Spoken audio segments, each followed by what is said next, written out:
Alright, I guess let's begin. Let's start. Alright. Yeah, we have about a minute for the ads to finish. Oh, the ads are very annoying, but hey, they do what you gotta do. Alright, today we're doing something a bit different. I actually started working on this already because I wanted to work on it. We're gonna take a brief little short detour away from working on the animation helper. I have to kind of read the documents for Pygame and figure out more about that. So I figured why not work on some other stuff. Mainly what I wanted to work on is sorting out my ROMs. Particularly keeping track of the data, because I have an awful lot of... let me actually show you. You'll get the idea. You'll understand once you kind of see what I'm talking about. Let's see here. Where are you? Here you are. No, that's not you. It works though. Okay, yeah, it works though. Let me go ahead and go load that up. There it is. Okay. So, we have a website, romhacking.net. There's tons of ROMs everywhere, or ROM hacks everywhere. Now, the main thing is that a lot of this data is kind of out. It's all over the place. For instance, we have romhacking.net, which is kind of one of the best spots to find them, but it's not the only spot. For instance, if you go to...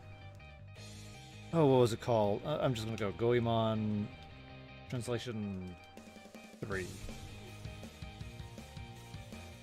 Let's see, where are you? Here it is, this one. See? Another spot which has translated ROMs. Granted, this one's not nearly as many, but we still have, the data. You can still access it and access the files. And you can go all over the place and find them in other places as well. For instance, another good website is if you go for Resident Evil hacks. See here, where are you? No, not you. It should be Resident Evil Lair. Oh, I don't see it. Okay.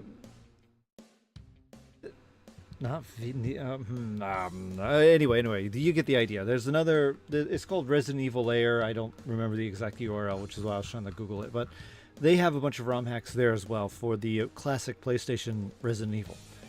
So because of this, everything being interspersed out like this, and the fact that I kind of want to keep track of all of the data all of this data as well as all of the information, it makes sense to, well, build a database. I tried to see if the ROM hacking had a database, but apparently I don't see it anywhere. If anyone knows where the data is, then by all means, please tell me. I mean, they have a community database. They have the different sections. But yeah, the idea is that I want to start going through... There's a lot of files. Wow, 8,000. That's a lot of files. Okay. And they have protections against bots, so we'll have to work on that. But yeah, the general idea is I would like to go in, I would like to extract out the data from here, and then store it. Oh, let's see here. We have the the SHA, the CRC32. This data here is all quite different, mind you. It really depends on the person who made the patch. But yeah, so what do we need to do? Let's pull up our good friend GIMP and start drawing it out. It's always good to have a framework.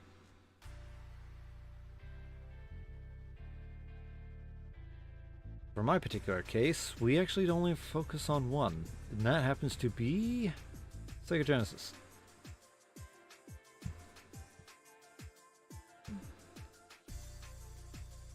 Let's see here. Particularly, can I find some of the old... Let's see here. Where's... Here we are. Wily Wars. Yeah, if anyone played this game, Mega Man Wily Wars, on the original Sega Genesis, you'll know that it's not the best optimized. Oh, it is not. It's kind of fun that there's been a lot of patches and hacks made for this to try and fix a lot of things. In this case, it's just a sprite swap. But if you actually go over to the game, let's see here. Here we go, the Redux Definitive Edition. Very nice, very nice. You can see here that it pretty much, they have weaponry stock hack. They added in a lot of, I think they did some rewriting. Yeah, they eliminated enemy vulnerability, double jump, weaponry stock. Let's see, where is it? There should be, I remember there was supposed to be a mod.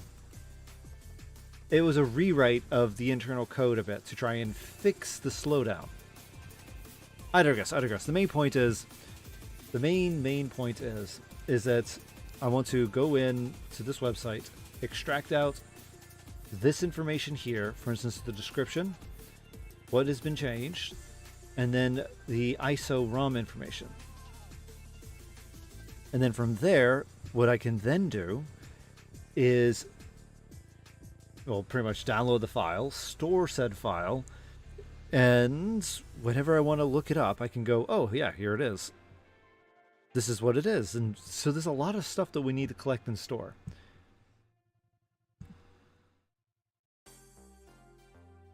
Now we have, let's see here. I wonder if there is a, I'm trying to see if I can find the README. I don't see the README exactly available. The reason why I comment on that is because there's no standardization here.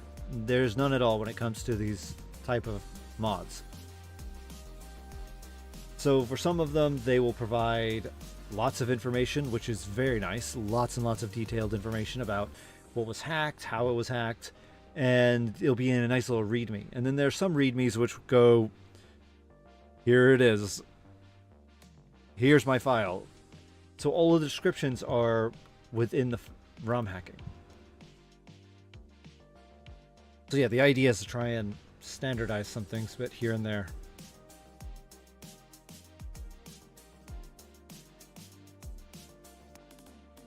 Yeah, I don't see any anyway. So let's start planning this out. There we go. There, why is GIMP not showing up? Oh, I see why GIMP's... There it is. There's GIMP. Hey, GIMP. Hey, Gimpy GIMP. There we go. It's GIMP. So let's begin. Alright, so this is pretty much the general idea. So this is going to be a ROM hack tracking database. We're going to be using MongoDB for the data structure. Reason being is that a lot of the data... So for those who don't know the difference between... for when it comes to databases, there are two different... There are many different types. I don't want to just say there's two, but two of the most important ones that most people will run into is NoSQL and SQL databases. SQL stands for... Oh... I forgot what the S standed for. I know that this query language. This is query language. Okay then, S. Standard query language? I think that's what it is. I forget.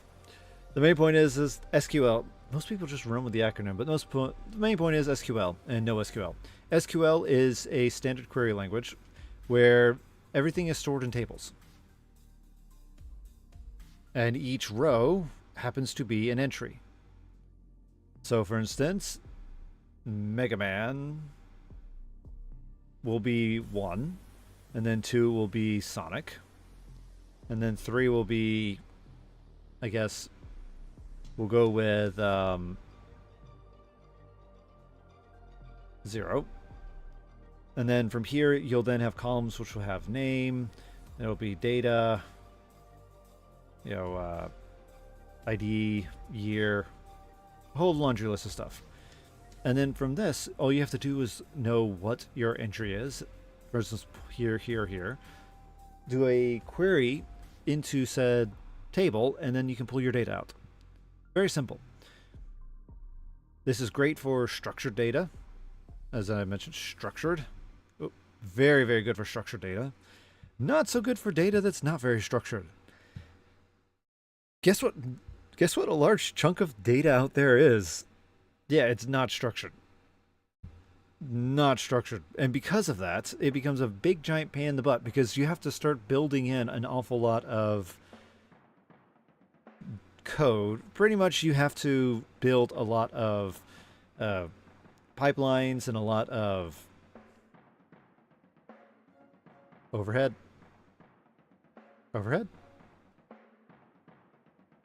You have to build a lot of crap in order to reformat your data so that it fits into the query. And that works. It works quite well. Or you could use something like a NoSQL. NoSQL is very different. As opposed to building out these giant tables with queries, instead what you do is you create a document. So we'll call, you have one document. It'll have an ID. In which case you can call it, we'll call it Mega Man. And then from here, you can then start filling out all of the different things. So there'll be a name column, there'll be a year column, and then there'll be a completely separate document, which will be Sonic. And then it will contain all that information as well. So for NoSQL, it's all about compartmentalizing the data that exists. And this is quite useful because let's say Mega Man here has, I don't know, it has, let's say that it has a ROM hack. Well, actually, no, let's not let's say that this has, I know, pictures. Yeah, this has pictures. That means Mega Man can store the pictures with it, but because there are no pictures in Sonic, there's no pics.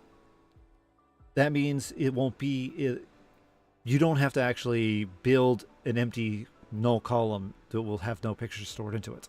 So whatever data is available, it will be stored within the document. So it's great for data storage efficiency, but also you have a little bit more overhead to work with because while most data is non-SQL, when people look into said data, it's usually as standardized. So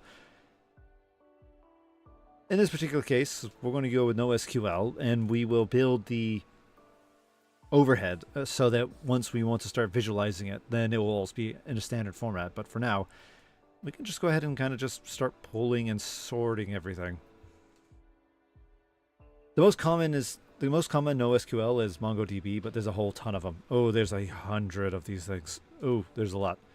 As for SQL, actually, there's a lot of those as well.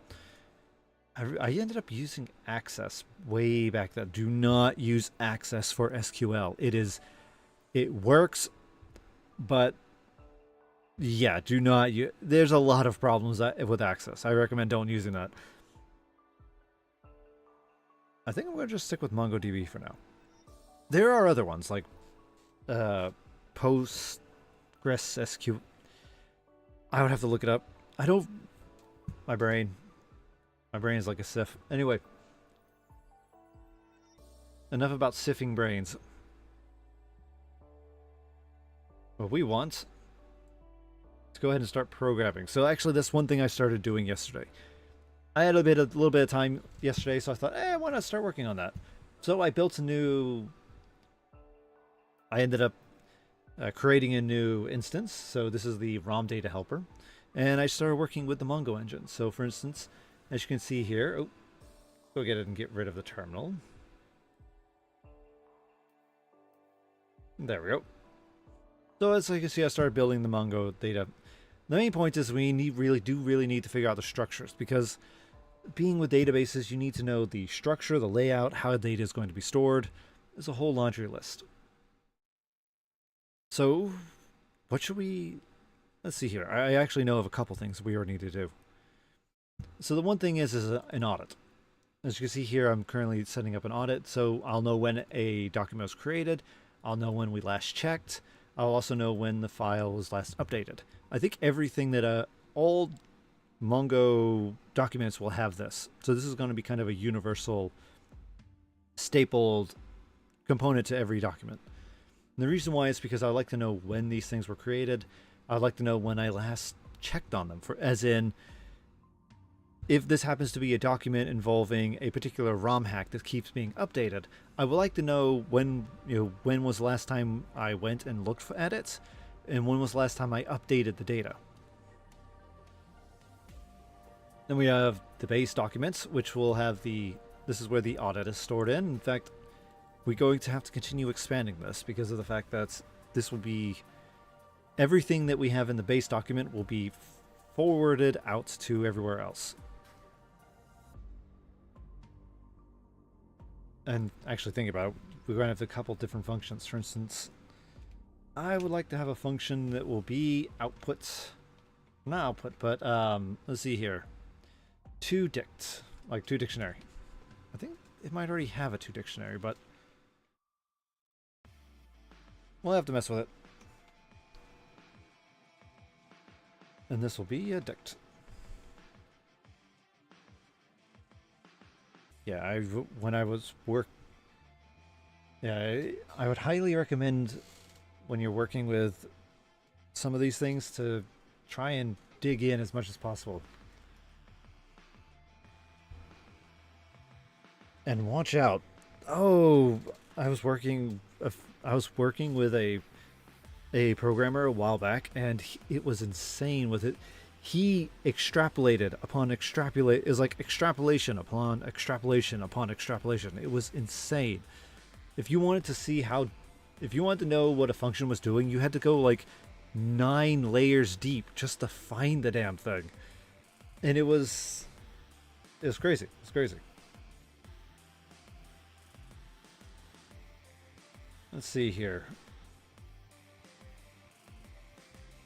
Also, we're going to add this to here as well.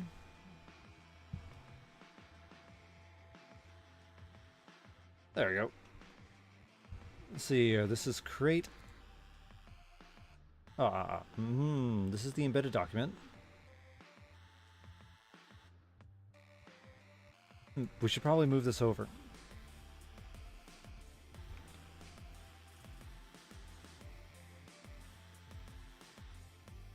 There we go. Yeah, we should move this over because of the fact that, as I mentioned, audit is going to be all over.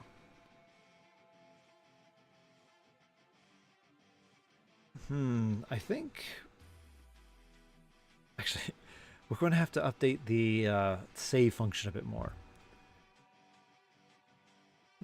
Yeah, we have... So yeah, we're going to be... Actually, I'm too curious. What exactly do we mess up when we do save? Oh, it looks like we mess up a lot. Oh, yeah, we mess up a lot. Well, to be fair, we're not done yet programming it. Because the idea is that we want to incorporate the audit, and then we're also going to... Let's see here. We're also going to perform super.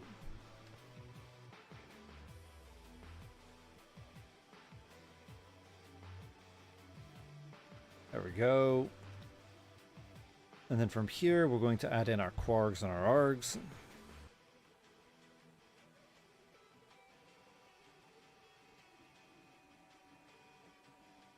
There we go.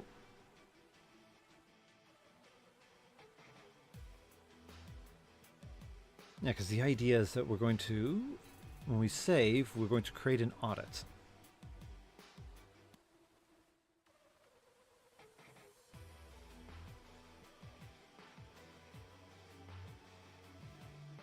There we go. Nice.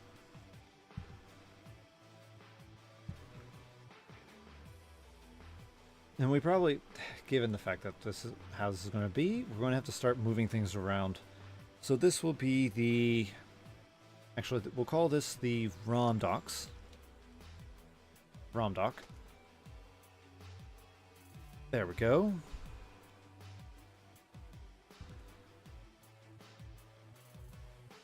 Go ahead and grab you.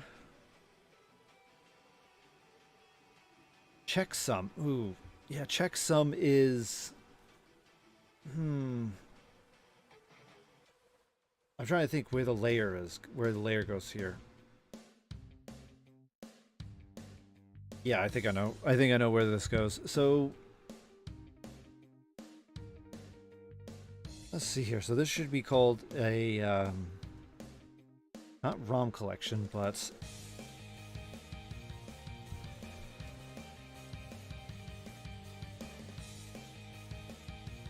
see.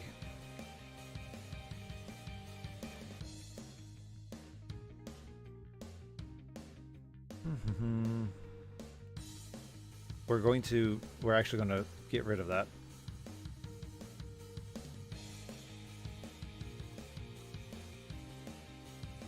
So yeah.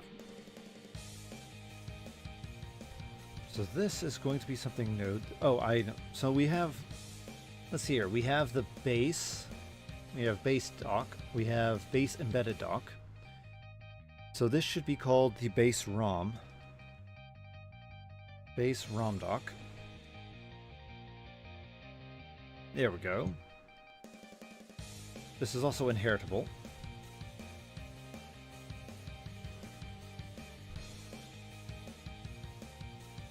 Oh, whoops. Aha. Whoops. Let's copy this over.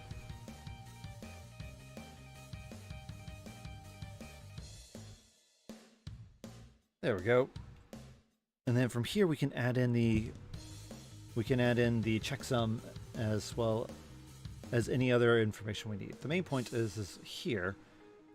We're now just going to import in our ROM doc. That means we no longer need the checksum or that. And then from here we can start storing some of the other information. So standard, what's some of the standard data that we need to track? So let's hop back over here. We're going to, well, name is one of the big things. So name, this is the ROM collection. So this will be the basic files. So that means it will be this data right here, the game information. In this case, it will be publisher, platform, genre, release date, ROM information. Ooh, let's check it out. Aha, let's check it out. Oh, there's no information. Oh, yeah. All right, poo on you. Actually, you know what? We can probably find some of this. We don't have to recreate the wheel. Why don't we hop over real quick to checksums? Let's see here. No intro. Aha, here we go. This is a very nice community right here. Highly recommend it. They have a nice database too, so we can probably save that. Dat files. But yeah, what they do is they collect all of the checksum information for games so that you know exactly what kind of, for preservation reasons, so you'll know if you had a good dump or a bad dump. Thankfully, I've had good dumps for my Genesis games, but yeah, I can't really say much for my Super Nintendo games, so we're going to ignore the Super Nintendo. But for the Genesis, I had good dumps. Let's see here. Oh, they're all red. I wonder what the red stands for. See here.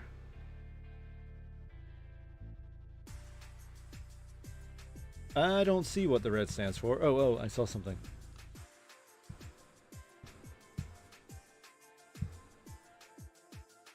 Non-game. Interesting. But yeah, so the no intro is pretty much a data. As I said, it's for preservation. What they do is they will find these ROMs, find these different data files. They will perform checksums as well as checks to make sure that the data is correct, and then they'll provide the CRC, SHA, pretty much the information.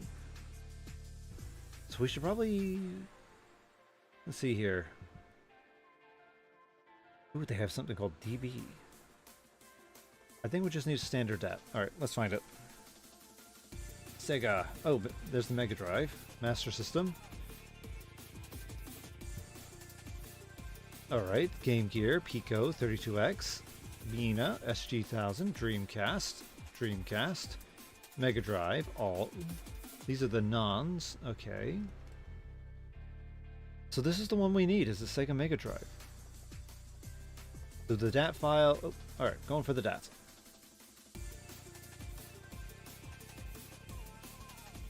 Oh my, this is a...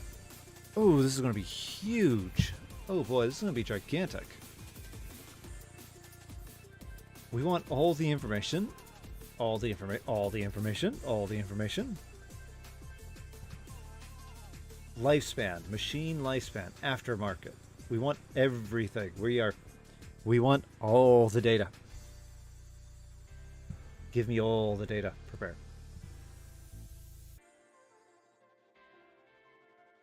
The request file contains information about the existence of a dump, its size, and its corresponding caches.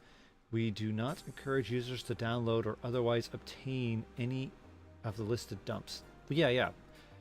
This is purely for your records, personal records. If you have downloaded any ROMs, then poo on you. These are for, as I said, this is for you. You ripped your own stuff. Your own personal files, you're checking to make sure everything is accurate. Download. Okay. Let's go ahead and save this.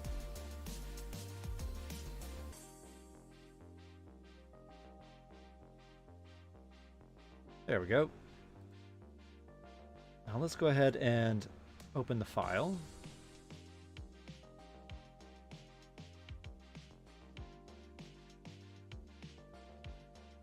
Actually, you know what? I'm going to transfer it over.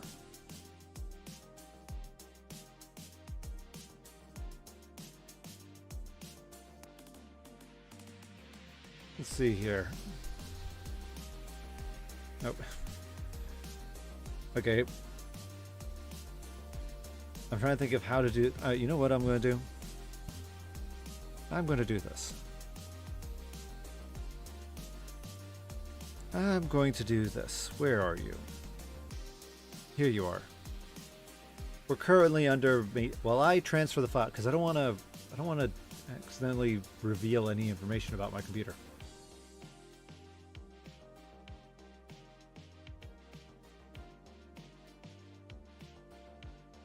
See here. Come on, just transfer file. Shouldn't be that hard.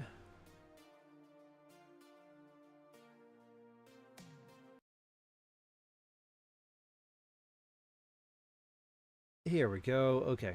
There it is, transfer file. Nice. Nice.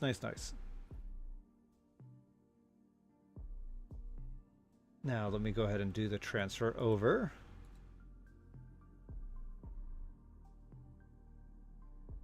Oh, I need to find my... oh, okay, I know where it is. Well, in a second, of course, I put it in the most weird location.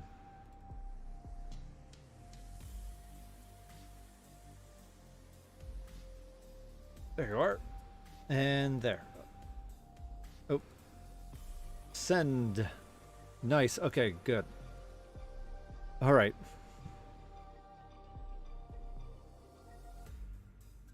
There we go. Okay, nice. And we're back. Okay. I moved it over. So here's... Oh, let's move that over here out of the way. So here it is right here. Here's our file. This is simply the Mega Drive data information. So let's extract... We'll just extract it here for now.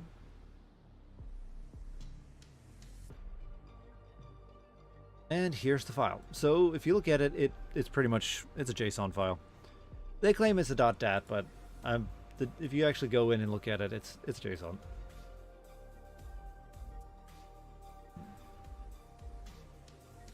There we go.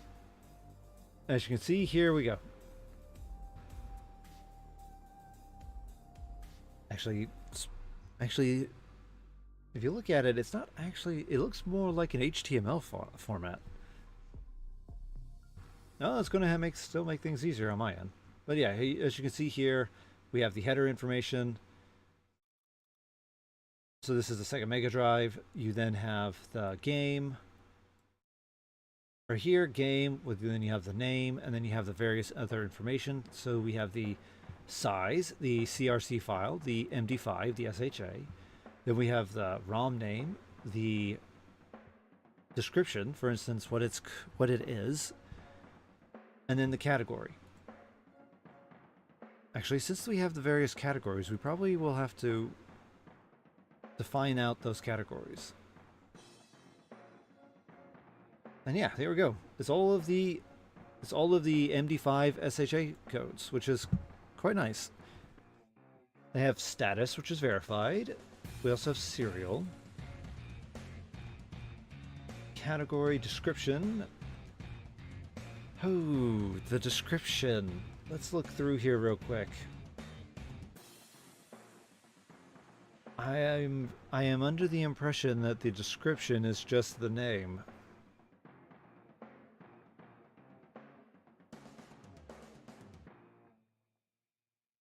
I'm just eyeballing it. We could do a quick check, but yep. Yeah, there's the name of the description and the name are pretty much one-to-one. I don't see any change. Maybe in a different file, but in this particular one, that is, the description is just kind of a way. So yeah, we're going to have to find the description somewhere else.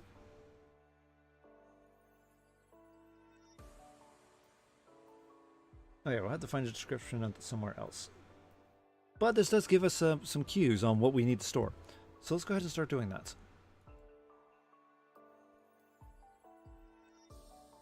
So let's see here. Oh, no, okay, that doesn't look nice.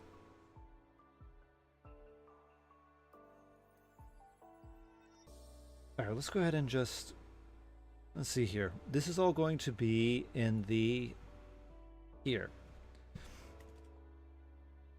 So everything has a name. Actually, in fact, this is even deeper than the ROM base. This is a base doc thing.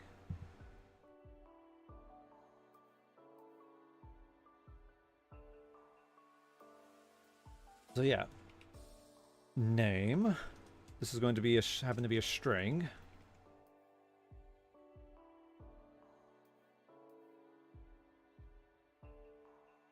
There we go. So we have the name. I kind of wish that I would have this on the other side because it's a bit. Okay, then let's see here. So name, category. Actually, yeah, we should probably. Oh, yeah. I think rather than hopping straight into the code, I think we might need to start. We might need to start messing with tables.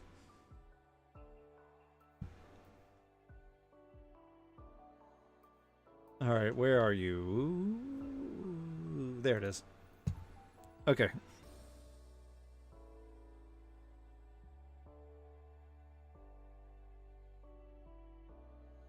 Hey, Capybar. Okay. I do not want to see startup tips. No, thank you. Okay, let's start figuring this out. So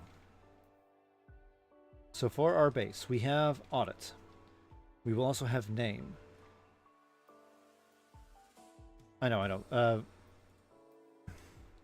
Let's start just generating a list of all of the files. So this is all of the columns. This is all the columns. So audit, name, and then we will have, I'm calling it checksum. And we'll put type right here just so that I know what it is. This is a dictionary. This is going to be a string. This is another dictionary. And the reason why is because if you look at checksum,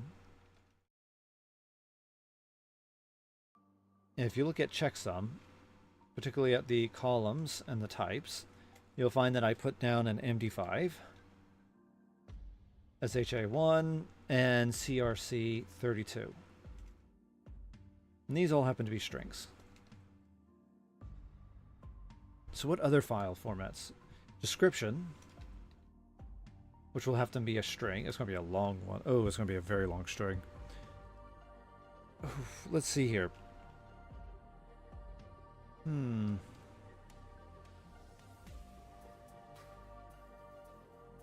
I do want to... We might potentially want to store pictures at some point. So let's put that down in the list. Pictures. But this is going to be a list of arrays. So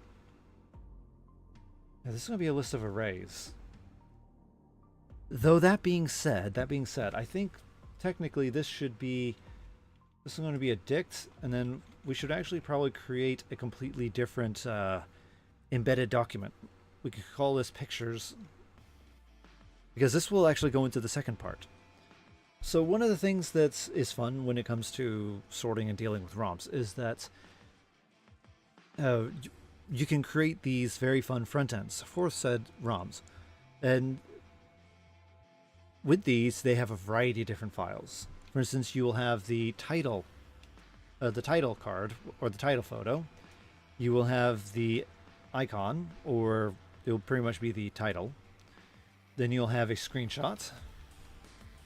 And usually there's a couple. So there will be screenshots, screenshot 2, screenshot 3. But then we also have a video. Okay, and what else? What else? I've been calling it flare. But yeah, this will be pretty much just a side image, which kind of will show up and move around a little bit on the... If you've ever messed with... like Hyperspin, this is a... if you don't know what it is, then don't worry about it. It's just a old front end. But the thing is that it used to have a lot of little pop-in and such, which kind of flare items. Items that didn't really tell you much about the game you're looking at, but it was just kind of give you a feeling of what the game would be like a little picture of a Koopa, or of a bounce pad, or a zombie, those types of things. So yeah, flare is also another one. So let's see here. So yeah, photo, icon, then we have the screenshots, video, flare. Anything else? Actually, since we are... Okay. Yes.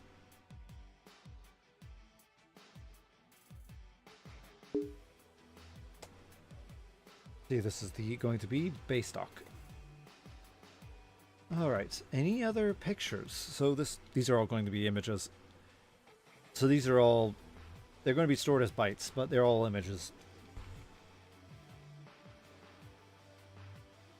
All right. We probably should take a peek. Oh, I know. Well, no, that's something else. Those are standards. Those are standards. But that does lead into other information. For instance, when it comes to ROM information. So let's go ahead and... Here, when it comes to ROM information. So ROM data, we have, besides going to be everything in the base stock, we also will have the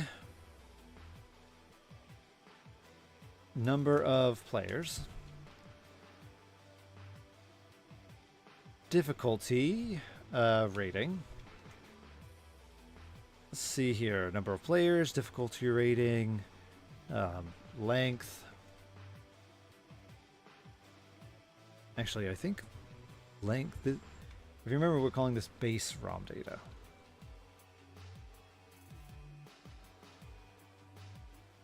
Let's see here. So yeah.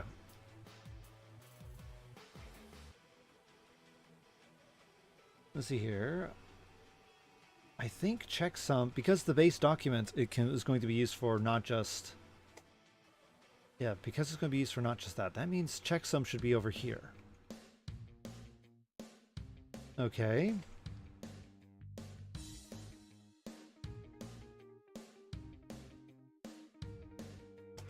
All right.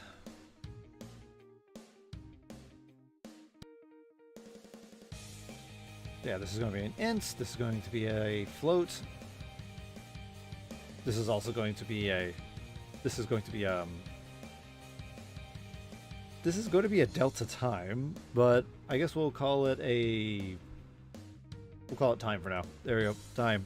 Yeah, time. And this is a dictionary, because this is going to be the checksum.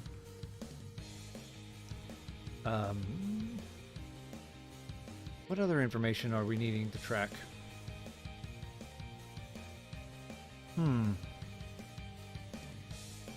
Yeah, what other information should we track?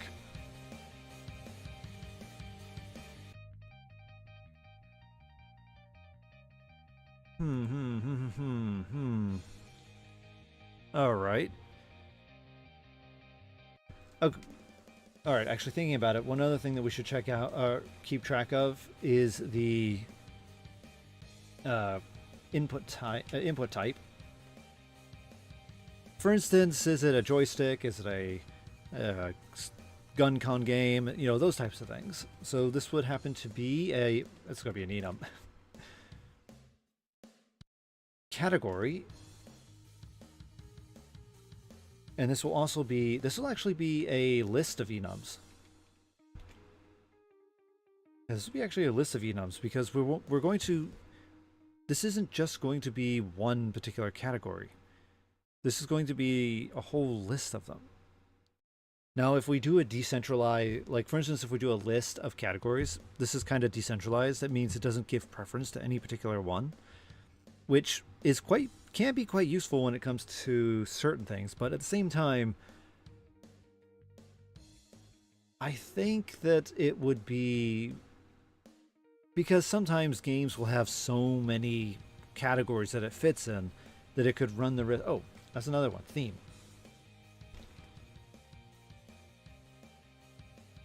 And this will also be a list of enums. You know, we should probably copy our enum example over. Let's go ahead and start working on that then.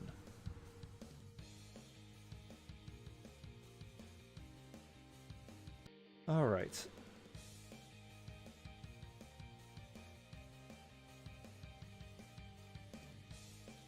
Let's see here. Can I load up my other...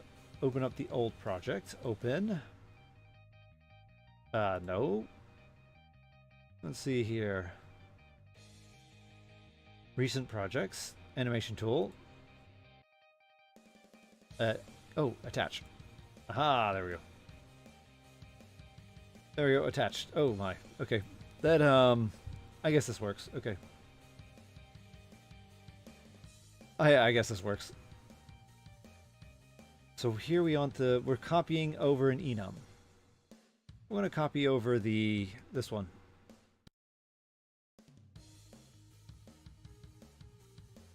Okay, so this will be game categories.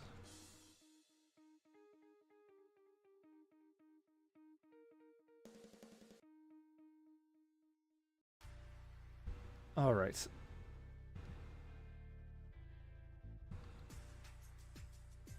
All right. So this should be the category. Category description. All right, let's also... This is going to be a basic enum, so we're going to be using it for all sorts of things.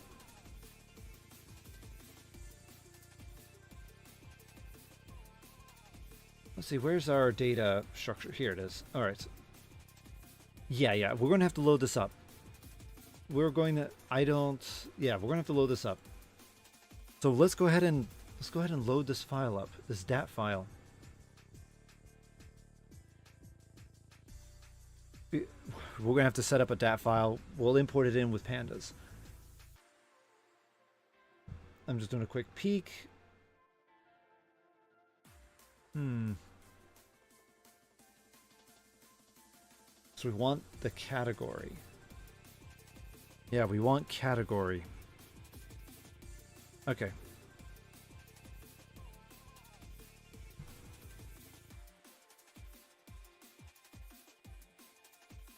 All right. Let's go ahead and let's see here. Oh, hey, thanks for the follow. Operation Raccoon, thanks for the follow.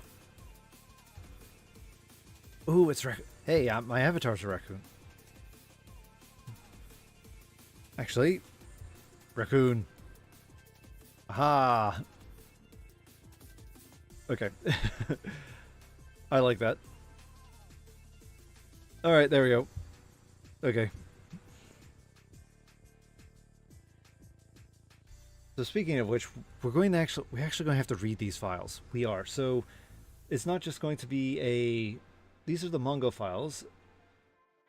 So actually no, let's not have that. I was just going to create a throwaway file, but no, we actually going to have to access these DAT files frequently. So what we should probably do is create an actual file. Delete. So in this particular case, we're going to call this the, let's see, it's not a Mongo component. It should be, we'll call it data, database. There we go.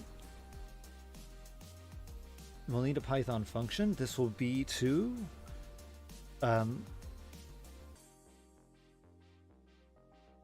actually, again, let's go ahead and, because there will be different data sources. So we'll call this data, so this is database, and this will be the,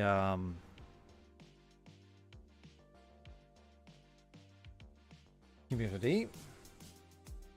And then from here, we'll call this the no intro dat reader. We'll just call it no intro dat for now. There we go. Okay. This will be the reader here. So this is what this class will be. So class, and this will be no intro dat reader.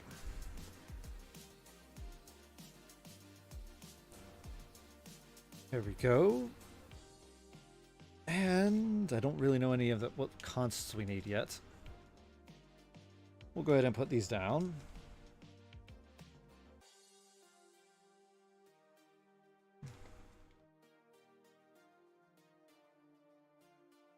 Oh.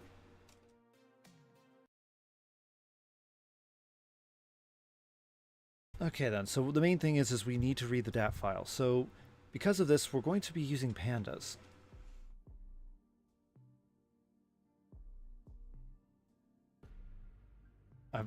Actually, quick question.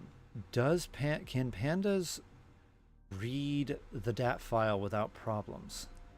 I know we can read CSV files fine, and I know that it can also read SQL very, very effectively. In fact, there's a pipeline for pandas which allows you to just connect SQL directly. I think it's called SQL Alchemy. All right, Python console, you belong over here. Thank you very much. Okay. So pd dot, oh, I just noticed I don't have all of the stuff I want installed. Okay then. We better install. Alright, I want to install IPython as well. Oh hey, it's installing quite a number of things. There we go. Alright. Okay, let's restart this. Hopefully it's using IPython now. And the answer is yes, it's using It is using IPython. Nice. Okay. Okay, let's go ahead and run this. There we go.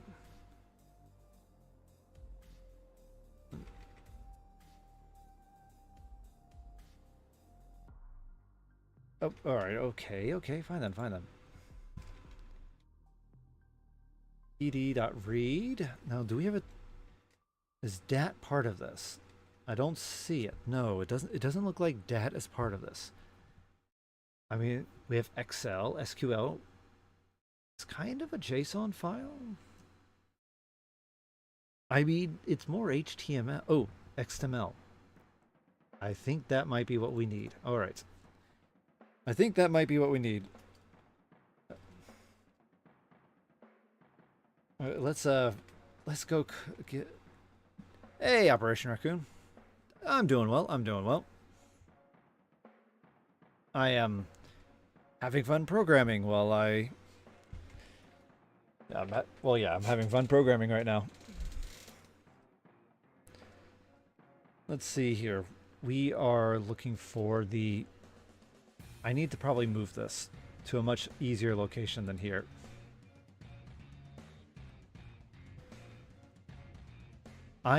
So what I'm programming right now is a ROM, I wouldn't really say a sorter, but it's a ROM hacking tracking application.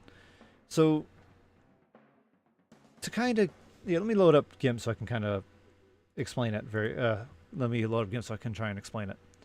So, all right, yeah, oh, no. All right, there we go.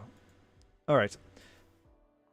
So there are an awful lot of games out there and a lot of hacks. So for instance, if you've ever played Sonic 1, you'll know that this game, it is hacked an awful lot. Oh, there's a ton of hacks. You have Tails in Sonic 1.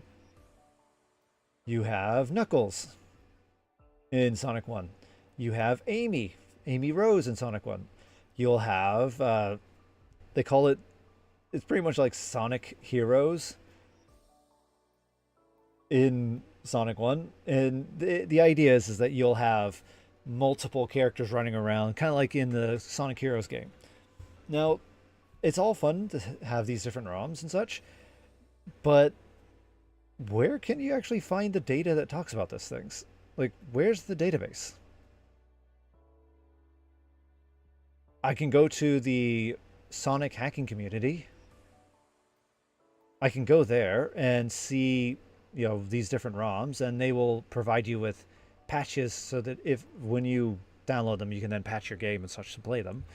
But besides that, like, there's no real centralized database to explain all of these. And this gets even more complicated because, as I said, this is all from the Sonic hacking community. Well, there's another website called ROM hacking. It's romhacking.net. And there's also other ones. For instance, GBA temp. And okay, I can't think of... There are many.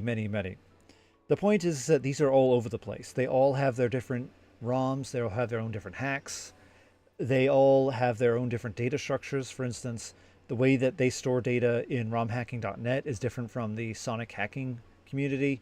And GBA temp is just it's a form, so its data is completely different as well. And if I'm like, I want to play a Sonic 1 ROM hack, how am I just supposed to go through and find exactly what I'm looking for without having to go through every single website that exists? So what I'm trying to do here is I'm trying to centralize all of this. This is literally the first day that we're working on this, so it's not very far at all. But the idea is that I'm going to take this information here about, Tails and Sonic or Knuckles and Sonic. I'm going to go put it into a database. And then when I go later and I search up Sonic 1, then I'll be able to see, there are these hacks that were courtesy of Sonic hacking community, but then there are a couple hacks on romhacking.net as well. and then it can then provide you URLs to either go to them, or ideally what I'm planning to do is set it so that the database will actually store these hacks. So I'll be able to save them locally, and then from there I can simply go, oh, I want to play this hack. So go ahead and apply it to Sonic 1, and then go load up. I guess you could say, what's the latest one? I don't know, I guess Pico. That kind of thing. Exactly. The idea is to track all of this information. And that's the idea. And right now, because of, as I said, it's really, really the beginning. Oh, I mean, we just started today. There's a lot that needs to be written. For instance, I don't have any of the database set up. So I've already installed Mongo Engine, and now I'm currently working on building out the classes. So here you can see this is the audit class, so that here's the audit embedded documents, so that I can know when's the last time I looked at a particular ROM file or ROM hack and see if there's been any updates. Some of these hacks, oh, they update so... Actually, let's see here. Let's quickly hop over here again. Yeah, ROM hack. Let's see. I think it might be... I know the best example. As an example. Let's see here. Yeah, right here. Last updated. Check it out. Look at this. All of these have been updated. You can see most of them are fairly recent, but some of these are really, really long-running hacks. I think this is a nice example here. Okay, maybe it isn't a nice. The main point is that some of these, they get updated years later. So it's good to know when the last time it was checked, so that if there was an update, then everything can be, updated and fixed.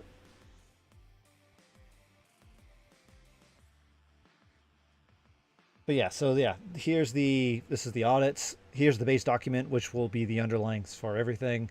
And then, the embedded document, checksum, yada yada.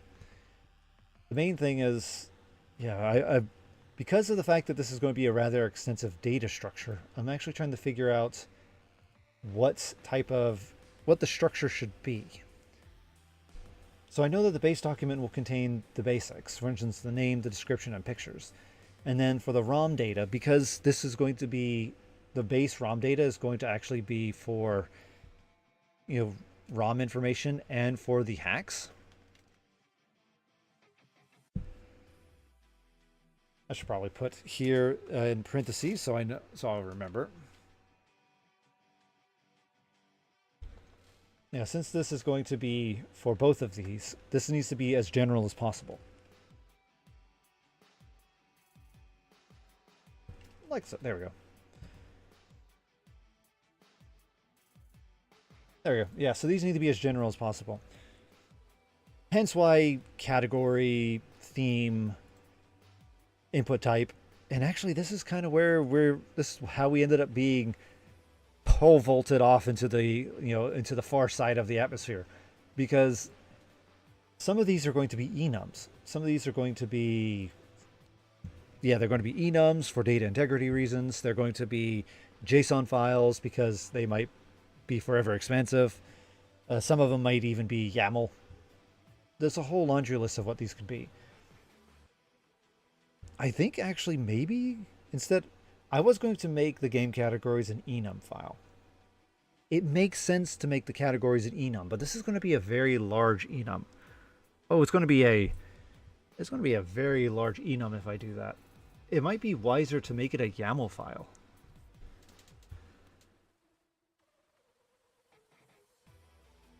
But yeah, so main thing first is we need to load up the data.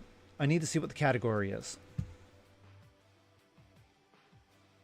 In order to see the category, I need to get here.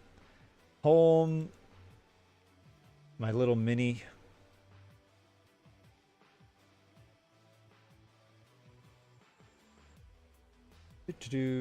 There. All right. So our path. Here we go. Oh, nope, not that one. Though we should probably import this. Okay. Not project details. No, here it is. Okay, path.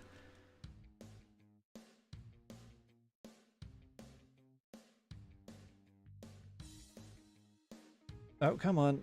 Your path. Import path. There we go. So, home. MPA. Desktop. And then this should be the file name. We will have to generalize this. But for now, we're just trying to get some of the data. And it's a DAT file. I wonder if it'll be fine. As I said, most of the files I usually work with are all CSV files. There we go. Okay. And how much do you bet that this is not right?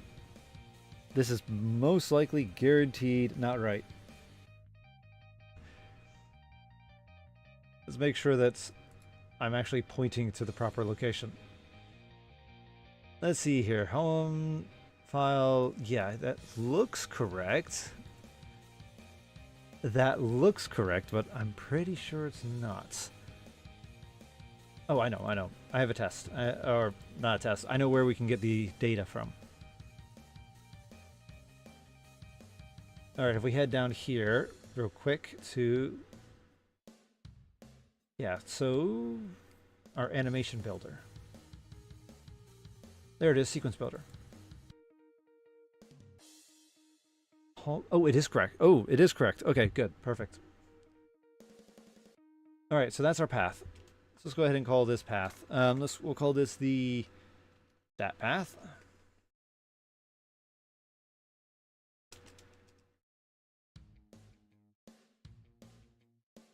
Path file, make sure that it's properly tracked. Let's load this up.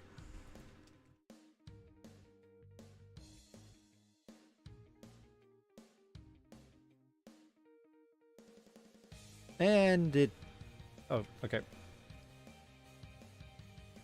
Oh, yeah. Error imports.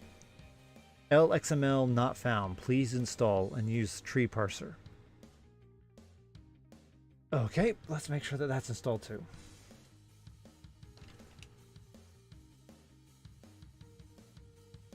I'm actually a bit surprised that didn't install.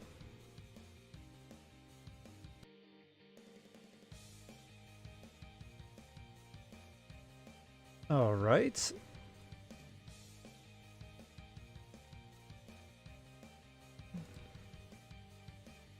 Okay, let's see here. So here's our DAT path. Bang.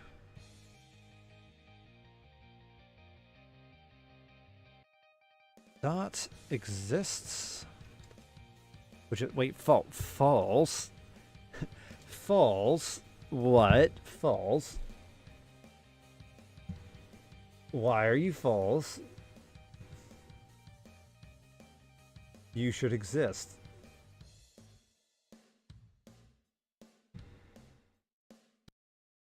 Yeah, that's okay. Why you no exist you? Yeah, why you no exist you? Let's see here. And why is this crashing?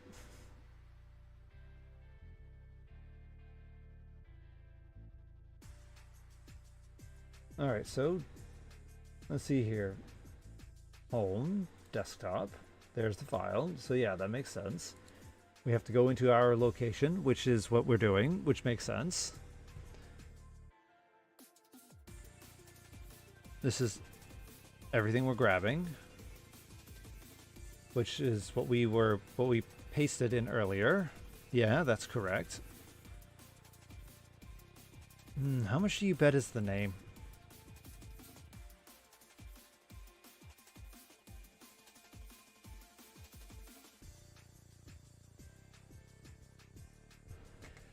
Yeah, it's. I think it would be quite fun to set up, and it is a bit.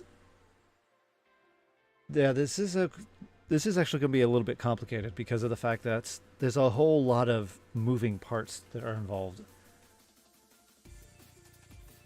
Actually, let's do this real quick. These are databases. So these are the DAT files. Actually, let's just call it DAT files. I'm going to copy this over. There we go. Now let's just rename this to Sega. That way we don't have to worry about spaces. Let's see here, 145 where you are. Oh, that means you're probably in the Midwest of the United States. Yeah, I'm probably the Midwest of the U.S. because it's currently 246 where I am. Kansas. Oh, I got it. Ooh. I was close.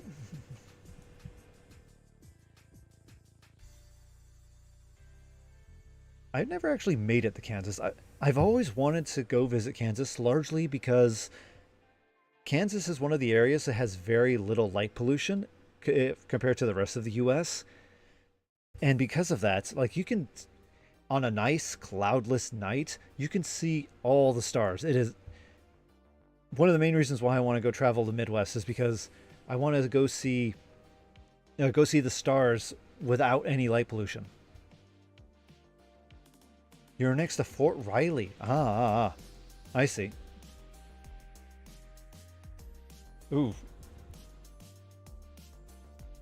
Actually, ooh.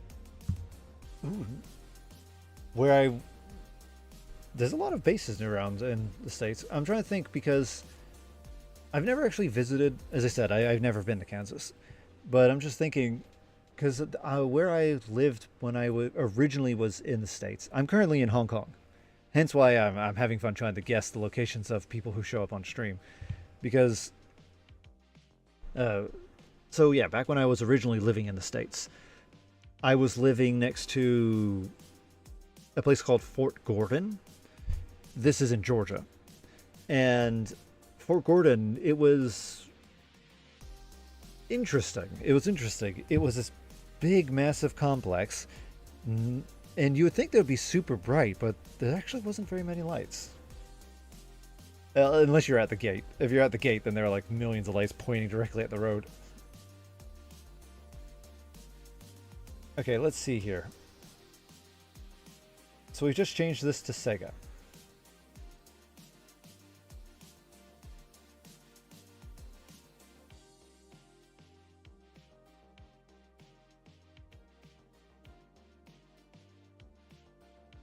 Capitalized or I forgot. Capitalized or lowercase? Lowercase, got it.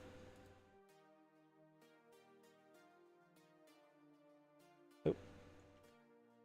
There we go. Now this should exist.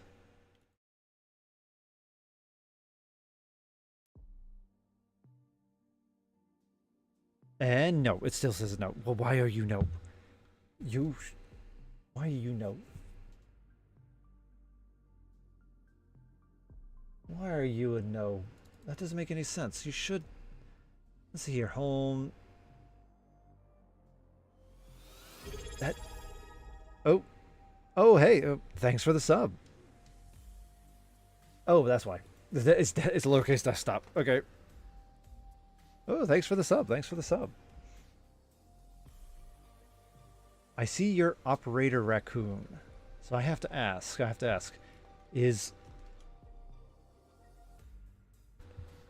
Is it like is raccoon? What's with the name? What's with the name? I'm very curious. I figured out the problem. I forgot to capitalize desktop. Desktop. There you go. It exists. And ooh, nice. Okay, so now if we go into data. Ooh, perfect. Check it out. Ooh, it worked super nice. Okay. I see. The infiltrate. And you love. Hey, I found a fellow raccoon lover. No, awesome. I actually, That's actually what I base my avatar on. Granted, it's a I need to update the picture recently, but yeah, raccoons are awesome. Ah,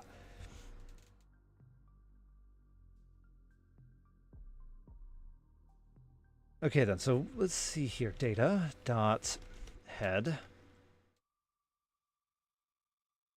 Okay then. We should probably check the columns out.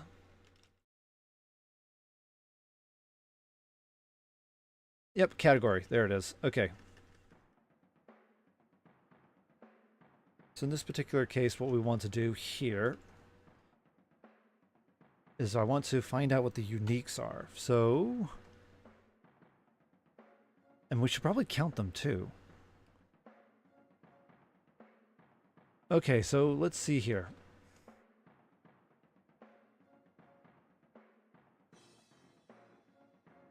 Oh, let's see here.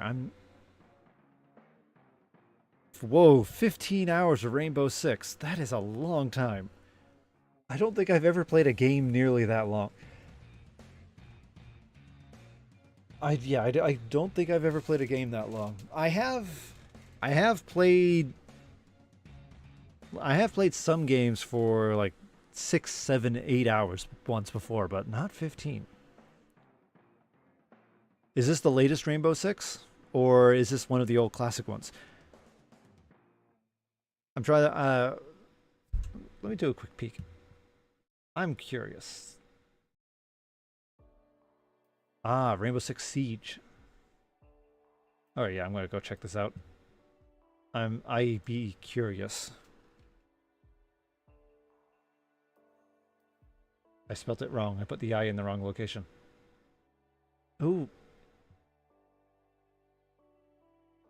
2015 shooter on the released on almost everything.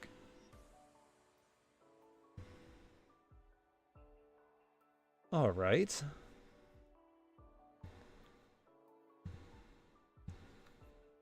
Wait, is this the game? Is this the game that I often see whenever people talk about Rainbow Six? Is this the one where? Is this usually the footage that I usually see them showing off?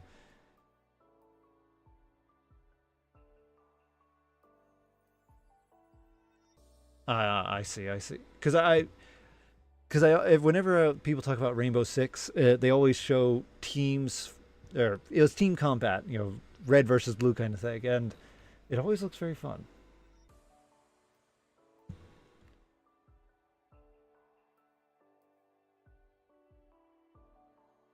I see, I see.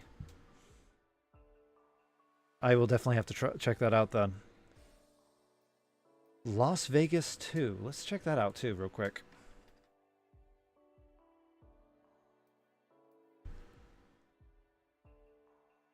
The 2008. Actually, thinking about it, let me see here. Because I actually, way, way, way back then, I also played Rainbow Six. Not that much, not as much as most people, but I did play it a little bit. Let's see here. Where are you?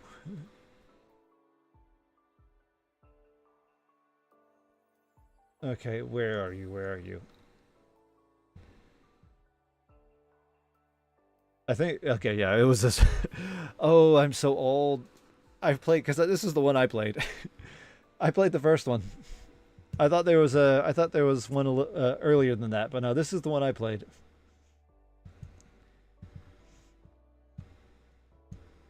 Yeah, you could even see it right there.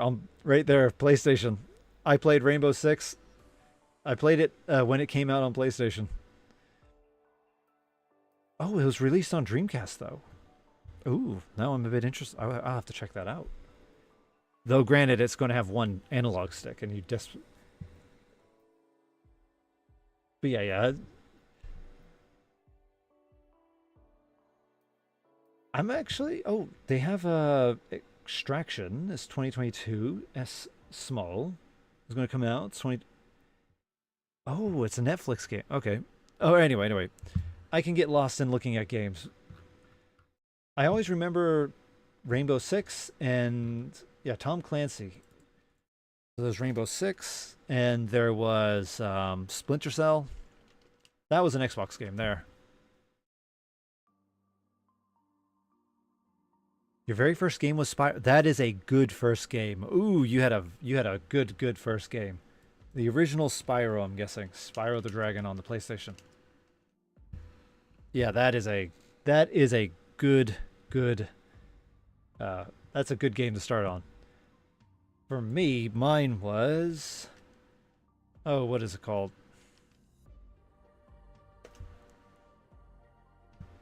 No, it's not that one.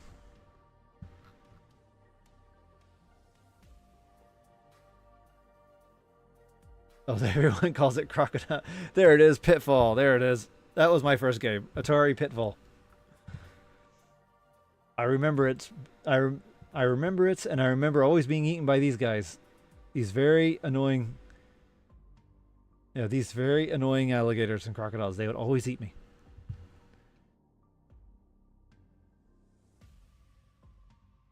Oh, fun, fun. Okay, all right, let's get back over here and start working on our data.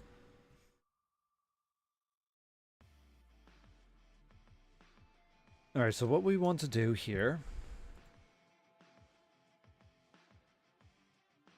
let's see here.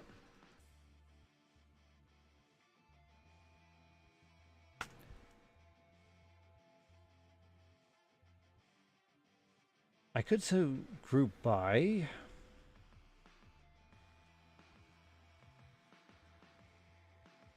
But if I remember, there should be a not expand or explode. Not iterate.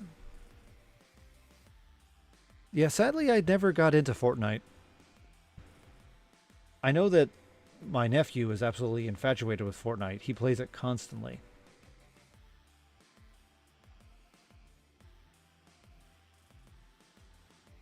Okay, I remember there. Value counts. There it is. I knew I wasn't crazy. I remember this. Okay then, let's get this in here.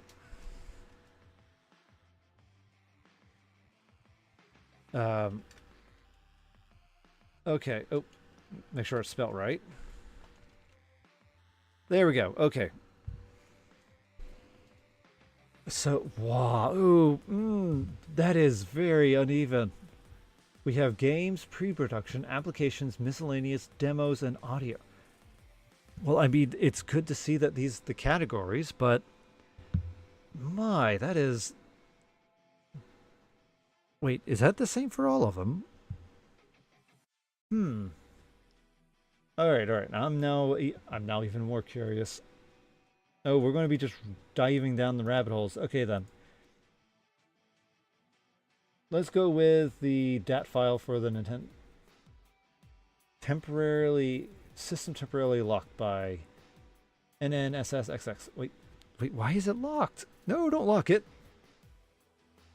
Don't lock it. I need the data. I moved to Hong Kong because my wife is Hong Kong native. I met my wife. Well, I met her at a conference when I was doing research, and since she was currently doing her degree at the time, and I was finishing mine, I thought, oh, I should just move over and then find work in Hong Kong while she finishes her degree. And I just never left. Hong Kong is a very fun place to visit. I would definitely recommend if you have a chance to visit. You won't regret it. There's a lot of great food here. There's a lot of great entertainment here. And there's a lot of great views. Like, it is hey, Vani, how's it going? There's a lot of great stuff to see in Hong Kong. A lot of great stuff to do in Hong Kong. Actually,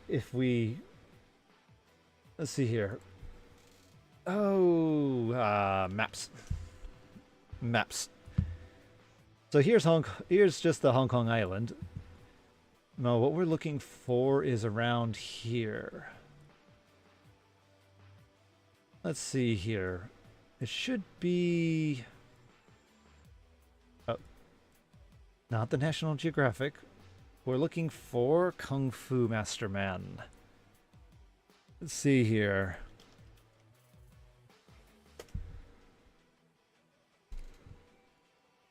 There you go.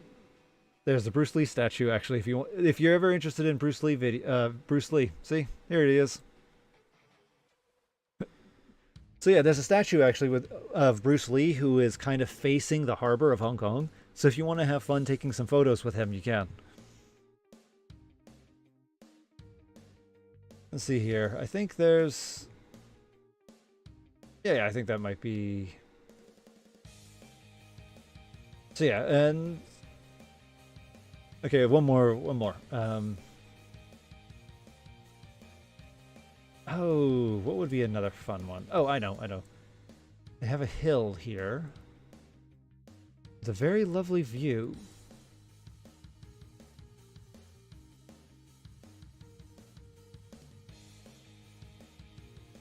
It should be right here. Here it is, Signal Hill. Yeah, this is a very this is also has a very if you're going around, I would recommend going here and check it out. Because again, great view. Great view. You can see this looks really great across at night when all of the lights are lit up. But yeah. Anyway. Let's get to downloading data.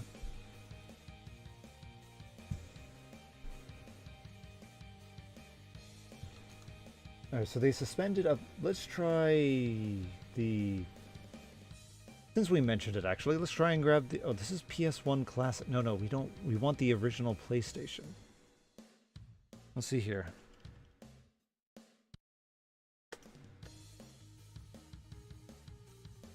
Here we go. Right here, this one.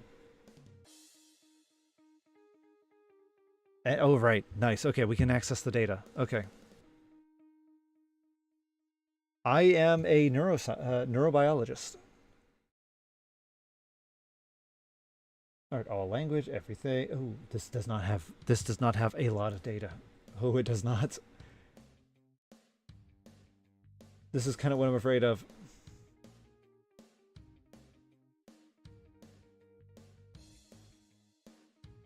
But yeah, I'm a neurobiologist by trade. I studied a whole lot of things about neuroscience.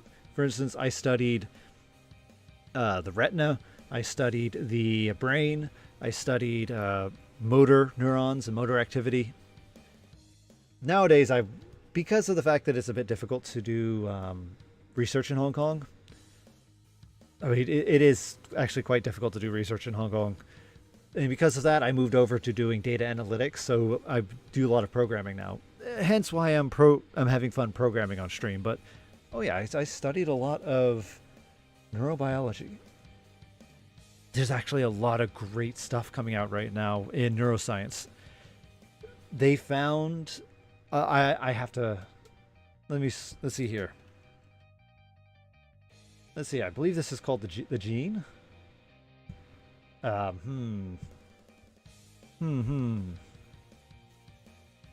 don't... Okay, then... Here, oh, that's in lens regeneration. Okay.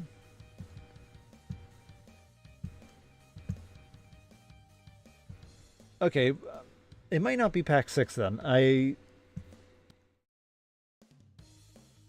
It's nice to see, though, that it's lens regeneration. Ooh, cataracts is going to be a thing of the past pretty soon. That would be very nice. Okay.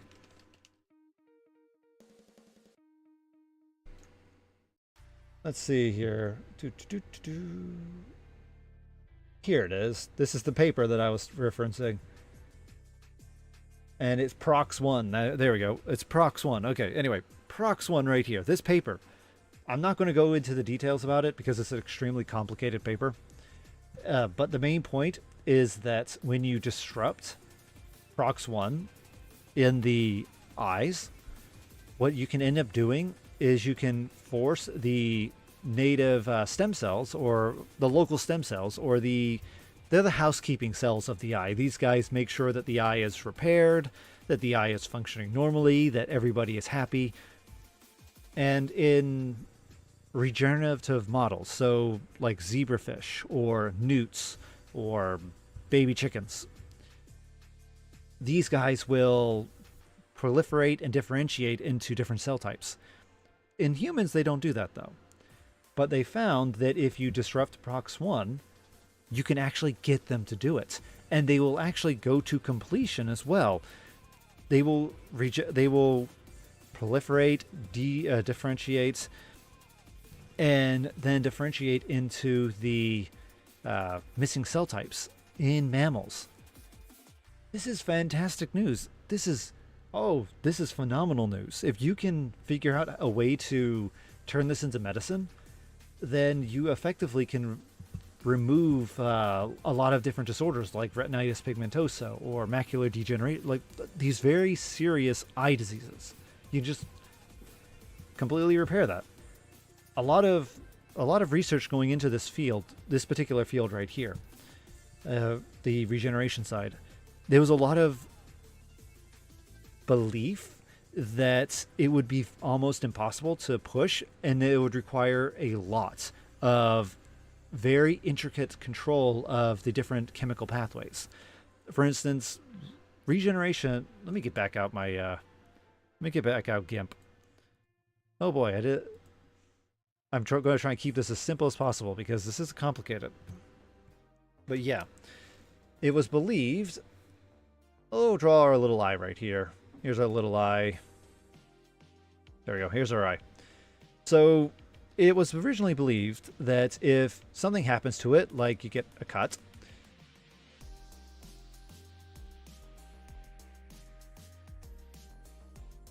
oh yeah.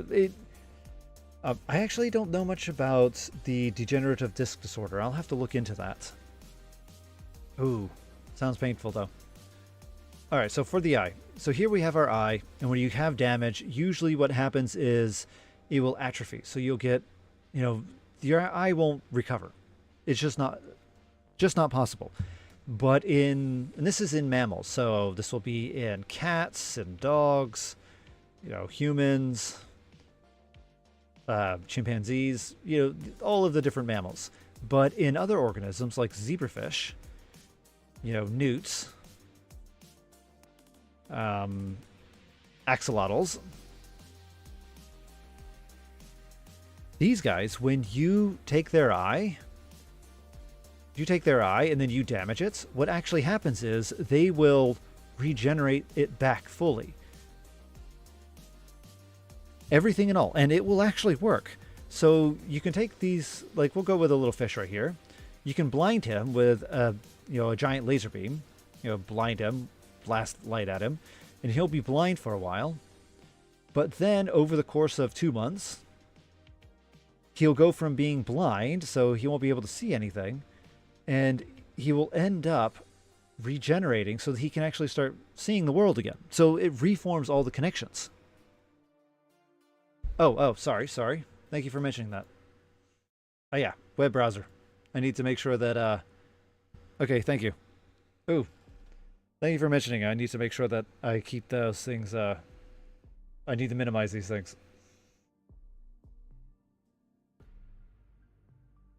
But yeah, so here with the mammals, when you have when you damage your eye, it atrophies. It doesn't grow back. For these zebrafish, newts, axolotls, when you damage the eye, they will grow it back. So you can do things like shine them with a high-powered laser, blind them, and then over the course of 2 months, they will regrow it. And this regrowing phase, you'll end up seeing that these Mueller glia cells, which look kind of like this, what happens is they will first retract their axons, de-differentiate into a pluripotent stem cell. So this will be a stem cell. Then they'll proliferate a lot. And I mean, they will proliferate quite a bit. And then from there, they will then differentiate. So one of these guys will go on and they'll move on up to become a photoreceptor. So here we'll make a rod photoreceptor. Another one will go down and make a ganglion cell. And it'll just, they just do this naturally. Now, because of the fact that there are these steps, de-differentiation, proliferation, differentiation, it was originally believed that we would have to regulate all of this. So we would have to affect, for instance, stat 3 is involved in proliferation. So stat 3, we would have to modulate stat 3. SOX, SOX 3B, or I'll go with IL6. IL6 was involved with damage, actually, not acknowledging damage. SOX is involved with dedifferentiation. And then for differentiation, then it was a variety of different genes. For instance, there's a gene called ROD, and that is involved in making rod photoreceptors. So because of that, the belief was we would have to regulate every single step. But the fact that in this paper that was published, all they had to do was downregulate PROX1, and then this entire process ends up happening in mammals. That is fantastic. That means we don't have to do any of this. We don't have to do any regulating. The body will just naturally do it for us. There's still going to be a lot of tests that need to be done because of the fact that we don't know the off-site effects that these might have, but it's phenomenal that this even exists. The concept of regenerative medicine just got blasted much further ahead. I would not be at all surprised within the next 10 years that we end up developing new drugs or new therapeutic treatments that will, we will no longer, or, they will deal with macular degeneration, retinitis pigmentosa, or diabetic retinopathy. It is super exciting. I won't have to worry about going blind. All right, you mentioned degenerative disc disease. Let me do as I said, I'm a very curious person. I will get distracted. There's a Pokemon called Zigzagoon in Pokemon, and the whole joke behind it is that it is a raccoon that's extremely curious, and it will run left and right to look at things. Yeah, it's like my spirit animal. It is definitely my spirit animal.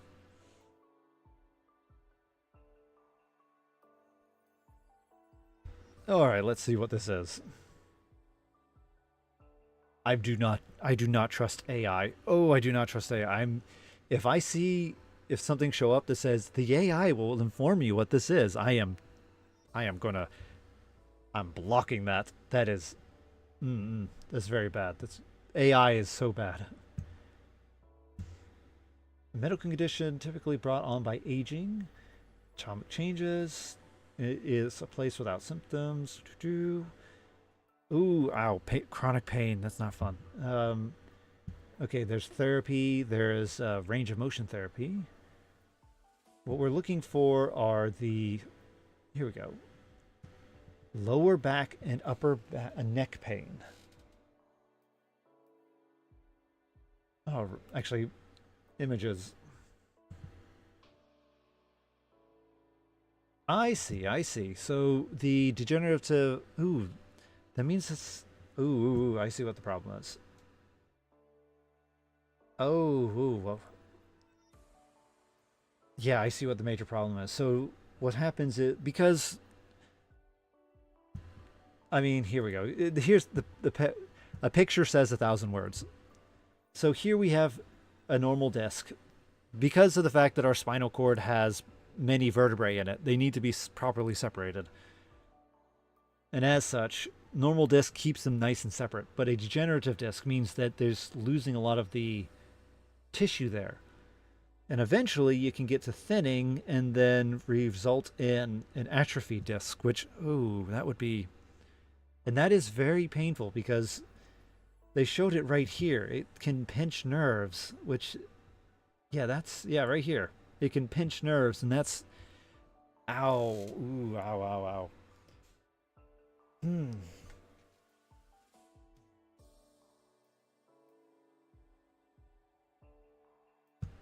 And it can happen all down the spinal cord, too.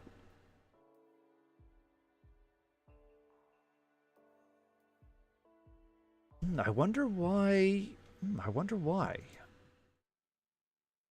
Let's see here.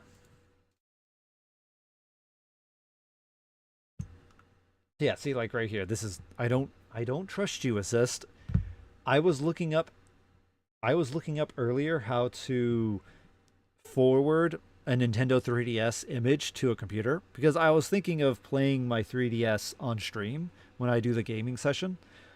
And it was like, "Oh, just hook your 3DS up to the computer and then launch OBS." And no, the 3DS does not have video output capabilities. You AI slop. If you knew anything about the 3DS, that would be the last thing you would suggest. So I had to just nope out of that and just move to do something else, look at something else.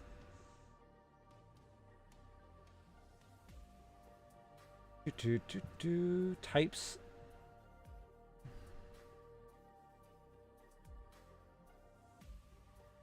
Oh, that. Ow, that sounds very painful. Oh, that sounds very painful.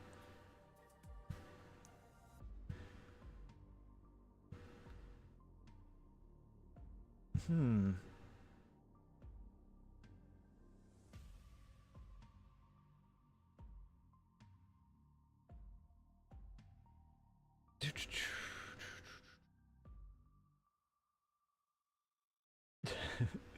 You gotta love risk factors. Like, oh, just existing can be a risk factor of getting some of these things. All right, all right. Okay, I kind of get the gist of it. I would have to read more into the actual data and research into it because the nervous system is extremely large. I focus mostly on the brain areas, as I mentioned, motor control, which involves like the muscles, the neurons which connect to the muscles. I focused on the brain when it came to how memories are functioning and how memories work, and I focused on the eye, which would be the processes of the vision entering the brain. So, and that's just three very broad topics there. You can get really, really specific on those. So I don't really know much about the. Yeah, I haven't didn't study deeply into the spinal cord and the neurons in that area.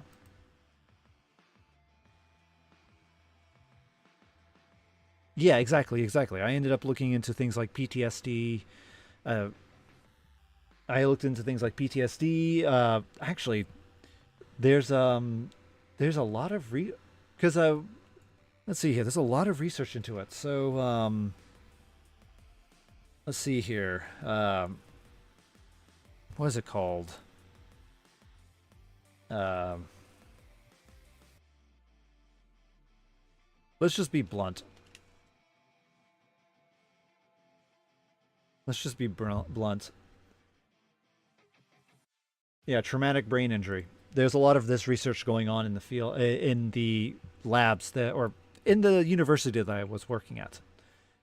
They were trying to figure out ways to mitigate traumatic brain injury. And I studied how the brain, how the neurons are connected and how they function and work together. Yeah, and there was labs that focused on these types of things. And the idea was, you know, how to prevent the damage or to relieve the stress that undergoes when you have traumatic brain injury happen, which will decrease the amount of neuronal death or potentially prevent the death from happening. So, and in the case of zebrafish, it was also looking into seeing if we could regenerate the neurons in the brain following the traumatic brain injury. Have you ever seen people trying to drop a weight on a fish head? It's not easy. Yeah, yeah, yeah. For instance, one of the biggest things that they found out when it comes to traumatic brain injury, it's not that like getting hit in the head. Yes, that can cause a concussion and it can cause bleeding in the brain and such. But what ends up causing most of the damage within the brain following traumatic brain injury is actually the body's response to try and uh, decrease the amount of damage. So you can see it's in any part of the body. If you get punched in the arm and you get a big red welt, you'll actually inflate. You'll balloon up. You'll have a lot of liquids and a lot of the immune system rushing into this area in order to do repair, to remove damage, to fight any potential bacteria that might have gotten inside. So you end up having a lot of edema and a lot of flooding of the area with liquid. And this is what ends up happening, damaging some of the brain. When you get hit in the head, because the skull is there, there is no space for all of the rushing in of the liquid, of the immune cells. There's just no space. And as such, what ends up happening is you end up having a lot of this flooding in. The skull prevents expanding, so everything gets squished, and the squishing causes a lot of neuronal death. So if you could prevent this response in the body, this response of flood the area with liquid, you actually would decrease the amount of death that is occurring in the brain following injury. Granted, you would still you still suffer quite a bit because a lot of repair, the neurons need to be repaired. There needs to be a lot of other things going on, but the amount of damage is not nearly as extensive. Oh, I should probably change this to discuss biology instead of programming right now. Oh yeah, here's the little thing that they would do for the mouse when it came to, they would drop a weight on the mouse's head in order to study the traumatic brain injury. Yeah, I know it doesn't sound very friendly. I mean, I think most people would be like, "That's so inhumane. Why are you dropping weights on a mouse's head?" But the answer is that you have to, if you want to study traumatic brain injury, you have to induce it. And I don't think humans would want to become guinea pigs in research to study traumatic brain injury. So you have to draw the line somewhere. And while it sucks we have to do it in mice, it is much better to do it in an organism that we can decrease the amount of stress. And I mean, decrease the amount of stress and strain on them while we can still do the study. No, that was a different field. We didn't really study night terrors because that was a different field. As I said, mostly it was like, let's see here. I ended up collaborating with people who did traumatic brain injury. And for me, it was more along the lines of trying to study the regenerative potential of neurons in the brain. Actually, let me show you. So, brain neuron regeneration. All right, let's put in okay, newt. There we go. So yeah. So here's the. Oh my, we're going to ResearchGate. Oh my. Oh no. Yes, I am a human. So yeah, here. Man, this is why it's always so difficult to talk about science, because it's very complicated. When you look at all this, it's very complicated. The main point here is newts have the power to regenerate their brain. So if you damage it, it will grow back. Let's see, what is this paper called? I didn't read this paper. Spatial temporal neural stem cell behavior that leads to both perfect and imperfect structural brain regeneration. And wait a minute. Is this what I think it is? Ooh, is this what I think it is? I will have to read this later. I think what they were doing was they were testing spatial temporal. Yeah, they were pretty much. This is the spatial temporal. It refers to your ability to tell time and know where you're located. So if you're walking down the street to go to Walmart, the spatial temporal brains okay. When you're walking down to Walmart, the spatial temporal neurons will be firing, and those will be helping you remember, I need to make a right at the intersection and then make a left at the light to get to Walmart. It's these neurons that are responsible. And apparently, it just based off of the blurb, I will have to read the paper to see, but apparently they were able to promote regeneration where they're able to remember their spatial temporal, the spatial temporal aspect of travel following brain damage, which is that is very interesting research. Hey, Dada, how's it going? Now, they mention perfect and imperfect, which has me asking a lot of questions. What do they mean by that? All right, I'm going to have to read this paper later. I'm not going to go in and start reading the paper on stream. But it is very curious. I'm going to save this. Let's see here. I'm going to save this.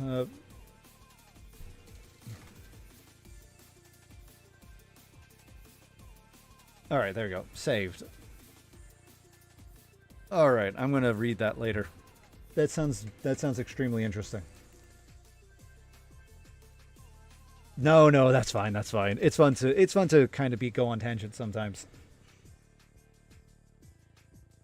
But yeah, this is because one of the main things I was looking into was memory regeneration. The whole idea is that because there's this whole belief that I accidentally hit the button for the dogs. There's this whole belief that once you lose your memory, it's gone forever, and that memories are stored in the interconnection of said neurons. And while that is very, very true, and that it's the connections of the neurons that they're stored in, it's not just like a handful of neurons. Memories are an entire brain-wide event. And as such, if you lose some neurons, other neurons could theoretically replace them and relearn those connections. So my goal of doing the studies was to see if I was able to targetly remove certain neurons, would I be able to, to what extent would memory recovery in a regenerative model, to what extent would they forget what did they learn? Because the idea is this is all in vein of Alzheimer's disease. There was a study that showed that if you can repair the connections between neurons in Alzheimer mice, they will actually remember what they forgot.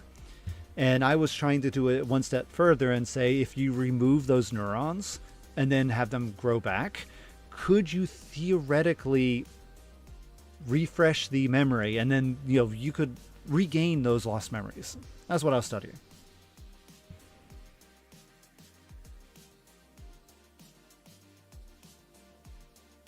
Let's see here. No, those are usually the most fun when things get derailed. I think it was let's see here. It was a mouse, Alzheimer's regeneration.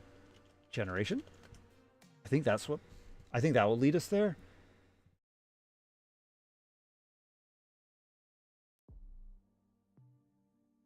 Let's see here. This was actually this is a new paper. Oh, 2025. Ah, yeah, more papers.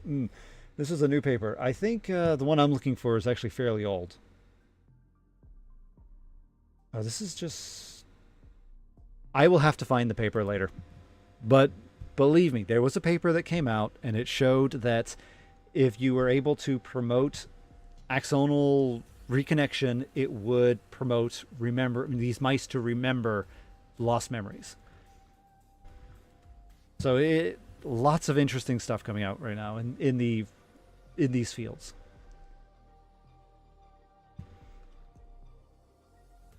Yeah, actually, let's see here. Zebrafish memory. Aha. Oh yeah. Oh. Okay. All right. Let me show you this, and then I'm going to get back to programming.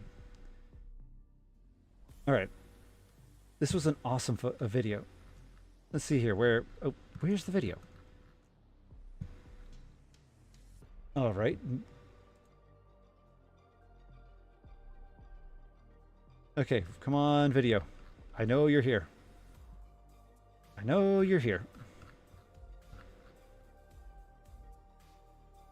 Why do I have a feeling I'm going to have to find it later?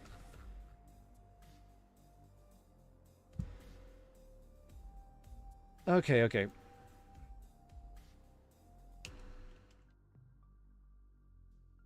Rainbow zebrafish. Okay. We'll have to look up the actual model. Here we go. Okay, this will work. Check that out. Look at it. We get to see all of the activity of the zebrafish brain as he's doing stuff. Look at that.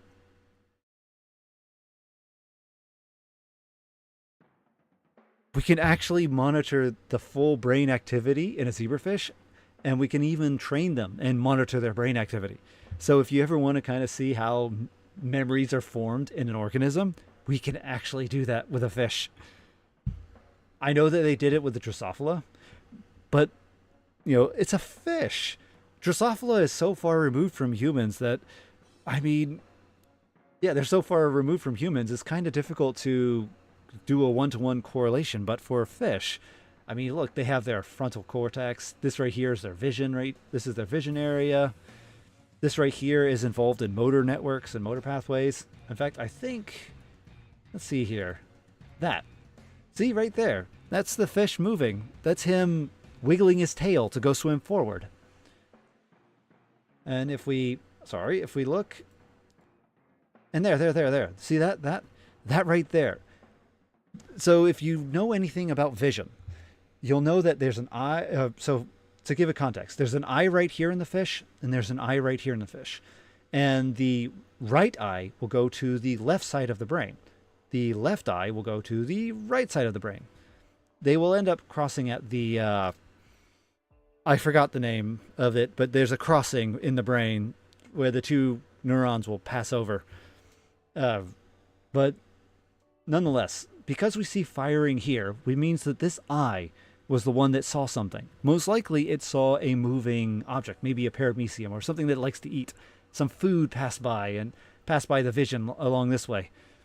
And it ended up going, oh, I want that. Hence why this area is lighting up. And you can see that there's firing after it. You can see a little firing of the neurons, so it's trying to turn and go after that food. It's very fun. This is what I was studying right here in fish, and it's very fun. They claim 8 months ago, but this is a volumetric imaging. Actually, I kind of remember seeing this. This was much older than that. I remember seeing images like this much earlier. Though to be fair, this is volumetric. This is just a compressed image. I would have to see what the full, the full volume of it looks like later. But yeah, fun. Anyway, let's get back to building our database. Let's get back to building the database. What we were doing was we were collecting data because apparently, our, no intro, they have there's a lot of data files here, which is nice, but they're not really standardized. Actually, I was kind of commenting about that earlier before I got distracted. There's standardization as a major issue. See, they have naming, bios. All right. Let's download this one as well. All right. There we go. Downloaded. Now, what I want to do is do a quick peek at the files.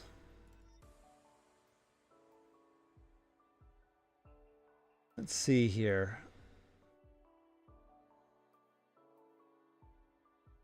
I'm just loading it up in I'm just loading it up right now in Notepad++. So just doing a quick peek, and they have name, they have ROM name, they have description, and they don't have category. Oh no, they don't have category. All right, what about, that was the PlayStation. What about the Game Gear? Game Gear, please have category. All right. And let's see here. They have, what do they have in here?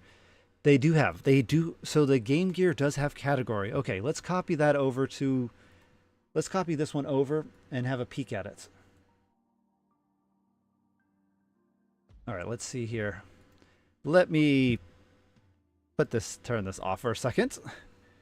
I don't want to, yeah, I don't want to do anything, dox myself. Let's see here. We're going to transfer file.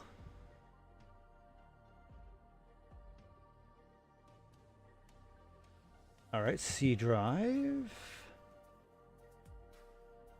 desktop, and then there's the file right there. All right.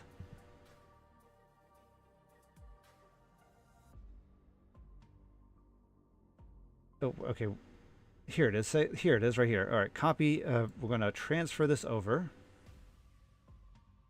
I should probably transfer this over to the desktop. There we go. Transfer it over. Nice. Okay, done. Nice, nice, nice. Done, done. Let's go ahead and load this back up. There we go. Okay, perfect. So now that we have that here, I can now show you the file. So here it is. This is the Sega Game Gear. If we go in and do a quick edit, you can see here it actually contains a lot of the information that, some of the information I was looking at. For instance, we have category right here. So this is what I was looking at. Category, description, ROM name, normal name. There's the SSH file. They actually have another SSH. They have another one actually. So this means that we're going to have to incorporate this as well. All right, no biggie. Size is another one. ID. When did they start adding IDs to the ROM lists? I understand that ID when it comes to the Nintendo DS because of the fact that that's how Nintendo cataloged them. For the Wii, the Nintendo DS, for the... Actually, I don't know. Did they do it for the 3DS? I just know for the Wii and the DS, they actually had IDs. I think this just might be... Oh, ooh, they have clone of ID too. Ooh. Okay, we have a lot of categories we need to keep. Let's load this up. All right, let's load this up into... Let's go dig into this and figure it out. All right then. All right then. So let's see here. Let's copy the name of the file too. That way we won't have to worry too much.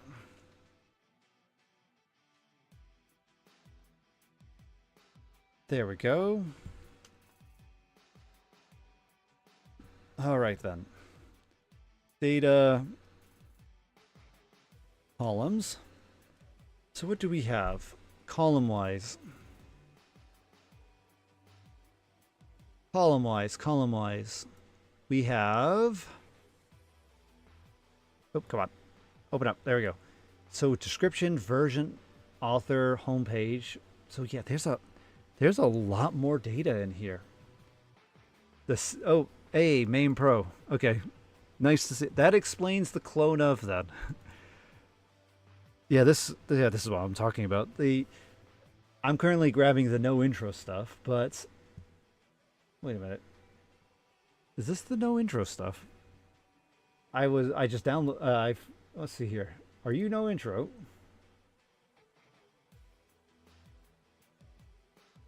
Let's see here. It just says Sega Game Gear and the date. I'm guessing it's no intro. Okay. Because there's another group out there which does the data catalog. It's not just no intro. There's also the main MAME. It's the MAME community.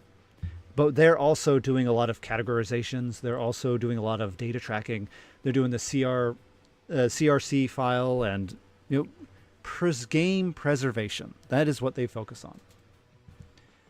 And whenever you see the clone of ID or CLR MAME Pro, that's usually them. That's usually them. All right. Let's check out the category list real quick. All right then.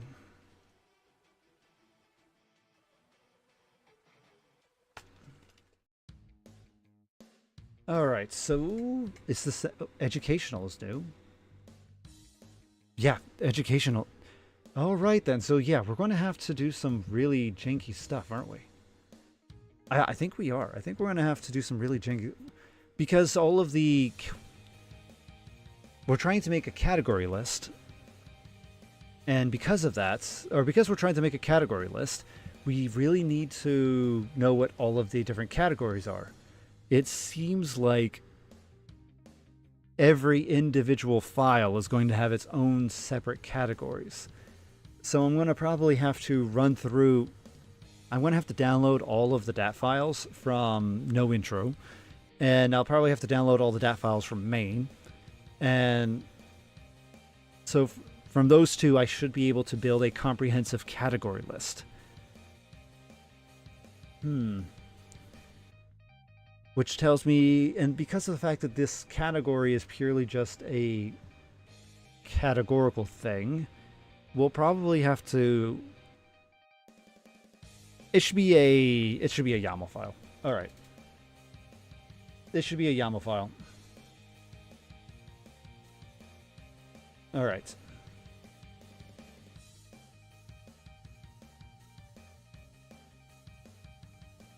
I was going to turn it into a enum, but if there's going to be like 100,000 categories, I think the last thing we want to do is just create an enum. Plus, actually, if I do make it a YAML file, I can probably do some interconnective, connections to each other.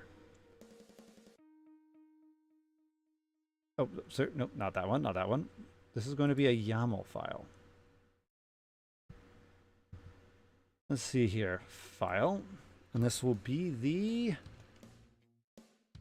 this will be game categories. YAML. There we go. Okay. It's a YAML file, and because it's a YAML file, it's always easiest to start sorting the data in. It's always best to sort the data here. Let's go ahead and create a new one.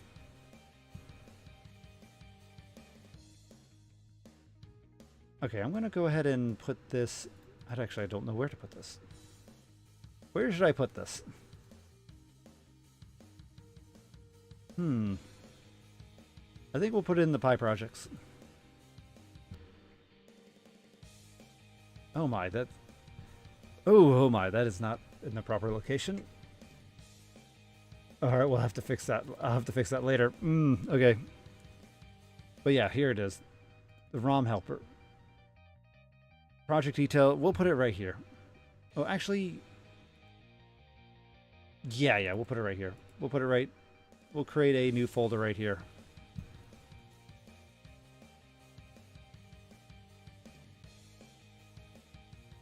This will be project details. And then here we'll simply call this the YAML.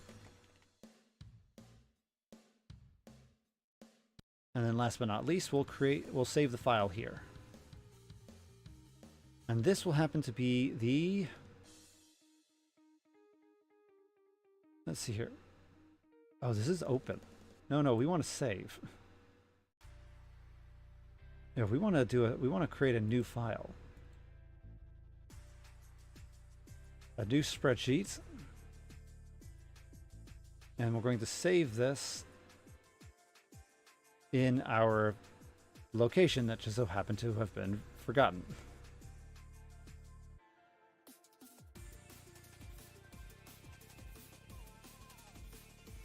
One second while I get there. There, project details, YAML. Okay then. Here we go. And for the file name, let's call this is going to be game categories. There we go. Okay. All right, nice. So, yeah, so pretty much to create a YAML file, we'll have to generate the different components of it later. For now, let's just get the list down of the different file or different data are different categories. All right then. So, oh come on, Gay, come on, be nice to me. Okay, right here. Okay, so games, pre-production,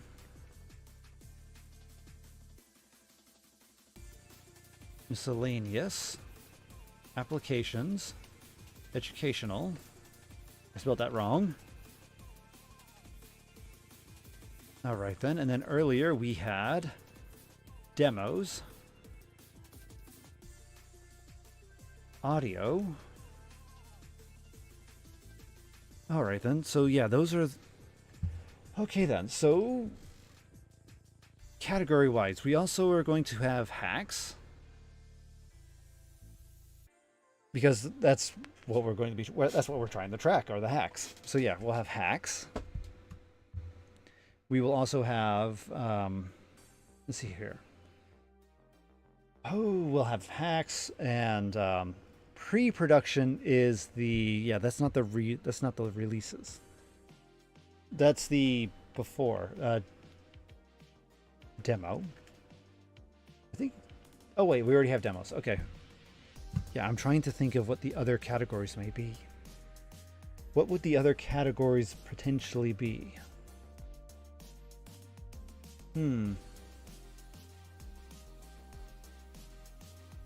Yeah, what could the other categories exactly be? We have the games, pre-production, hacks. Mods and hacks are the same thing.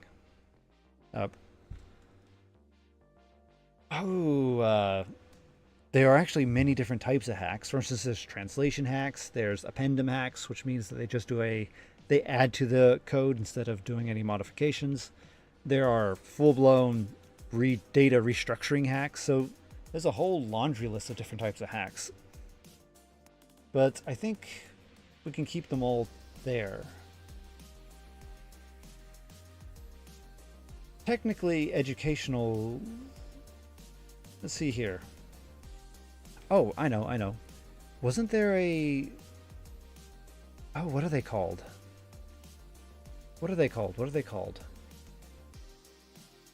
There is a... Oh. Not... Oh, homebrew. We'll put down homebrew.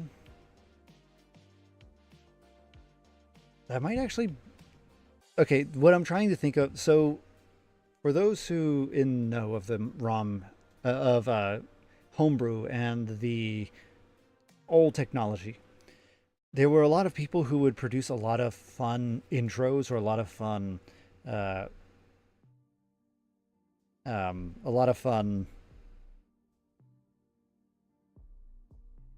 Pretty much they were trying to push the technology to their limitations. So they would be very elaborate pictures with music. They would be very like three-dimensional artwork or three-dimensional examples. These were all to try and show off just how powerful the system could theoretically be if you were able to take full advantage of the hardware. And there's a lot of those examples out there that exist. I don't recall what those are called, though. I guess we'll just stick with homebrew for now, because homebrew is something completely different. Homebrew is applications that were developed for a particular technology, a particular hardware. For instance, running a calculator on a camera. You would create homebrew. That would be kind of homebrew. It's as its name is. It's home-developed software. Okay, so besides this, we should also... Let's see here. So we have our categories list. Each category would have a descriptor. And then... Actually, I think that might be it for these.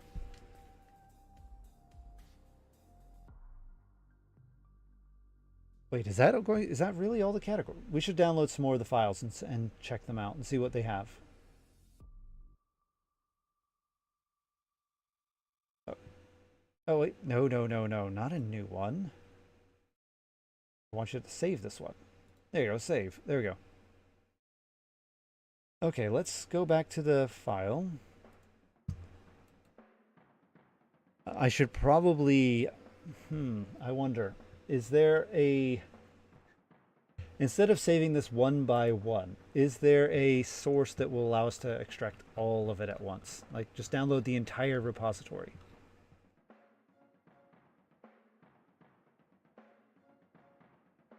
These are DATs not part of the database. Okay. Why is the Nokia in, wait, why was the Nokia one discontinued? I guess they just stopped working on that one.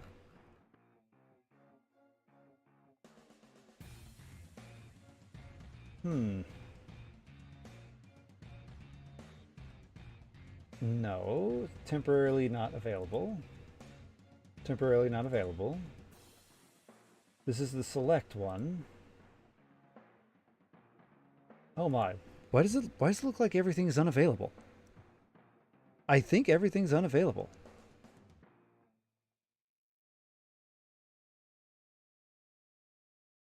This is the dailies. We don't want the dailies. Yeah, I have a strong suspicion that, oh, I know. But this is the most recent data. This one's being updated. Okay.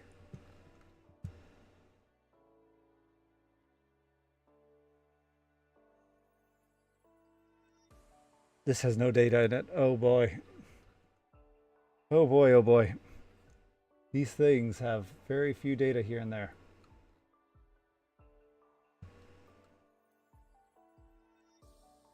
Nintendo wallpapers. What is that? What is the Nintendo wallpapers? That is it's very interesting and confusing. Source code lists, non-dumps.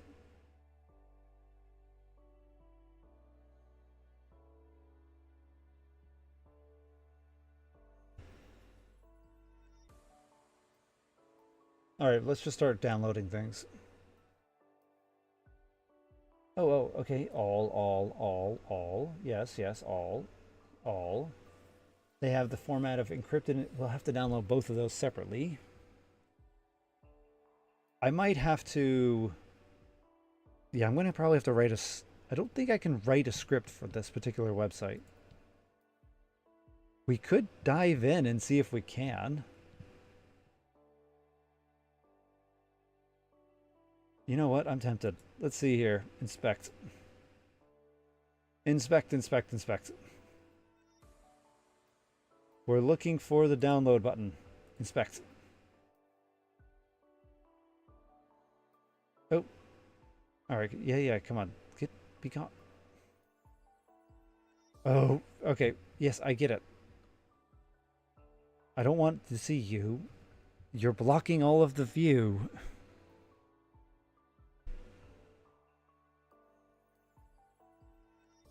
Download. All right then. And this is the back button. I could probably click on that. That's exactly what they want me to do, is to click on that. The name, though. Oh my. Why is the name like that? Let's do this. We are looking for a form, which would be BR. Oh, should probably put a dash at the. There we go. BR and then inputs. So BR is not part of it. Okay. So just inputs. Oh my. All right then. Yeah, I have a. Okay. Okay. If we're going to download this, if we're going to set this up to be automated, we're going to have to hunt for download. We're going to have to use the value. I wonder if it's going to be the same. Let's hop back. Let's hop back real quick and download another one. Game Boy Advance, perfect. Prepare. Oh, wait, what? You can download the whole pack of DAT files in a single zip. Go to download daily. Ooh. That is fantastic. So they've already planned this. Nice. This is what we want. So download daily. Include everything. Include every single thing. There we go. They actually knew what I was doing. Nice. Nice that they acknowledged that. I knew there was a way to download everything. I did. I remember doing it once. I forgot how to do it though, but it's good to know that this is going to take a while. Oh, it's going to take a while. It's a very big data file. Ooh. 2.1 megabytes. Ooh. That's a lot for data. That is a lot for data. So while we're waiting for this to proverbially crap itself. All right, while we're waiting for that to proverbially crap itself, let's go ahead and continue over here. We'll work on the YAML in a bit. The main thing is this here. We can actually access the data. We're using an XML path. So if anything, what we need here should be open DAT file, open DAT. Then we're going to be looking for a path.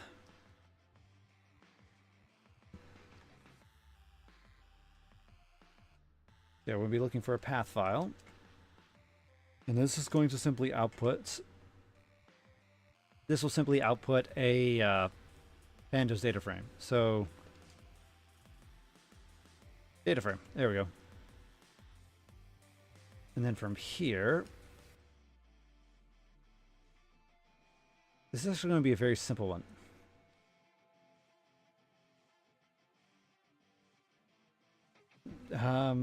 We can just call it path. It doesn't need to really be anything too complicated. Path. There we go.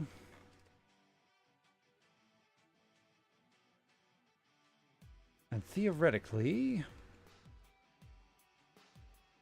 Alright, there we go. We actually, we're just going to return this.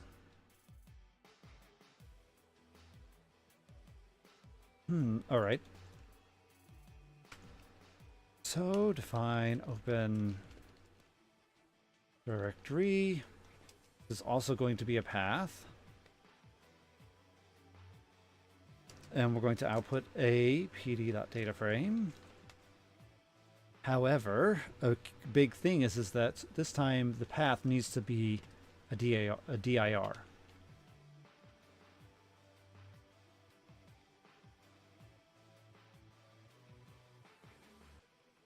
So if not a dir, then we're going to simply raise a value error.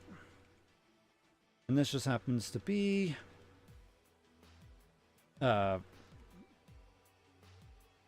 directory, not a directory. There we go. Not a directory.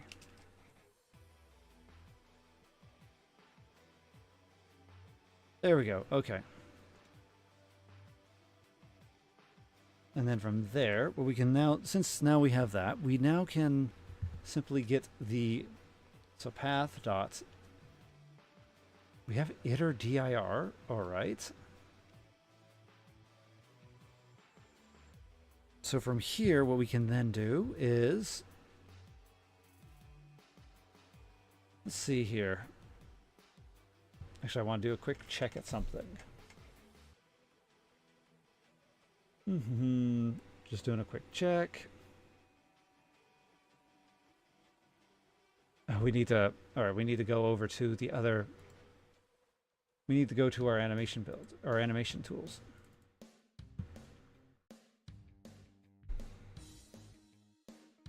Let's see here, where are you? Here we are. So yeah, okay. I wonder why I didn't just iterate. Why did I do? Oh, it's probably because I wanted to make sure that confirm that it's a dir. It's a directory. Because theoretically, I just need to run this. Theoretically, I just need to run this, and so this will be for dat file in iterating the files. If dat file dot, oh, we want the extension. Not if it exists. We want the suffix. There it is. If the suffix is equal to, we'll just put it to .dat for now.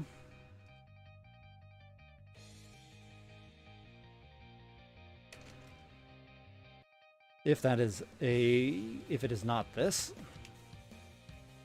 then we're going to simply continue.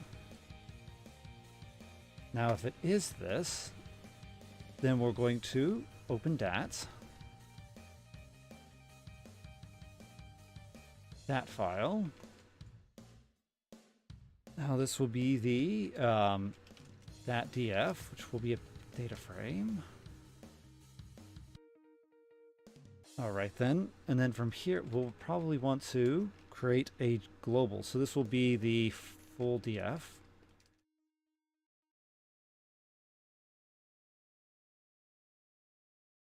There we go. And then from here we'll simply do full df, which is equal to concat. This will be full df, data df. And then, let's see here. We want to get rid of the, it should be ignore index. Yeah, there we go. Okay. And last but not least, we'll return full df.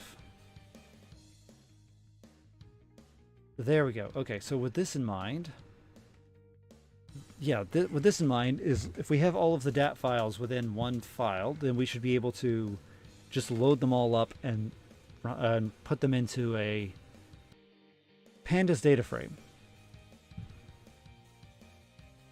Let's see here. This did not save. Oh, I see. Okay, it is saving. No, it's not saving. Okay, why did you not save? Okay, here we go. All right, okay. Now I'm saving. Okay, now I am saving it. It was taking its dear sweet time. It is 141. Oh my, that is 141 megabytes. That is a big, big file. Ooh, I'll probably have to transfer it via USB later. But okay, we have that. We have the data. So while we're at it, we already have two files opened up. Right here, we have dat file. Let's go ahead and move this over here. We don't need you anymore. So we now have two examples. Let's go ahead and load up that dat file.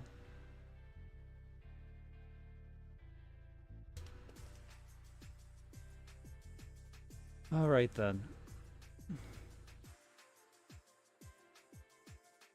Let's see here. No intro dat reader. And then self.open dat directory. And this will be the dat directory, which happens to be our, let's see here, home, location, desktop, dat files. There we go. It is dat files, correct? Yeah, dat files. All right, and then we'll load this up right here. And then the last thing is we'll output this as data. And syntax error. Okay, why is there syntax error? Oh, I forgot. Oh, whoops. Okay, I forgot. We need the, there we go. Okay. There we go. Okay, so data should contain, yep, there it is, all of it. So now if we look at the database, we can see here it is, all of the data. Nice. We should probably yeah, we should probably combine some of these together. Or not combine, but we should probably add in some extra columns. So, yeah, let's do that. We should probably put it here. So once we open the dat file, right here. Oh. Alright, so first constants is going to be... This will be called the console.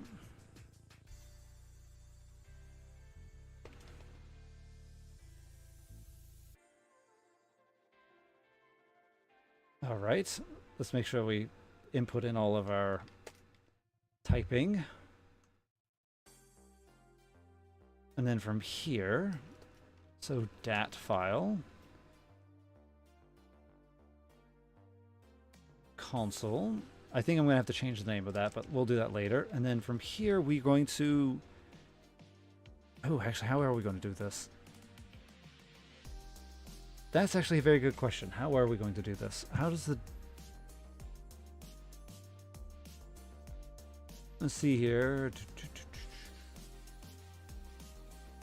This happens to be the... Yeah, this happens to be the...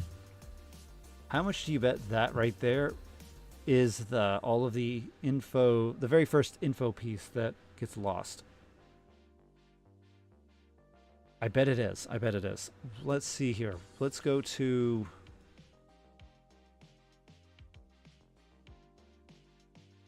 Home...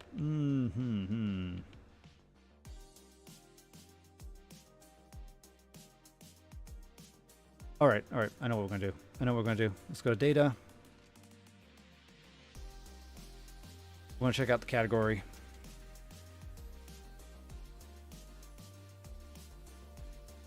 We're looking for those that are none.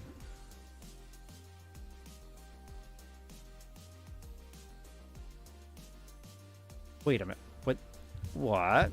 I just saw it.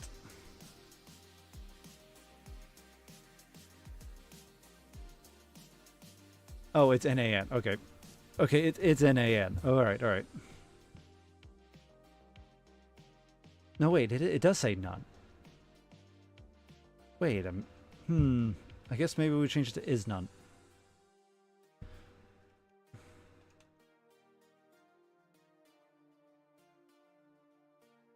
And it did not like that. Okay, fine then. Fine then. Poo on you.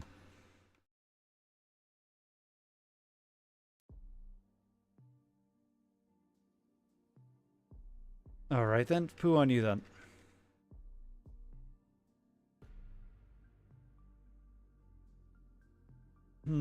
So how, actually, you know what? I don't think it's actually a none. I think it's actually written at, I think it's just a, nope. Nope, it is a none format. All right. I was going to try to do it quick and simple, but I don't think we're going to have to, will allow me. So instead, what we'll look at is,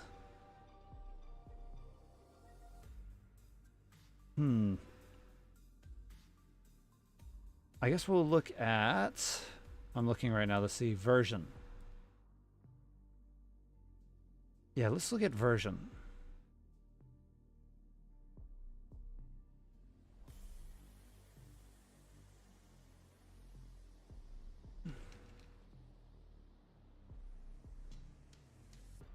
Lowercase, got it.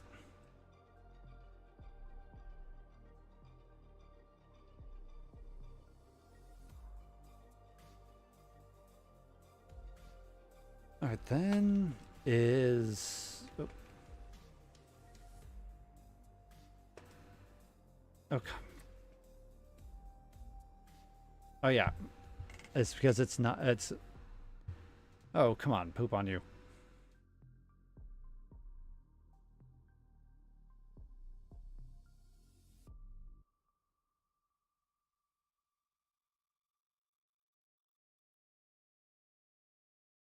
there should be an is command because I remember is null. All right. There it is. Okay. So what we want is the data where version, where this is not.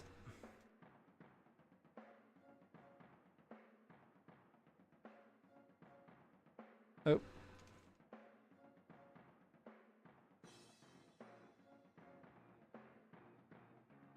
There we go. Okay. Finally. So yes, right here. So by the looks of things, that is indeed, the very first column is indeed the data that is. Yeah, the very first column is indeed the data of what the. It's all of the information about the ROM package. That means that I could theoretically crop this out, take the name, and then dump it into console.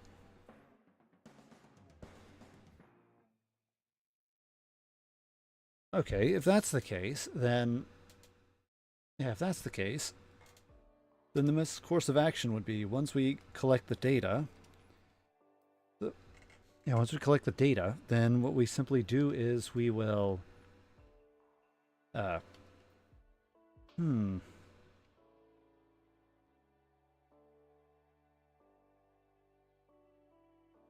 Technically, it's just the first entry that we want, which is this one.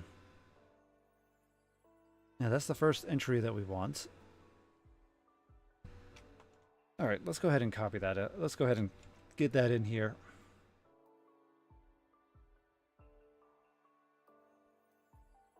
All right, so dat file right here. So this is the console info. All right. And then from console info, here we can then simply input in our file. This happens to be the name. All right, name. It'd be name. All right, I'm just going to go ahead and run this first, just to see if it works. And then from there, and there we go. What is the error? Why you error you? Oh, the item assignment.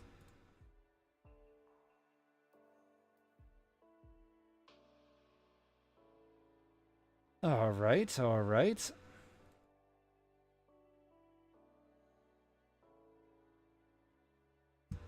All right, we can go through this real quick.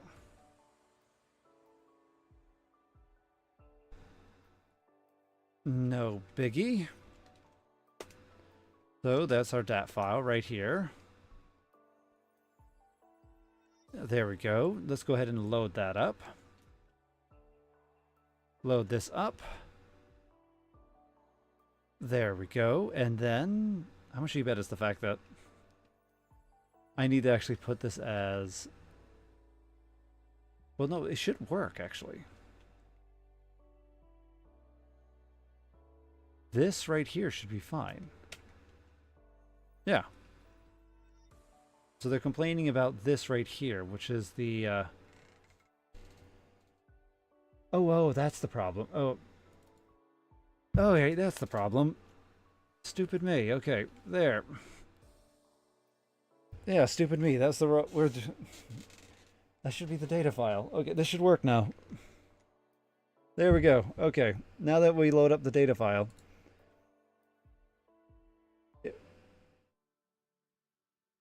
There we go. And then at the very end, we should have console. There it is. Perfect. Now we can see all of the different consoles. Nice. So there's the Sega Mega Drive. There's the Game Gear. I have a strong suspicion that some of these, for instance, like the homepage, the URL, the author, the version, I have a feeling that's specifically only the, it's only the intros, the description of the document. So from there, we probably will have to, make a list and then drop all of the data, drop all that data.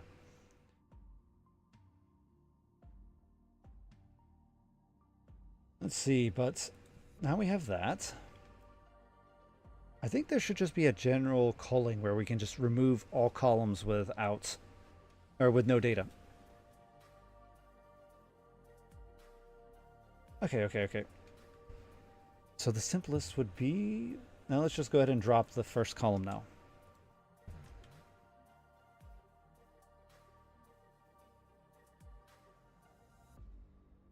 Let's see here. And then we will simply, I'm trying to think. Actually, because the column name is quite different. It's going to be different throughout all of the different things. So,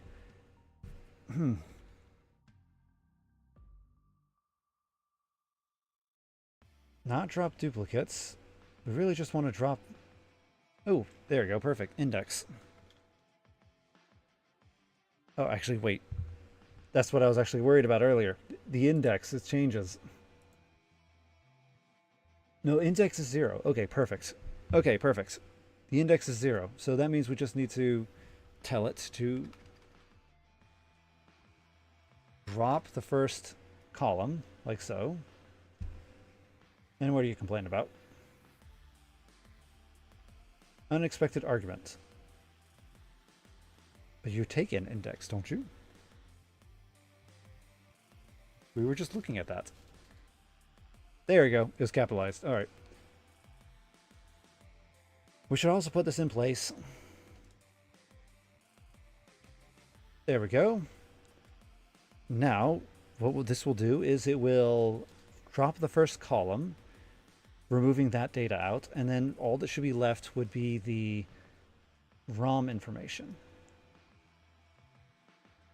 Now, as I mentioned, usually I would create a giant list, but let's look at the pandas data, or let's look at the pandas real quick. So pandas Python drop empty columns.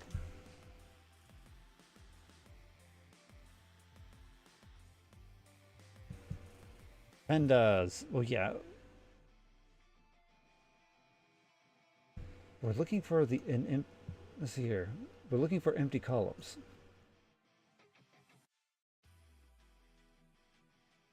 Here we go. Returns data with labels on given axes omitted where any or all data is missing. There we go. Let's just do drop NA. Let's try that and see.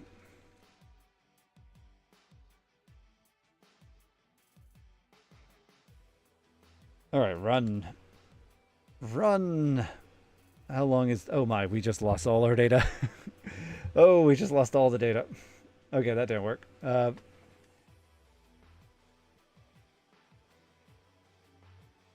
Okay, drop NA was not the right call. Doing the other way, what we did, where we dropped the first column, it did work. So now we can store that data later. Yeah, we can store that data later. For now we just need to drop the columns with NA. Nothing but NA.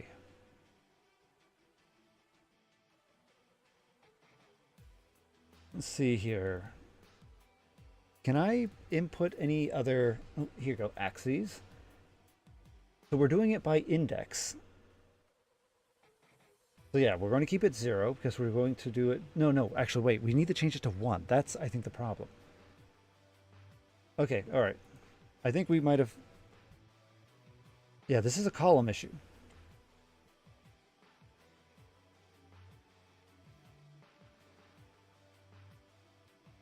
Let's see here. It should be axis equals 1. There we go. And there, ooh, nice. Check it out. We now have a nice, clean data structure here. We have our, oh, that means some of the other columns, they really didn't have much data. Ooh, anyway. So this is all, is this really all that we're able to get a hold of?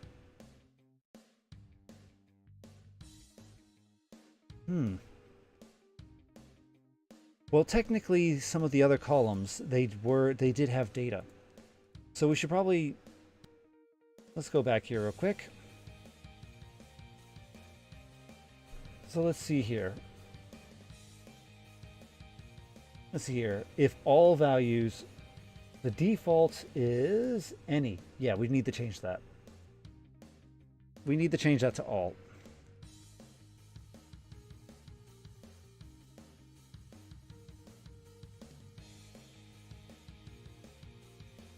There we go. Okay, we were able to recover 2 columns. Nice. That happens to be category and clone of. All right, perfect. Ooh, perfect, perfect.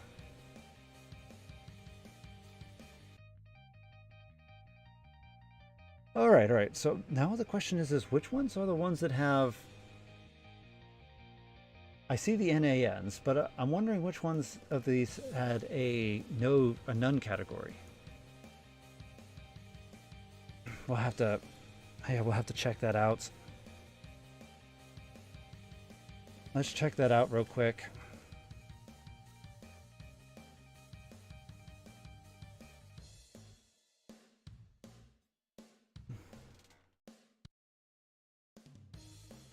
Let's see here. I think we'll call it is NA. All right then.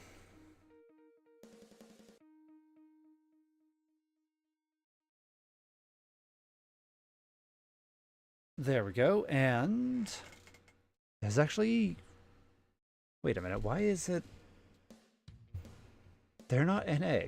Category wise, these should not be NA.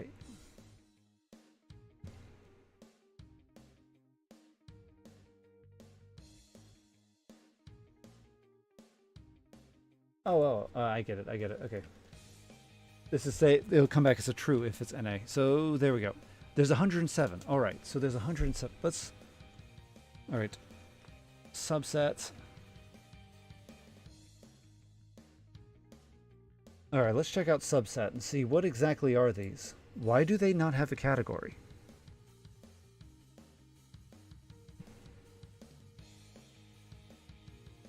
These are clones.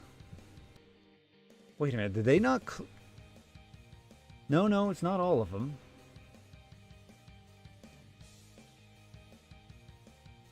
It looks like these were just not assigned a category. Okay, that's going to be a pain in the butt.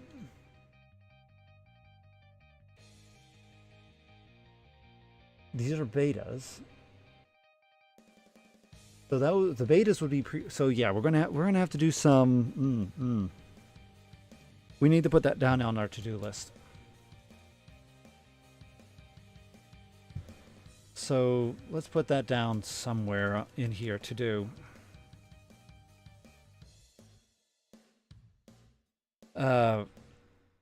Code to define category based on title and additional information. There we go. Because we kind of want everything to have a category.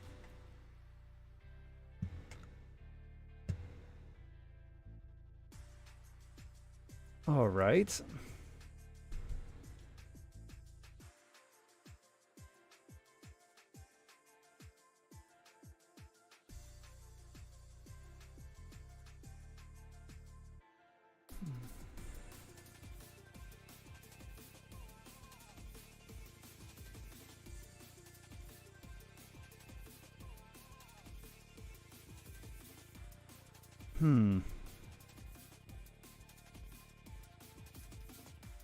Anyway, okay then. So let's see here.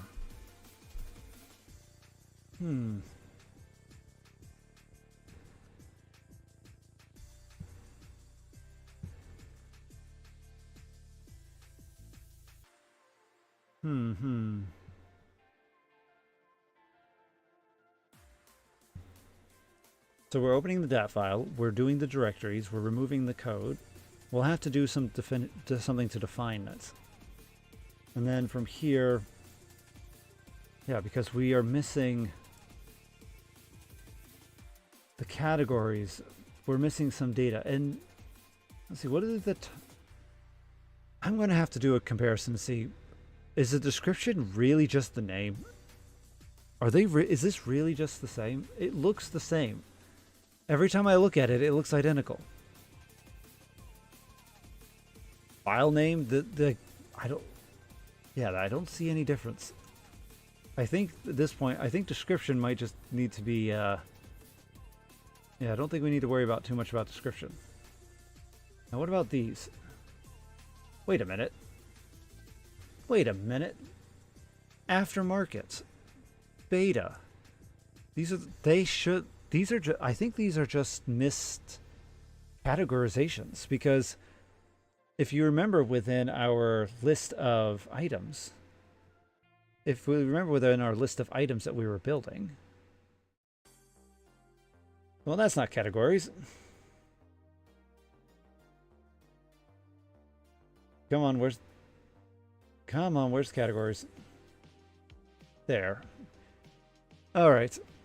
So if you remember here, we actually have pre-production, applications, educational, we have games, a whole laundry list, and then aftermarket is still a game. It's still a production, or, you know, it's still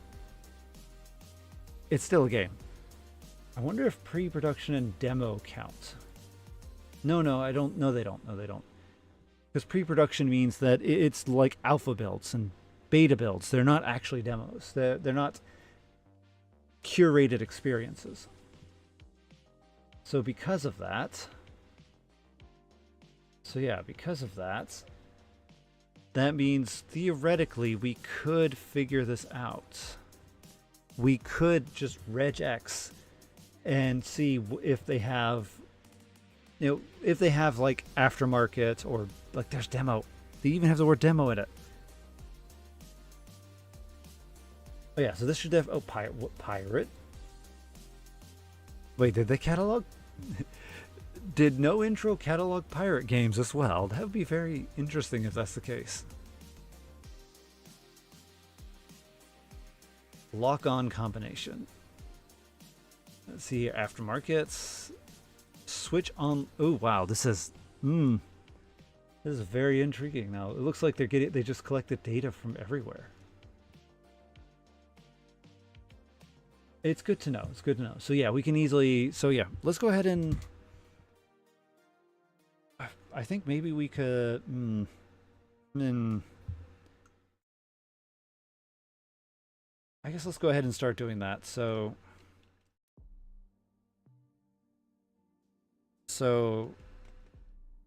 not redefine category, but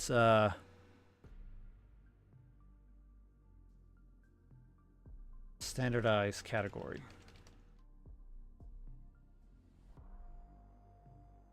In this particular case, we'll simply take in a data frame, so we'll call it we'll call it data df.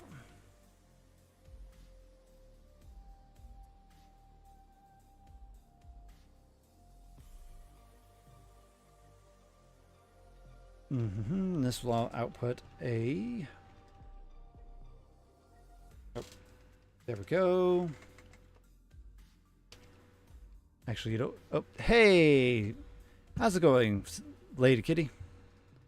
I'm busy programming. Oh, you missed it earlier. We got totally sidetracked. We were looking into all sorts of crazy sciencey things. We actually found out a whole lot of whole lot of fun stuff involving science.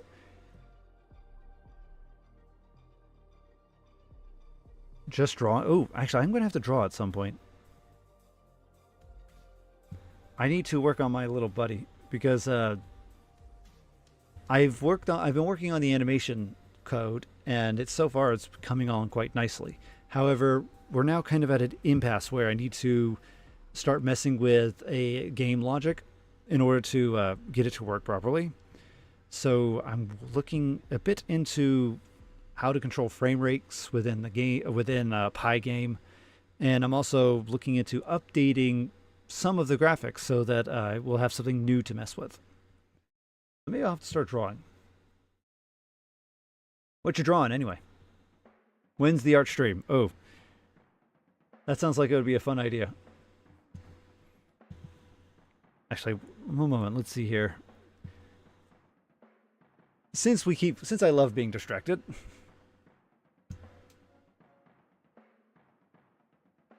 Let's see here. Yeah, since I love being distracted, let me load it up. Oh, you're drawing a friend fan art. Fun. Hey, here we go. Here's the software.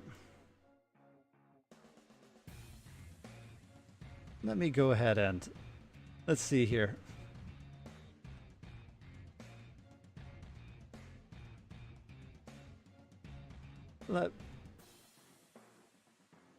There we go. And now, let me add it in.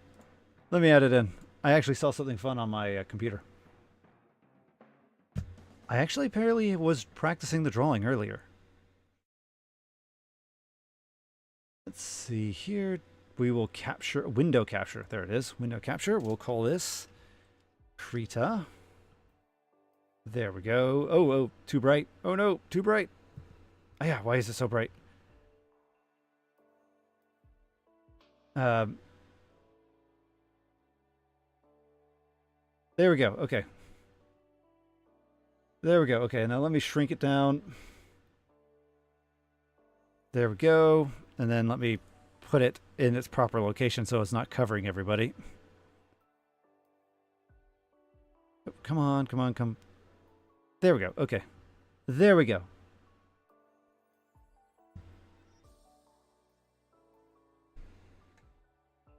Yeah, I know. It isn't very practical at all. Oh, yeah, I'm flashing people. It's going to be all over the internet now. Oh, I'm going to have to be, have to hide my face. Check it out. I actually been practicing my drawing already in here. As you can see, I've been trying to work on the design of my buddy. I've been working on his design, trying to get it to work. I will have to make an apology video. All right. Okay, here's the apology video. I'm sorry for flashing bright white lights at everybody. It will not happen again until it happens again, so I'm sorry. Okay, so let's see here. Where's my mouse? Here it is. Aha, I found it. Okay.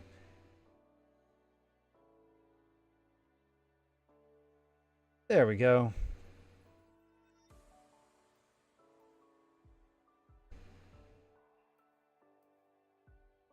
Make a little squid monster.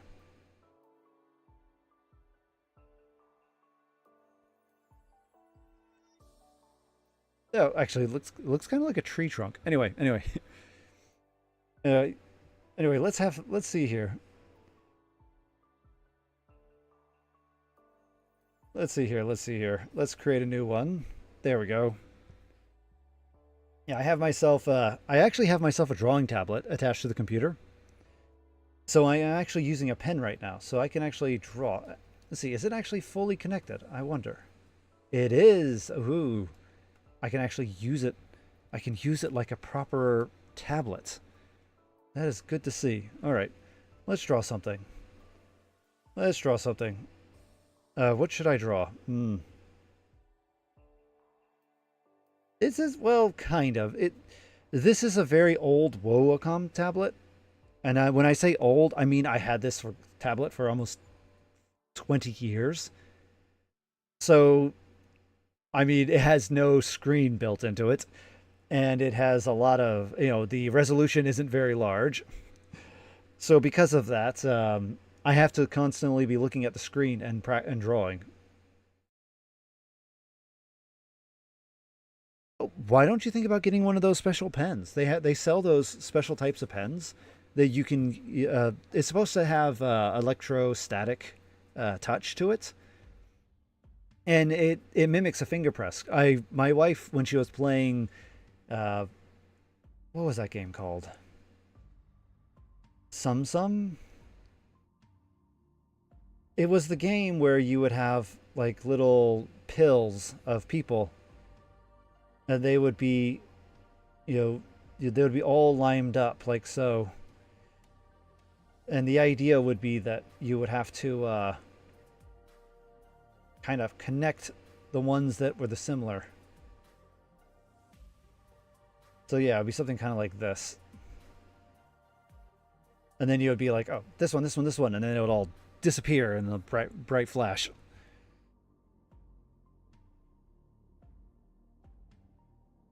Oh my, ooh, that sounds very painful. This is one reason why I try to avoid the ranks, because it can be ranks is very difficult. I tend to I tend to avoid ranks because of that reason exactly. Let's see here. Let's go ahead and start drawing something.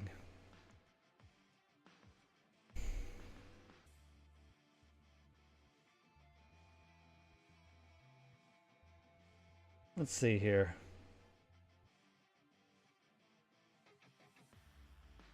Why does it look like I'm making a Yorkshire Terrier? Okay, you know what? That's exactly what this is going to be. This is Yorkshire. This is going to be a Yorkshire Terrier.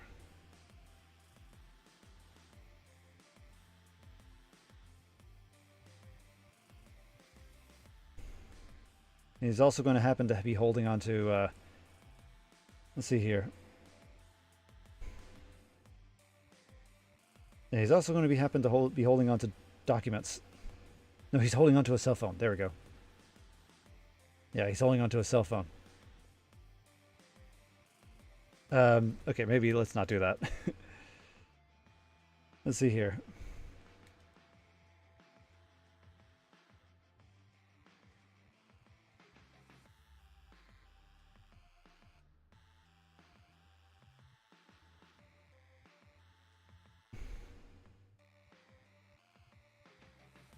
I need to really work on my feet. And last but not least, look at him. He's a Yorkshire Terrier, so he has a big bushy tail. There you go. You know what? We should probably zoom in a bit. Let's zoom in a bit. His eyes.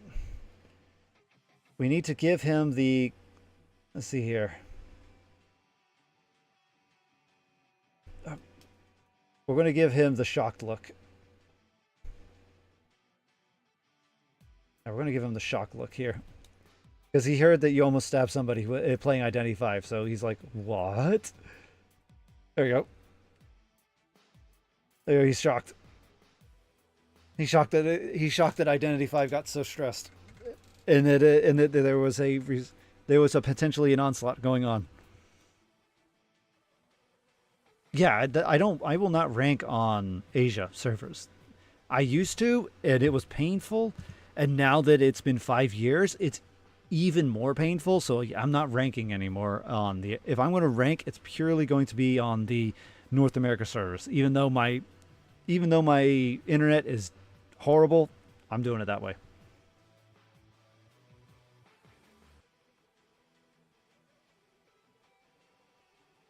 I see. I see. Man, that is. Yeah. Wait, isn't there? Let's see here. There's 7 layers. Isn't there like the? Isn't the 8th layer like being stuck in? Uh, all right, this is kind of a funny reference to Kafka. If you've ever read Kafka, you might know some of his works. One of them happens to be about being stuck in bureaucracy. In fact, I think it's one of his more famous works. Most people would think it's the cockroach one, but no, I think his most famous work is the trial, where a guy is convicted of a crime that he doesn't know. They won't tell him what it is, but he's been convicted. So he tries to go through the bureaucratic system to find out what is he committed of and why is he going to be offed the next, or in the coming months. And it's like going through hell. He gets sent to different other people. Those people don't know, so they send him somewhere else. He ends up having to go wait in lines that go nowhere. It is absolute nightmare to try and get through the bureaucratic BS. And ultimately, his trial keeps getting delayed and delayed, so that he's effectively stuck in purgatory, where he doesn't know what the crime he's committed, and it's not being resolved. And yeah, yeah. I think that would be the 8th layer of hell there. Maybe the 9th is the IDV solo match, solo ranking. Oh, let's see. Oh yeah, there we go. Nice, nice. Aha. Okay. Yeah, so I'm gonna have to draw my buddy. I've been trying to work on it. So, for instance, I've been actually trying to give him eyes now. And I'm also trying to give him a nose. Like, oh. Yeah, we'll go Shin-chan style. Yeah, we'll go Shin-chan style today. Yeah, I've been trying to work on him.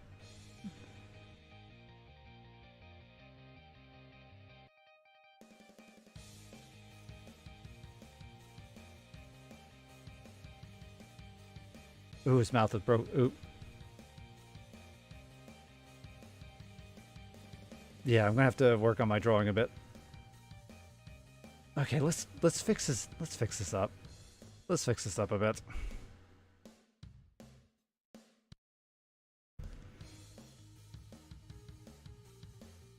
Yeah, you'll be amazed at how my drawing is never consistent. Never. You would think that after drawing so long, maybe I should just stick with drawing monsters. Apparently, my wife says that I'm always great at drawing monsters. Maybe I should just stick with drawing monsters. Alright, I'm going to draw a monster instead. I'm having trouble with drawing my raccoon buddy. I'm going to draw a monster instead. Let's see here. What are we going to draw? I know. I know exactly what we're going to draw.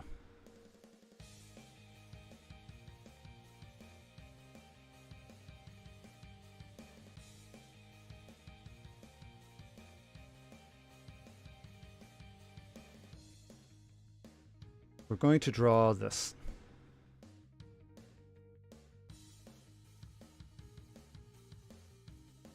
It's a ghost. But not just any ghost. It's a ghost cat.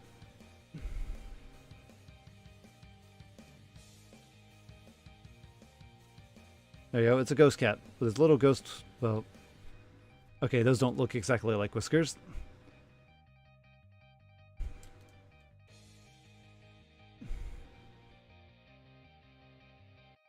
There we go. Yeah, he's a ghost cat. There we go. Ghost cat. And he's going to haunt you. So, in other words, what he's going to say things to haunt you. You know, where's my TPS reports? There you go. Ooh, scary. Okay. They look cute. Yes, my drawing is atrocious. I do actually have a whole laundry list of monsters that I've been developing. I'm trying to create a book. I should probably maybe I should set up because I'm a very creative person and I'm a very curious person. Hence why the second channel that I'm on YouTube, I'm streaming to a second channel. On Twitch, it's the same one. But the second channel is supposed to be all about creating and doing constructive things. So maybe I should probably start focusing more on those things. On, you know, besides just programming, also with some drawing. I did come up with, let's see here. Let me go grab my book. Where are you, book? Ah, there it is. Let me grab the book. It is a reference book.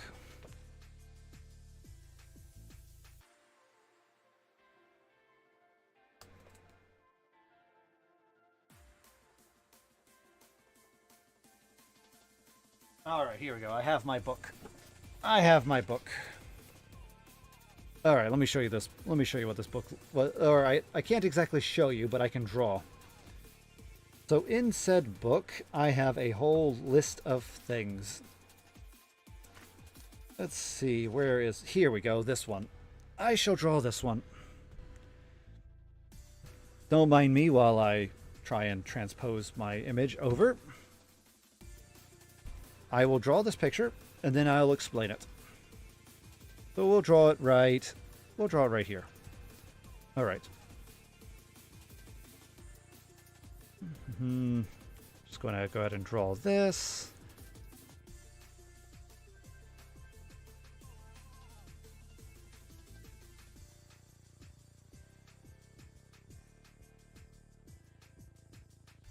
Go ahead and draw that.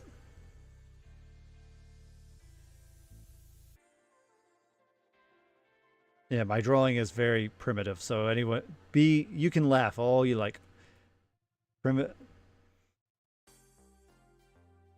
Definitely, if I'm going to continue working on this, I'm going to have to maybe hire a better artist.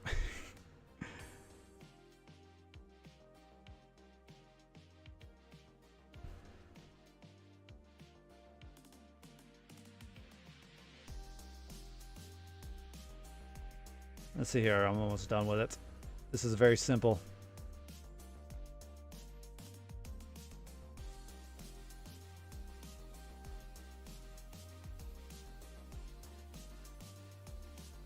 There we go. And let's add in some shading.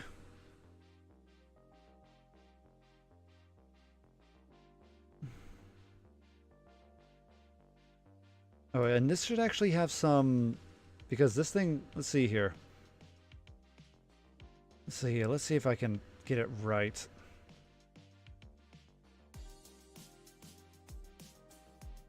This is supposed to be... Alright, come on, there, okay. There should be like a couple... So, alright. So to explain what this is a corpse of an animal, right here. So this is a corpse of an animal. This is a parasite. This is called the zombie worm. What it does is it will infect corpses and reanimate them.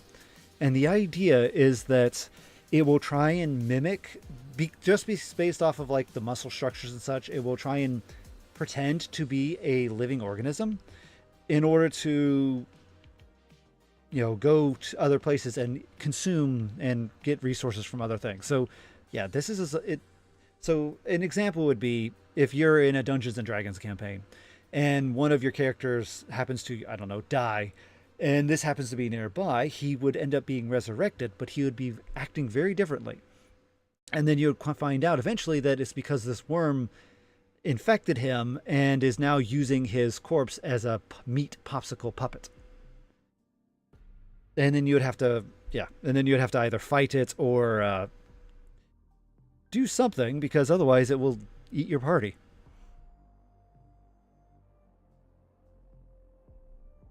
But yeah, I've been creating parasites, and I've been creating, the entire book is about fantasy parasites. That's what I'm working on. I came up with like 60 of the buggers, and they all are, they all have various attributes to them, and I'm actually working on writing little stories about them. For instance, another little parasite that I came up with is this one right here. So I'm just going to draw, here's an eye right here. Let's see here. So here we have our nice little eye. We'll get our little iris on it. There we go. There's our iris.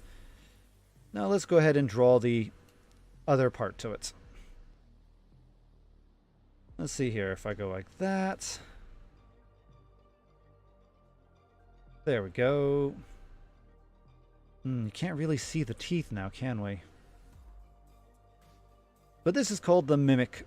This is the organ mimic. This is a virus. If it infects you, it will... If it manages to get into your body and infect you, whatever organ that it infects, it will turn it into a mimic and proceed to eat the surrounding tissue. So for a person who has this and it infected his eye, then suddenly, you know, let's draw a face. Suddenly, like, he's going to be a very sad guy because, like, his nose, here's his normal eye, but the other eye let's see here. There's the socket. And then the other eye is kind of over here now. It's trying to eat his other, it's trying to eat his other eye in his face. And we should probably give it a bit of shadowing here because he's, his eye is moving. His eye is trying to, let's see here, there we go. His eye is trying to go eat his other parts of the tissue. It already managed to eat part of the, it ate the eyelid and some other things. Now it's trying to escape. So yeah, I have a whole lot of these fantasy parasites and viruses that will cause, nature's metal, so I can't fantasy be metal. So here's some fantasy parasites that you can insert into your D&D campaign if you want. Oh, I have some of those. Let me just list some of the names of the monsters that I came up with so far. I have the Bone Eater. It is a parasite which infects bones, and it eats it pretty much lives in your bones. It causes you to have cancer, so that your bone is constantly proliferating, and it eats your bone tissue. So, yeah, people who get infected with the Bone Eater will have horrible, disfigured, body structures because their bones are abnormally growing, and they have holes in their flesh because these things keep eating it to get to the bone. There's the Light Thief. It is a parasite that will replace your optic nerve. So for anyone who knows anything about your vision, you have photoreceptors, so let me draw a picture. Let me see. So to give you briefly, you have a long line of photoreceptors here. So these are the photoreceptors. And these then will interface. So these are a bunch of neurons, and these will then interface with things like the Mueller glia. You have the horizontal cells.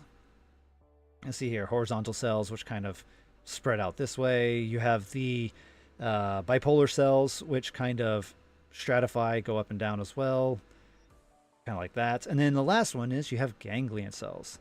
This kind of connects to all of these and then sends it off to the brain. And this parasite, what it does is it will pretty much destroy the ganglion cells, and it will interface with the back of your eye. So again, we'll take a picture of an eye, and then we'll have our little creature right here. Here he is. Here he is right here. His tail goes off to your optic. It goes off to the, technically to the optic chiasm, but it will go all the way down to your brain. And here he is kind of wrapping around. He's going to pinch your eye because he's not supposed to be there. So there's little pinches, like so. And voila, he's now replaced your eye, the back of your eye. And he's going to direct you, pretty much he's going to direct wherever you go to see where you're going to head. Because he wants to absorb as much light as possible. He doesn't care about your photoreceptors, so if they get sun bleached, he doesn't mind him. He's gonna feast on all the energy that comes out of your eye.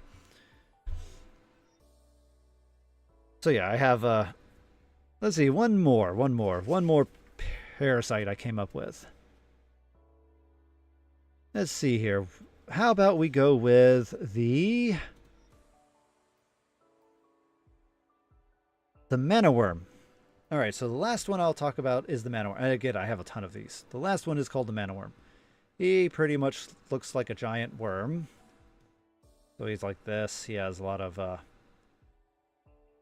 he looks kind of like that. Continue going. Continue going. So he looks kind of like this. He's a segmented worm. He lives in your digestive system, and he consumes all of your everything that enters the digestive system. And I mean everything that enters the digestive system. And in return, it excretes mana. So because of that, those who are infected with the mana worm, they end up gaining immense magical power. So the mana worm, you end up getting immense magical power, but you run the risk of suffering from mana burn. And mana burn is pretty much, think of spontaneous combustion, but instead of because of fire, it's because you have too much mana. So you have to constantly get rid of the mana. Otherwise, this worm will burn you alive. So it's great for magicians who want to have kind of like an unlimited energy supply, because this will convert a lot of waste into well, it converts all your waste into mana for you. You just have to eat a lot. However, as I said, it will consume anything that enters the digestive tract. So if anything foreign enters, it's going to get eaten. And plus it's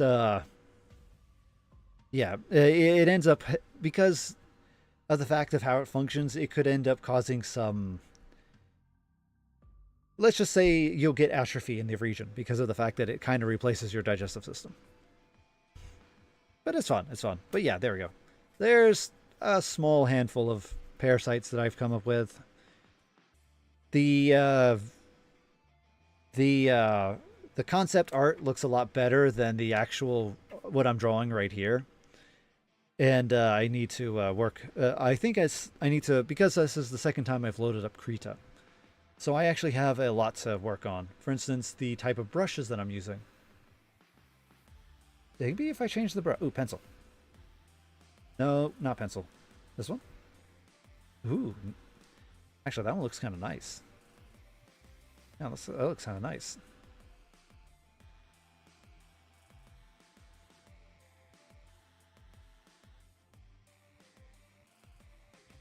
Why does it always look like Shinchan?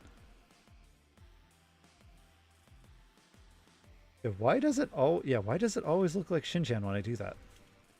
It might be because of the fact that I'm trying to draw the... I think that might be the problem. The nose is too close to the eyes.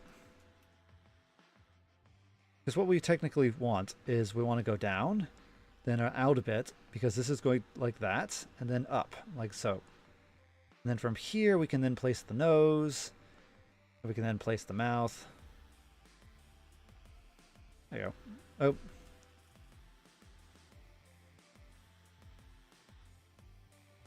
Yeah, I think I'm gonna... Let's see here. There we go. Now, technically, because of this, we should probably do that. And there. Okay, that's a little bit better. All right, yeah. I will have to practice drawing. Anyway, we're getting sidetracked. We're getting too much sidetracking. All right. Where were we? Okay, we were programming, and we were trying to figure out all of the data structure.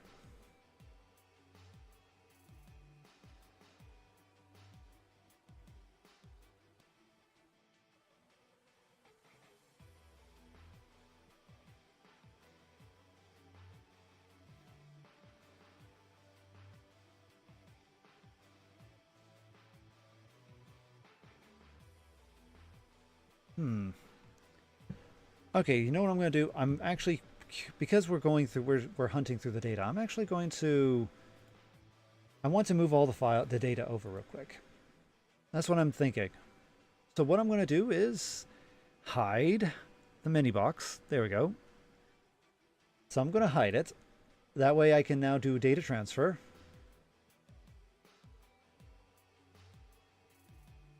Let's see here, transfer file.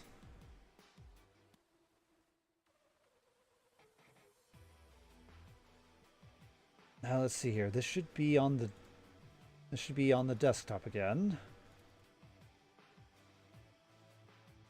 Hopefully this won't take too long. This should theoretically be relatively quick. It should be. But I don't know if it is or will be.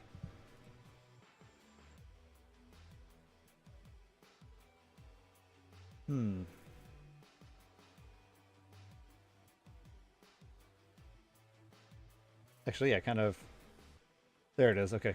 All right. Remember, I kind of blanked out there for a second. Like, where am I supposed to go again? I want to get to the desktop. Isn't that in applications? Like, no, it's in users. Okay. All right. Here it is. Okay. Send. All right. And, oh, wow, that was fast. Oh, we have all the data. Oh, perfect. Okay. Okay, let's get to that. Let's get to that data.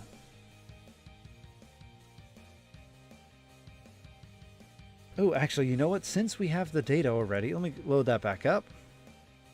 Okay, since we have the data already, like here it is right here. I probably could just do a full extract here. Yeah, let's just do a full extract here. Oh my, okay, maybe not. Oh no. Okay, oh no, bad idea. Bad idea. I did not expect it to be this. Okay, okay, let's go ahead and get rid of these again.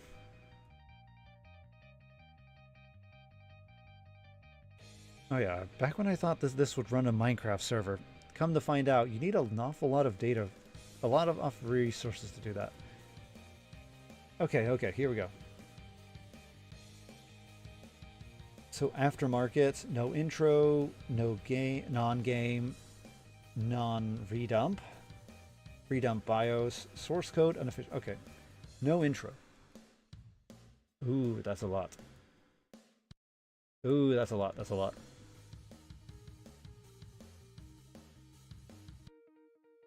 Oh yeah, that's definitely a lot. I'm noticing that there's an awful lot of overlap. For instance, DLC content, PSN content. I think that should be fine though, especially with just because we're going to collect all this anyway. I'm actually a bit curious. What about this aftermarket? What is the aftermarket stuff? Especially for something like the Game Boy or the Sega. Ooh. Let's pick one and have a look. Aftermarket Nintendo 64. What does this look like? And we have Featherlight, Vision Failure, Flappy Bird. Ooh, so this is all like homebrew stuff and games that were developed. Again, I understand aftermarket means things developed after the initial run of the game. I mean, of the console. I understand that. But what I'm curious about is it just like homebrew applications or are these like full-blown games? And it looks like it might be full-blown games.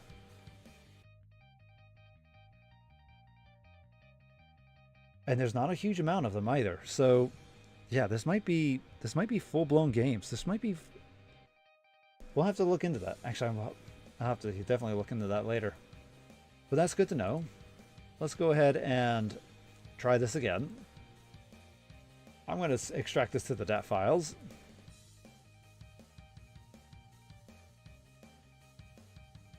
There we go.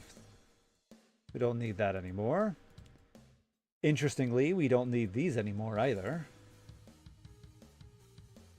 Oh, whoops. Now, what about index? What is this? Ah, I see. It is indeed an index, highlighting all of the different things that are available within this file. That is a lot. Oh, that is a lot.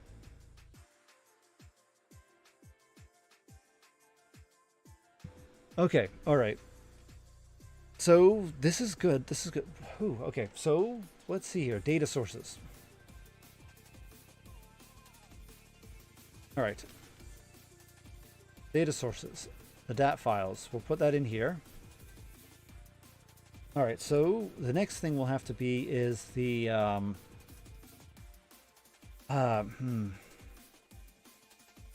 because this is supposed to be a ROM hacking database. So the idea is that we'll be able to track a lot of the information involving ROMs and involving the data around them. For instance, when it was made, how difficult is it? How many players? It should be something very simple, or at least when I say it's not going to be very simple. It's not going to be very easy. What I mean by simple is that what we're trying to track should not require a lot of post-processing. So what we need is game information. So we'll call this the game info files. let's hop over real quick to a data source. Not you. Is it you? Yeah, it is you. Okay, found it. It's you. Okay, let's see here. So what we want is to go to GameVex. It's not going to be 100% accurate. Oh.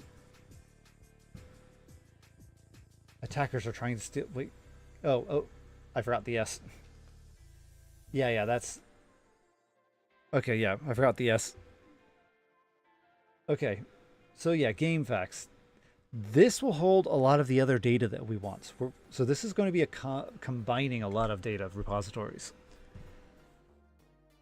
So I already found out that ROM hacking does not really have a data. We're going to have to write an extractor and collect all of the ROM hack data.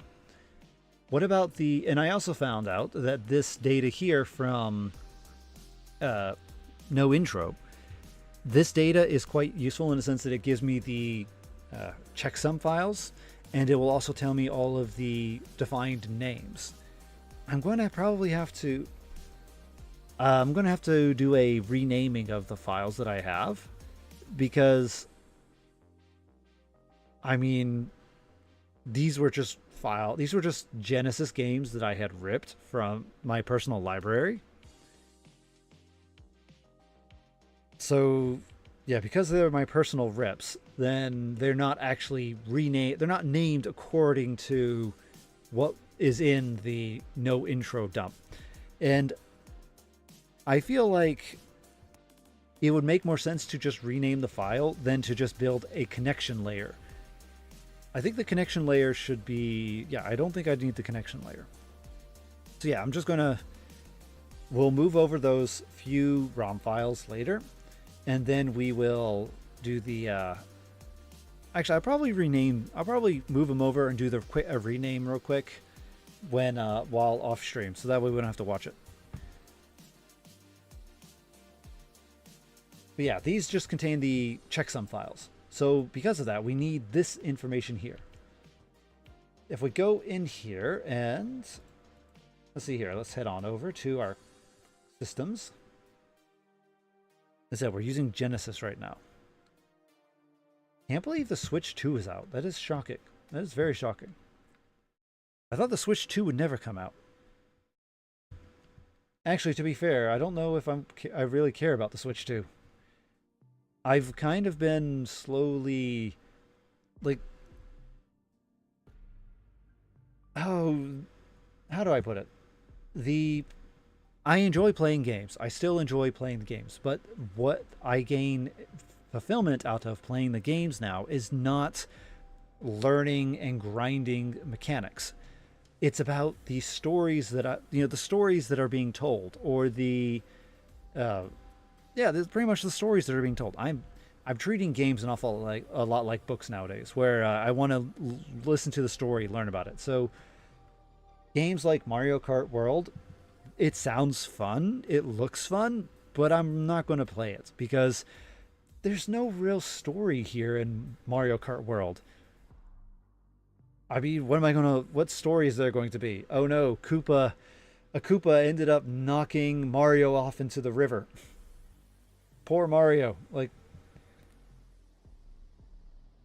so yeah, because of that, I'm going to be focused. I don't, unless a very killer story comes out for the Switch 2, I'm probably going to wait. Now, where are you, Genesis? Sega Master. I think that might be it. Sega Master. Oh, no, not the Master System. We want the Sega Mega Drive, or the Sega. There it is, Genesis. Aha, we found it. Okay, so if we go in here, and we want to go to, let's just pick a random one. There we go. Zeroing. Here we go. Perfect. So if you go through and look at the data here, you'll find that they have a description, which will describe out what the story is. So here you can see that they'll need to defend. You need to seize your foes. This is actually just an explanation of the game. We'll have to see if we can find some information about the plot. But yeah, so here you can see they have a description. Then you'll have the average user scores, which will tell you how many people liked it, you know, how difficult it is, how many hours you'll take to play it. And if you're lucky, these will also provide, yeah, here we go, like the genres. We'll definitely need this, the genre information, the publisher, developers, and I don't see it here, but sometimes you'll also get the number of players. You know, this very general information, and we want this information, especially for our database, because there will be different ROM hacks which change this information. A perfect example I can think of is, let's see here. Let's head over to the ROM hacks. We'll want to check out, let's see here, not you. We're just looking for the basic Super Mario. There it is, Super Mario Bros. There we go, this one. Mario and Friends, re-sprited. Oh, I'm curious about that. Definitive tweaks. Is it this one? Yep, this is it. Here it is right here. This one. This is the hack I'm talking about. So in this particular hack, what they ended up doing was, because of the fact that most people who play Super Mario Brothers, they're either A, playing it by themselves, or B, they take turns in a sense that whoever, you know, you have 3 lives, and then when you die, you then pass the controller. Nobody, at least nobody in my current circle that I'm aware of, plays Super Mario Bros. The way that Nintendo set it up, where every time you die, it then switches over to the next player. So because of that, what this hack did was instead it set it up to have 2 different modes. It had Mario mode and Luigi mode. Mario mode is your standard. You play it normally how it is. But Luigi mode, yeah, here. Luigi, he inherits the physics of Super Mario All-Stars, increasing his jump height and increasing his, giving him more of a slide. So they effectively removed 2-player mode, but they added in a completely new way of playing Super Mario Bros. So this is rather important information, especially with number of players, because if I wanted to play Super Mario Bros. And I'm like, oh, I'll play the definitive version with my wife, or I don't know, some random hobo off the side of the street decided to break into my house and said, let's play Super Mario Brothers. I definitely don't want to pick this one because this one doesn't have 2-player mode anymore. So yeah, it's good to, so this is the information we need to track. Ooh, I'm going to have to, let's go ahead and update that real quick while we're at it. Before I forget, let's head over to the docs. We also have SHA 256. This is a string field. There we go. Yeah, we're holding all of the checksums that we have. So this CR32, there's 1, 256, MD5. We can calculate all of it. We'll have to actually write some. That's another thing we'll have to do. Let's see here. We'll create a new folder or new directory. We'll call this tools. And then in said tools, this will be we'll have to have a file, and this will be called the checksum service. And we'll have a class here. It will be called checksum service. And pretty much what this is going to do is this will have a bunch of functions that let's see, it's a bunch of functions that perform various checksums on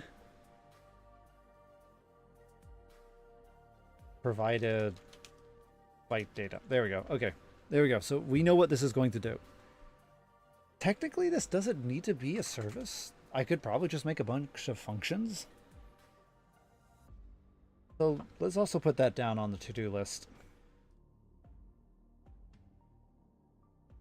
Might not need to be a service. Just a module of functions. Think about it. There you go. Okay, perfect. Think about it. Because, yeah, this could theoretically just be a bunch of functions. It doesn't have to be a class or a service. It could just be a bunch of functions, and then it could just be a bunch of functions. We just calling those said functions, and then, you know, doing all the checksums. All right. Actually, this is complaining. Oh, yeah, because we haven't finished defining anything yet. So standardized category. All right, we'll have to. Yeah, we're still doing tests. We're still checking this out.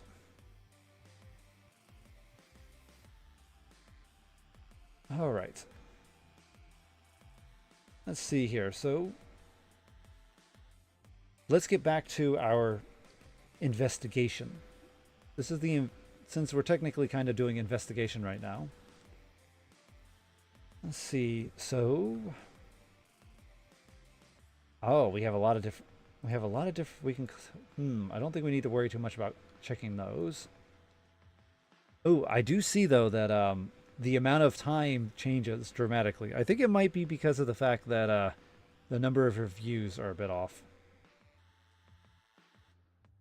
Genesis, arcade, and yeah, okay. Yeah, this kind of points. I think we'll base it purely off of. I think it'll base it purely because technically, they might actually be different games developed differently. For instance, the Aladdin games, for example. Aladdin on the Sega Genesis is dramatically different from Aladdin on the Super Nintendo, which is also radically different from the Aladdin on the Game Boy. So because of that, it's best to keep all of these, even though these are all under Zero Wing and they are different game consoles, they're theoretically different games entirely.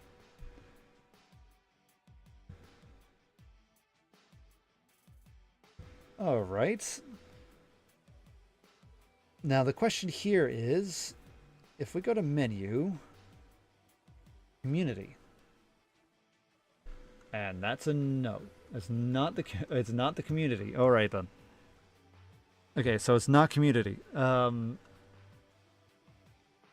Let's see, not more systems, games. Maybe that's, and that's a no. It's not that either.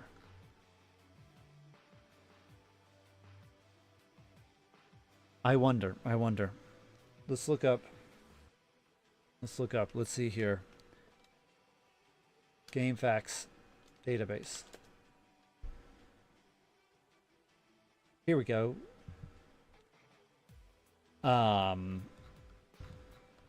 No, that's not it. Yeah, that's not it at all.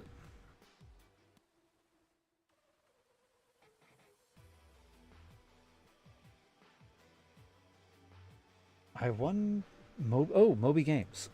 Actually, wait, Moby Games. Maybe we don't have to go.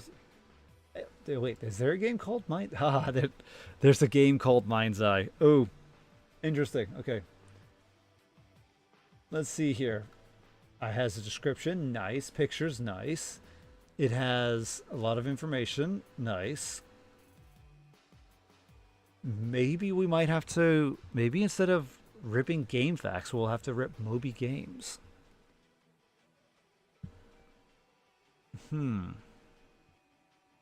It has number of players. Okay, that's good. That's good. Now the question is Moby Games, do you have all of this? Oh, API. Oh boy.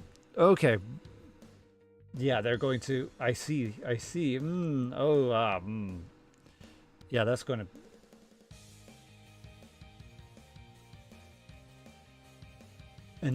Yeah. In other words, if we want the lists in the format we need, oh come on! Why are you hiding this behind a subscription? Come on, Moby Games, don't be like that.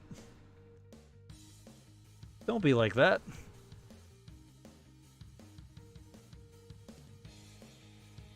You're going to force me to have to write a program to extract this information without your consent. I will do it. I've had to do it many times. Let's see here. Maybe there's another. Oh, Reddit. Here we go. Maybe Reddit might have some information. It would be the most reliable source. It has everything from the most obscure console to their games. This app. Launchbox. Haha, it's Launchbox. Okay. Hi, Launchbox. How's it going? Long time no see. Okay, the main point is the data.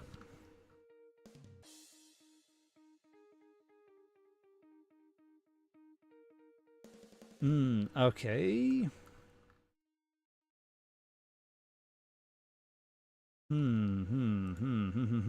Homebrew. It has all of the information as well.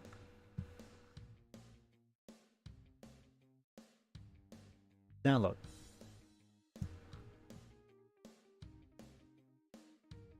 Nope. Oh, hey. Oh, oh. Oh yeah, Launchbox has been doing so well with a lot of their setups. Oh my. There's the flare I was talking about.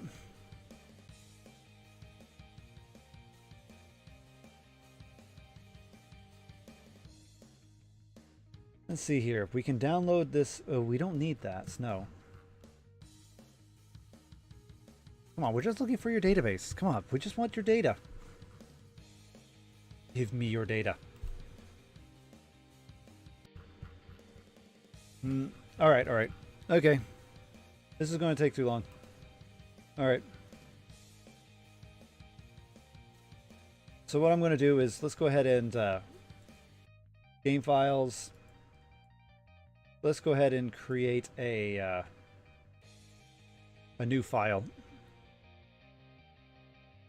We'll call this data sources here. We can worry about extracting all of this stuff later.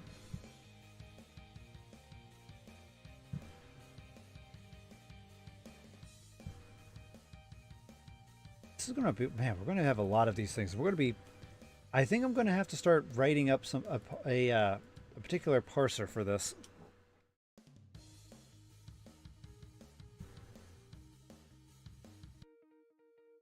And then, nope. Okay, yeah. All right. I kind of wish that there was, as I said, I kind of wish that there was a,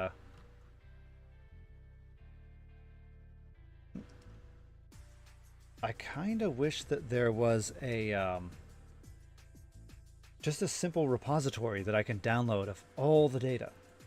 I don't know why it's so difficult to find.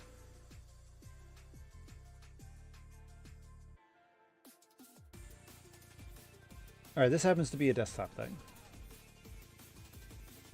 Data sources, there we go. Game info files, and we'll call this,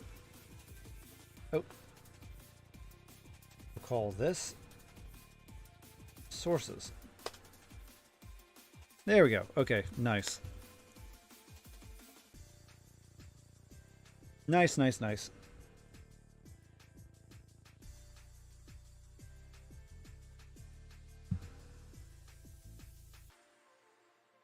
All right then. So with that in mind, let's hurry up and let's hurry up and start working on this.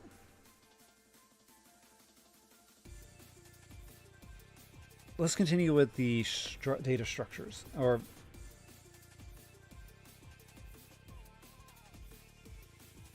man, we have a lot planned out already. Okay, so for our ROM doc, we need to modify base ROM. Let's see. So where's here? It is base ROM. All right. So base ROM is going to have a variety of things. We're going to have number of players. Let's see here. This will be an infield.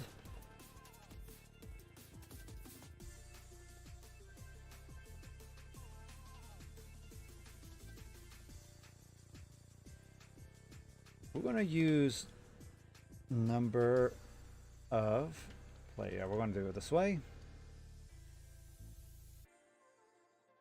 Let's make sure we have infield imported. There we go. Nice. Okay. So we have number of players. We have the, let's see here, release date. And this will be a date time. Now this is going to be a date time field.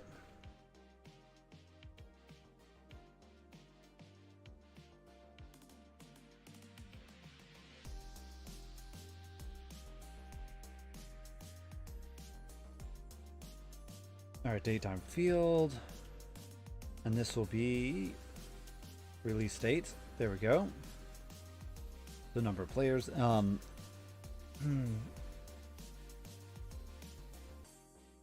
Oh, we should probably create a different embedded document.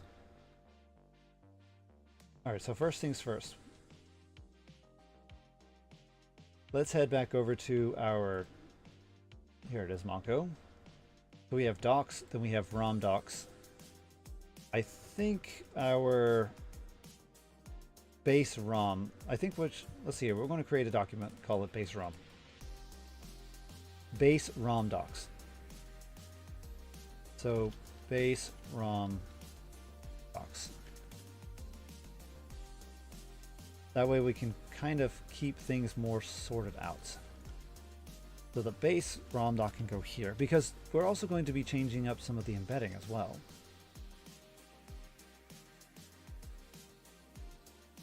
All right, let's import. Import. Import, import, import.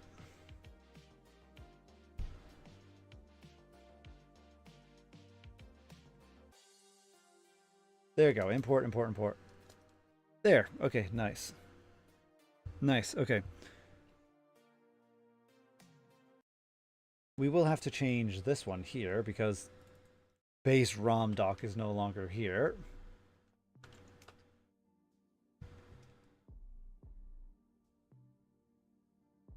There we go. But yeah, so here we go. Base ROM doc. We're going to be allowed to abstract from it. We're going to allow inheritance. So we have the checksum, we have the number of players. So yeah, the embedded, So part of me feels like there should be, I feel like what we could do is we could, instead of just having this be on the mate aspect, we can actually call it, we can actually go with a embedded document. So we'll call this, so this isn't actually a base. This is going to be the, game information or game info. Well, info. Info. Info.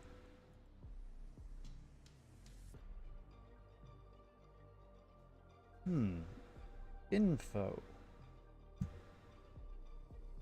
Specs. Details.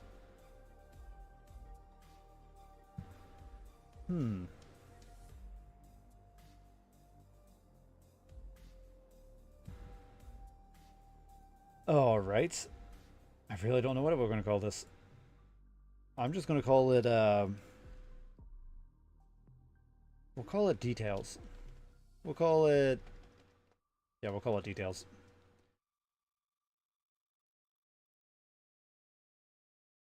There we go.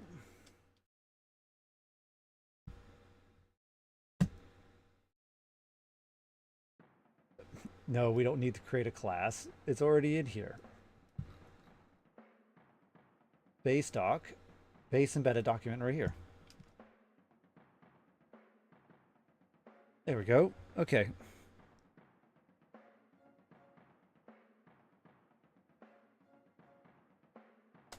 There we go. So in this case, because of the fact that this is details, this is going to hold information like number of players. Number of players.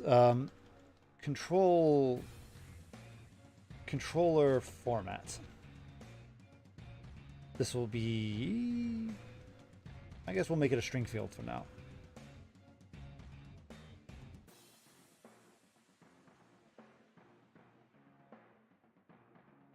Oh, come on. Come on.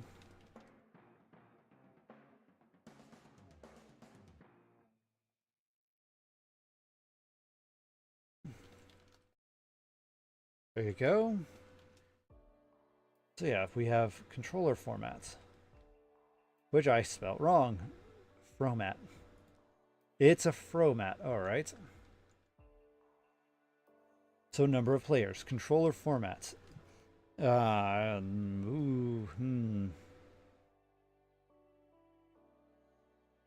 Oh my, what else?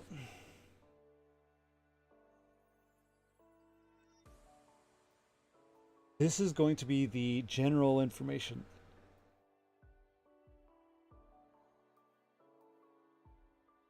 I guess release date would move over here too.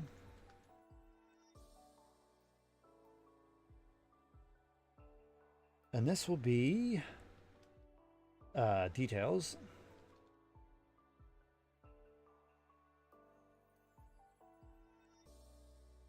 Embedded document field, which will be details. And then the field name will simply be details. There we go. Yeah, the idea would be to keep everything separated out. I think that if we do it this way, it will make it'll keep things clean. And then plus what I can do then is I can have a series of these functions where I can just control the creation of these files.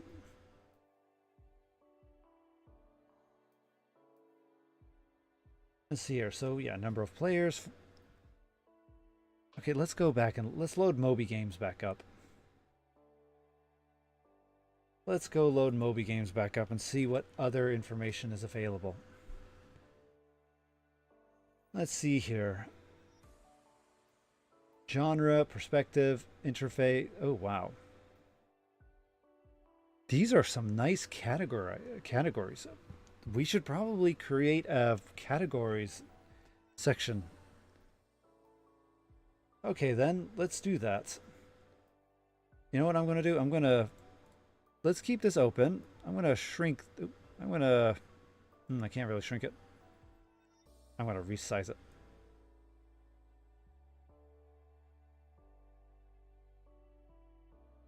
There we go. Nice and resized. I'll move this down here. That way it's... The only thing that it's blocking is the terminal now. Okay. Nice. And with that being said... Alright, with that being said, let's go ahead and start copying these over. So another thing that's going to be here is the... I'm going to call this the genre. Or categories.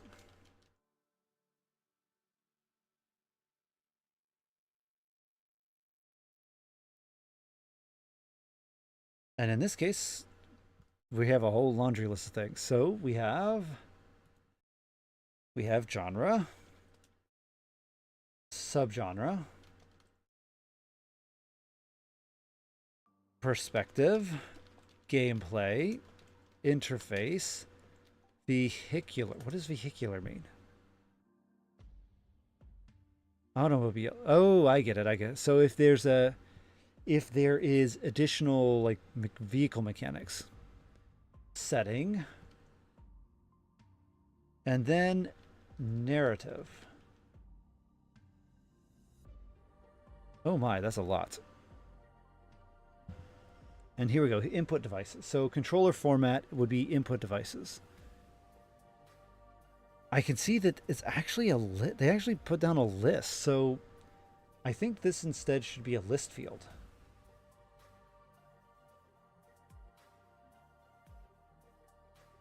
Yeah, I think this should be a list field. All right, so because of that, then we can simply input. Theoretically, this should be a list field for enums. I wonder. Since we're using, oh, hey, Hazard, how's it going? Since we are using the latest version of MongoDB, I think they should have. Let's see here. They should have enum. So, yeah, enum field right here. Why do I have a feeling that this is going to be all right? We might have to make our own. We might have to make our own. Do I know C? A little bit of C. I used to program C a lot on a Raspberry Pi, largely because of the fact that I was using the Raspberry Pi for data visualization, and I was using an Arduino to interface with the Raspberry Pi and the computer. So, yeah, I had to learn some C. So, sadly, not enough C to like create a video game, but I know enough that when I see it, I can understand the code.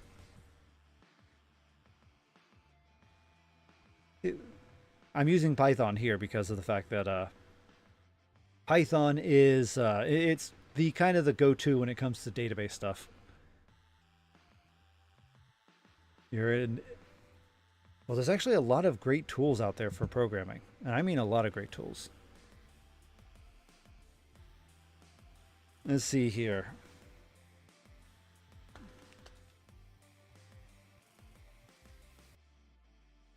There it is. A free interact. There it is right here. This is an government organization one too. So yeah, this right here, the learn blah thing, it is a great resource for your beginning steps on how to learn something. I know a lot of people like to use this for learning C++ and Python particularly. But it has a lot of other functions. You see you have C, JavaScript, C#, Ruby, I'm surprised they have SQL. Oh, I'm surprised they have SQL. So I'd recommend checking out this website. Learn something.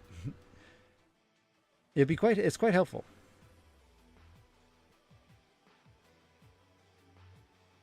I know that people would also recommend saying, hey, you should also go check out,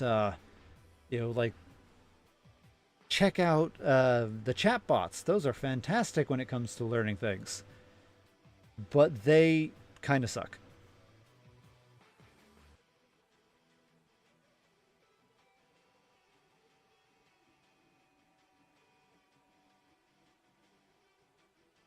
Yeah, I'm not really much of a teacher though. I have trouble explaining things. I have trouble explaining simple concepts to begin with. So I think yeah, I would recommend starting off here, because if you try to learn from me, you'll probably be more lost than I am, usually half the time. Okay, let's get back to this here real quick. Ratings. That's another thing we have to do. Ratings. So another one, class ratings. And this happens to be a variety of different types. For instance, we have, oh, this is going to be the PEGI rating. This will be the ESRB. What are all the rating systems? I see PEGI. Let's see here. Game rating systems. There we go. There we go. The content rating systems. Wikipedia has it. So how many do we have? Oh my. Okay. That is actually a lot more than I was anticipating. I was expecting just a couple different region ones. I was not. We might want to standardize this one a bit. Yeah, we might want to standardize this one a bit. Let's see. Because, yeah, Japan has Sierra. It has ECOS as well. Interesting. There's the ESRB in America. I don't see... These are all just kind of... They are all just kind of standard... There's no real standardization going on here, is there? Oh yeah, there's no real standardization going on here at all. I know of PEGI, which is Europe, and then Sierra, and then ESRB. That might be... That might be what we have. This is going to be an enum field. Yeah, this is going to be an enum.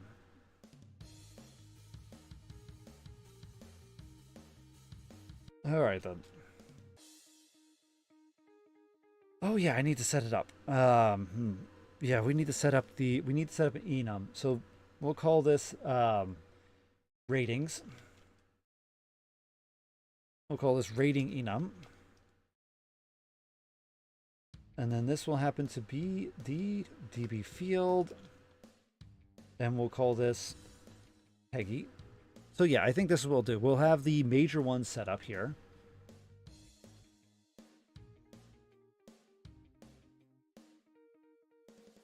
Yeah. Because these are all different. Theoretically, they should all have... Because we're all focused on data integrity here. It's all about data integrity. So because of that, if I created an enum that's...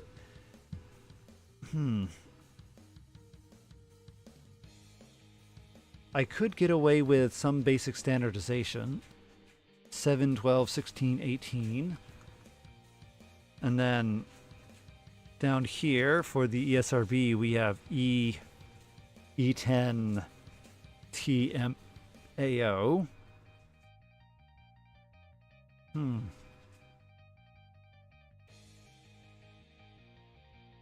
Baby? This is going to take some thoughts. Given the short amount of time I have, given the short amount of time, because I'll be hopping off pretty soon. What we should probably do is we'll put down a to-do so we won't forget. So define rating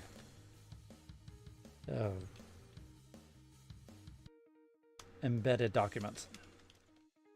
Include the score, the amendments. I know I spelled it wrong, but amendments. Yeah, so define rating embedded code. To define the embedded document, it's going to include scores, amendments, and actually, I think that might be it. Is that it? Yeah, ratings and amendments.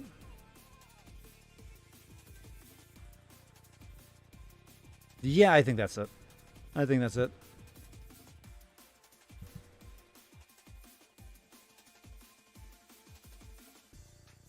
Oh, I know. This might be a YAML as well. Look into YAML. Yeah, this might be a YAML as well, because the idea would be that I would list out all of the different... I'll list all these out here. I will list all these out and then base it on the region as well as the scoring system. At least that is my thoughts. It could be the worst possible way of doing it, but that's the only thing I can currently think of. The other system that I had is just take all of these rating systems and convert it into a standard that we have, because let's face it, if you look, these are all pretty standardized. Like, this is rated for 3 and up. This is rated for 7 and up. Here we have Japan's A, which is, again, like 3 and up. B happens to be the 12 and up. That might be... That might be it. That might be what we have to do. Let's put this down as well on the to-do. So write compatibility layer for content rating systems. Yeah. So write a compatibility layer for content rating systems. That standardizes ages. Now, with that in mind, this should be age rating. This is no longer going to be an enum field. This is going to be an int field because this is all about age.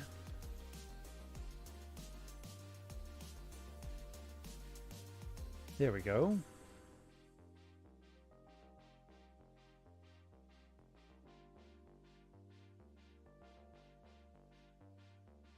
Age rating. There we go. And then the next thing on the list is, again, because these things all have it's interesting that this is split up here. Educational. A lot of these will have amendums, which will pretty much describe like what type of content is in it. Like this content, this has well, you know, like this has violence, this has guns, this has tobacco, this has squirrels with parachutes. You know, it'll have these little descriptors. So we should probably call this the descriptor. We'll call these the rating descriptors. This will be a list of strings, and this will be simply a list field.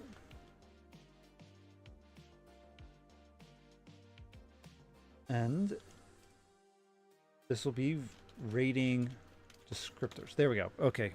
Nice. Nice, nice, nice.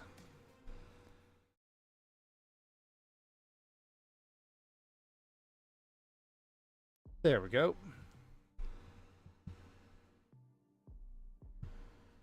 So we have rating descriptors, and then... I know what the last one will be. The last one will be fairly simple. This will happen to be the... we'll call this the... So we have the age rating, the rating descriptors, and then we'll have the...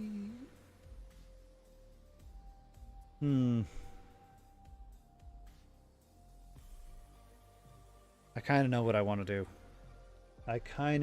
do. All right, then. So this will happen to be the content rating. CRS. Okay, then. Content rating system.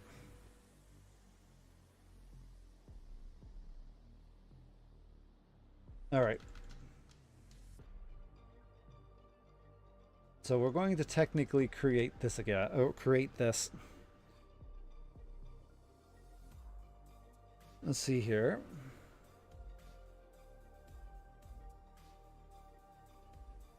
Let's see here. So this will be the...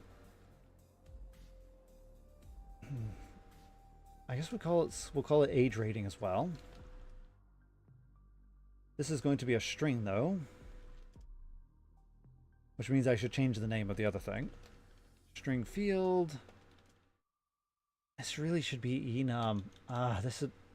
This really should be enum.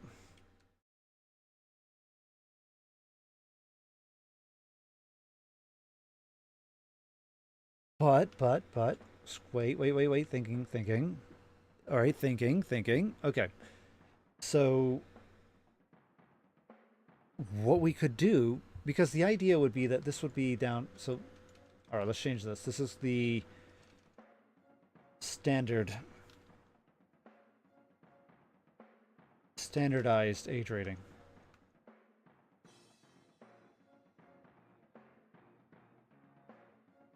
There we go. So what I'm actually thinking about is right here is going to actually be a...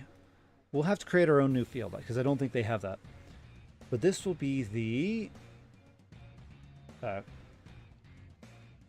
content rating systems. This will happen to be a dictionary where we will be connecting an enum file. So this will be the enum, which will happen to be the... It'll be the different rating systems. So we'll call this the rating system. Oh. Rating system. And then this will contain a dictionary, which will hold strings and strings. Now this is going to be a map field.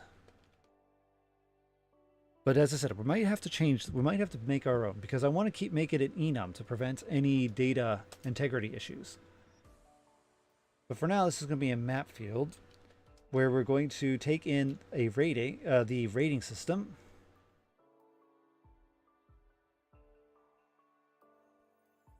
And then it's going to simply be, let's see here. And this will be content rating systems. There we go. All right, let's go ahead and hop over to enum real quick. All right, copy, paste. This will be the rating systems. There we go. From here, we're going to simply have, let's see here, ESRB. This is going to be called the ESRB. This is in the United States. Let's see here. And then, let's see, where are you, ESRB? Here we go, ESRB. Oh, actually, it's in a couple places. It's in Canada and Mexico as well. All right. So that means this is going to probably be a list. Oh yeah, I'm going to have to write a code. We're going to have to write some code to streamline this. The United States of America.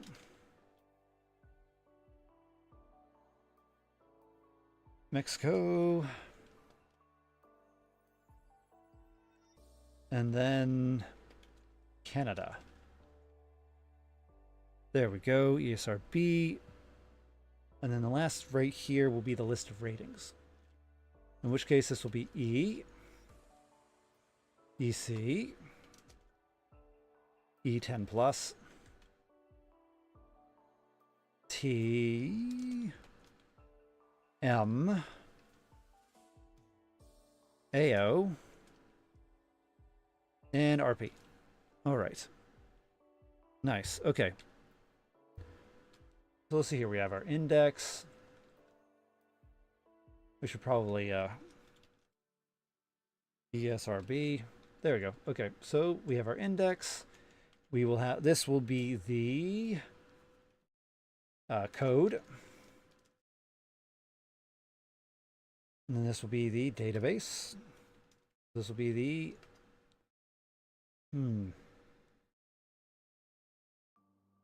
So yeah, we have our index, we have our code, this will be the name.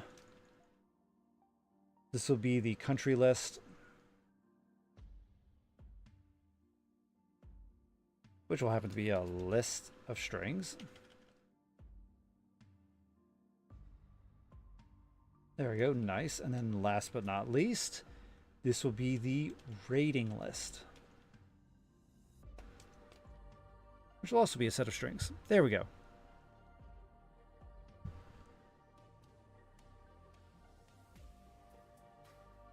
All right.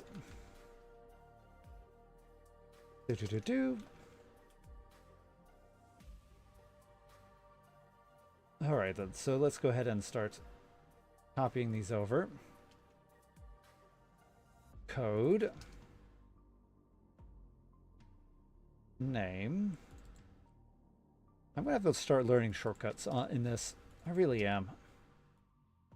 Because there's most likely a super simple way to do this without having to... Yeah, there will have to be a super simple way to do this. Alright then, in country index. And this happens to be a list. We're outputting a list here. Strings. Okay, and then last but not least is the country code. So we don't... Too many. There we go.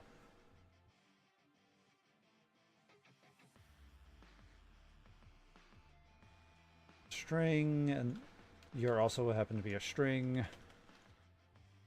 There we go. All right, last one, rating system.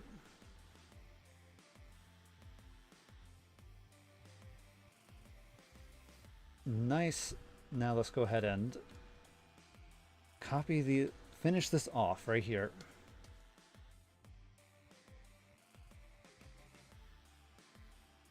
So let's see here. We have code, name, country list, and then rating list.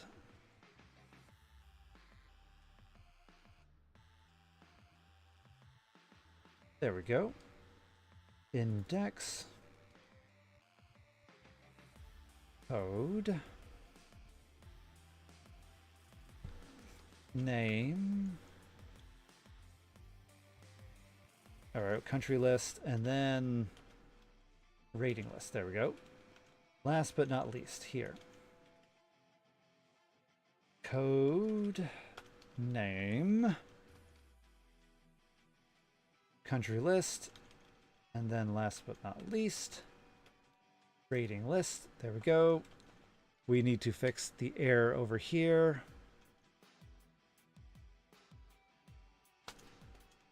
There we go.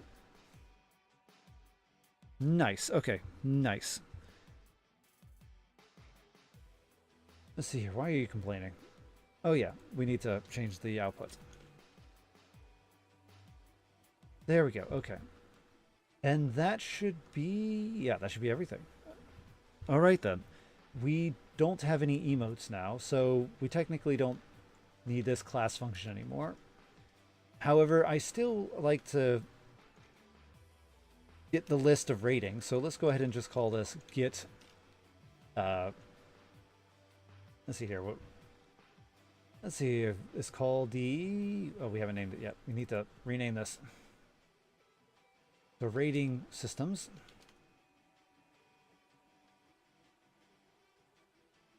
There we go. So get rating systems.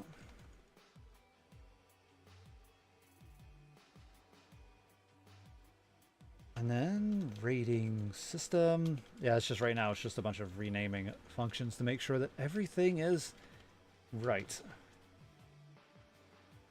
There we go. Perfect. Okay. So now that we have this and we have this, we'll probably should create a document.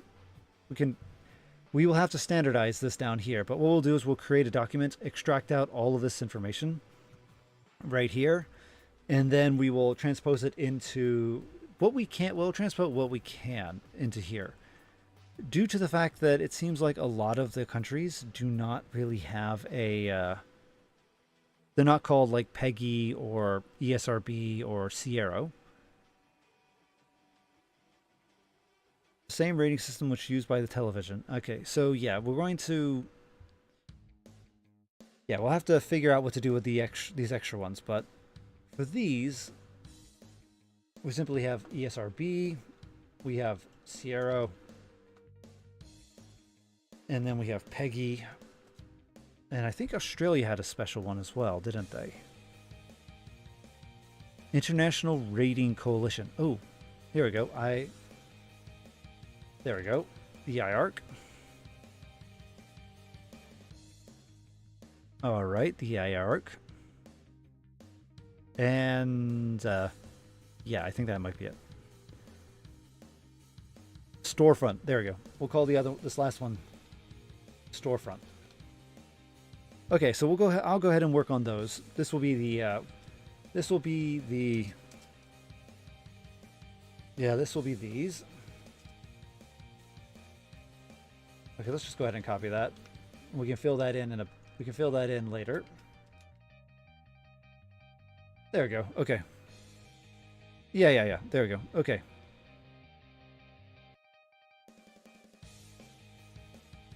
So yeah, with that in mind, let's hurry up and get back over to our documents. Rating system. Now we can import this in.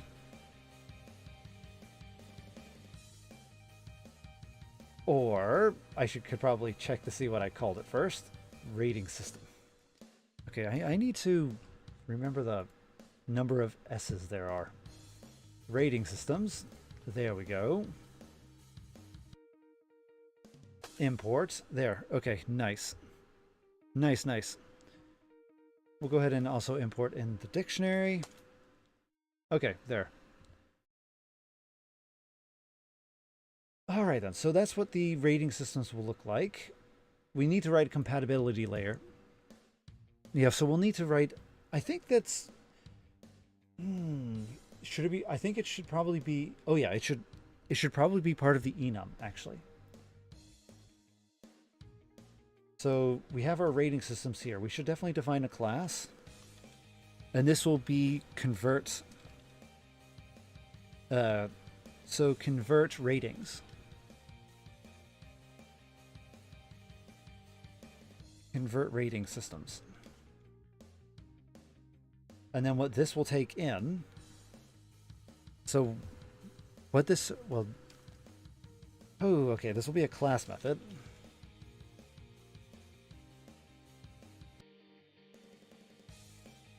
Let's see here. So, what I'm thinking is that it will take in an input. So this will be the, rating system 1. So input rating system. And then this will be output rating system. And then what this will do is it will then output. Though this might need to be somewhere else. We might need to put this somewhere else, but the idea is that this will output a, it's going to theoretically output a string, because the idea is that we'll be converting the two. That means we'll have to, instead of this being because right now this is just a list, but that might have to be, we might have to convert that actually to a dictionary or something, particularly since there is an age rating, an age associated with this rating. How to do it? Or what would be the best idea to set up it, though? I definitely think a dictionary is the most optimal first. I'm thinking.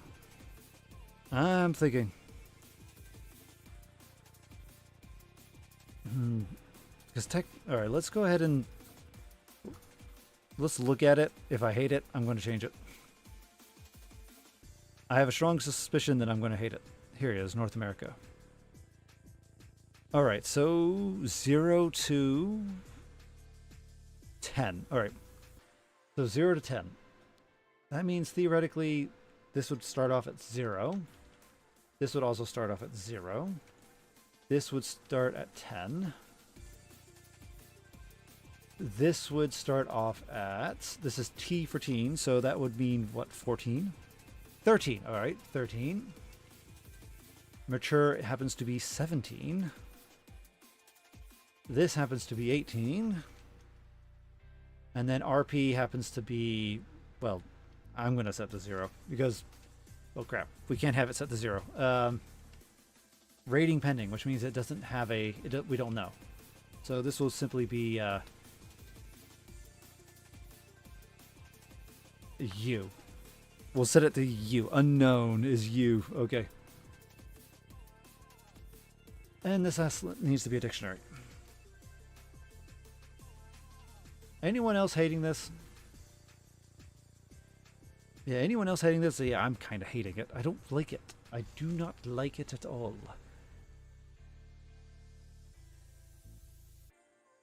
There has to be a better way to organize this.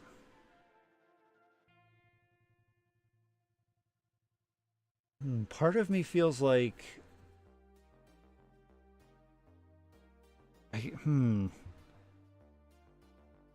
Yeah, I'm going to think about this. We have a lot... Oh, man, we have a lot of to-dos. We have a lot of to-dos. Oh, boy.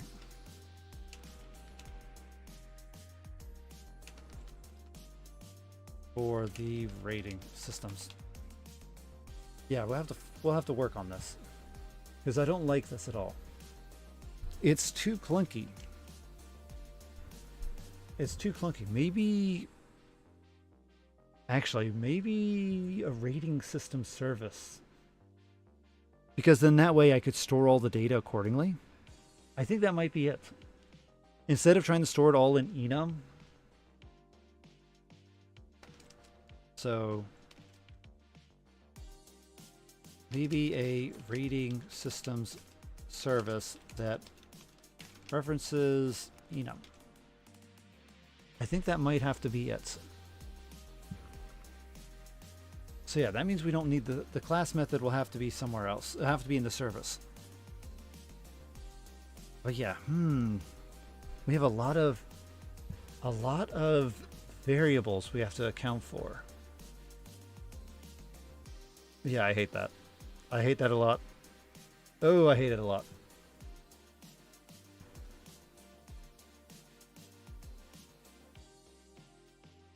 Anyway, let's go ahead and do this first. Let's see here. Actually, I should probably... Let's see here. Let's see here. Before I do anything, I'm going to head and exit out of everything. Let's close that out. Yes, we're going to close it out. So the first thing I'm going to do is move it. Watch it screw everything up. But what I want to, I want to keep things organized. I'm surprised it didn't organize it properly for me. I must have typed in something wrong. Let's see here. Home. There it is, the Pi projects.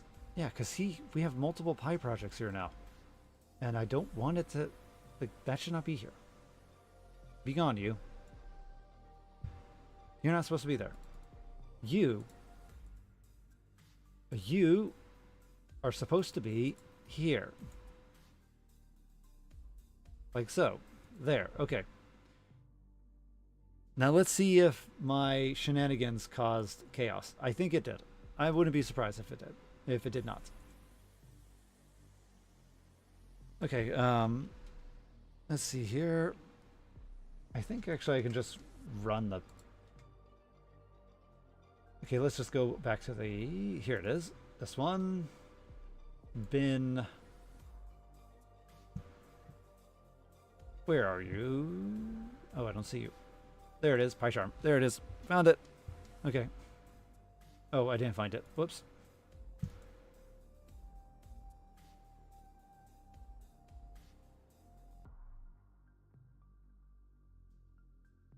I'm going to go over here and run this. There we go. Okay, I ran it. I have...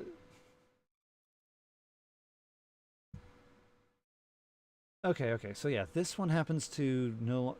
Yeah, remove it from the list, but now what we want to do is we want to open our project. This one right here. Okay, open. Yes, trust the project. It is a good project. Oh. There we go. There we go.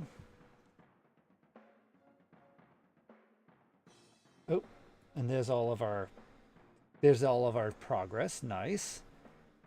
Nice, nice. Now let's go ahead and commit all this. Oh, oh, no, no, no. Oh, don't, come on, stop touching the keyboard. Come on, come on, come on. No, come on. Go, go, go, go. Stop touching the keyboard. I'm trying to type. Come on. No. Ah. My dog is being a nuisance. My dog is being a nuisance. Yes, I know you're pretty. I know you like to touch keyboards. Come on.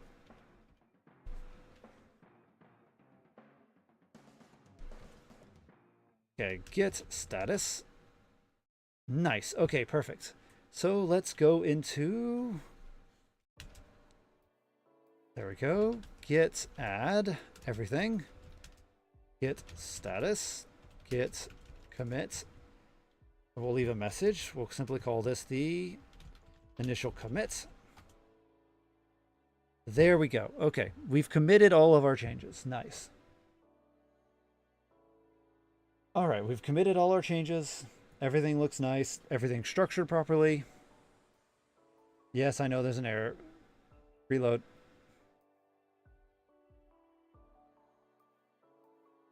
There's no such directory of... Okay.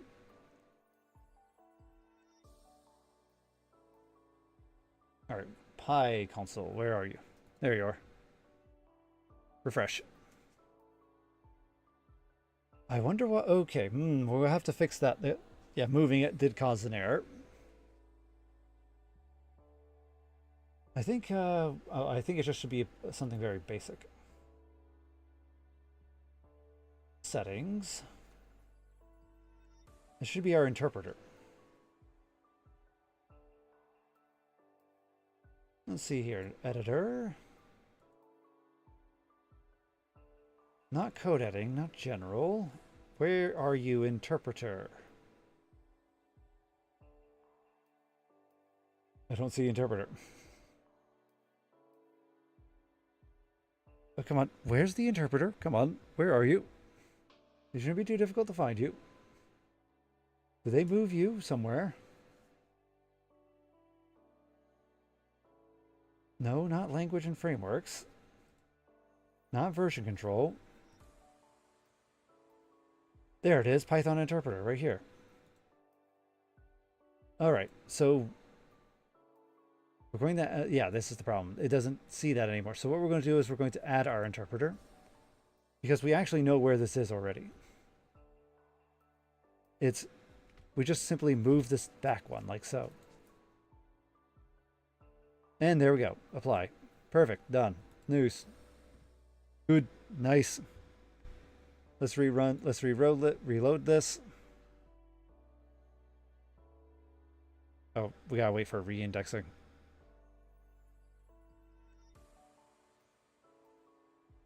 Oh, come on. No such file directory. Oh, come on. We just rechanged our file. All right, let's run a new one. There we go. Aha, there we go. And it's missing some of the stuff. Let's see. Is it sending properly to... No, that's our host. I'm trying to see if it is a...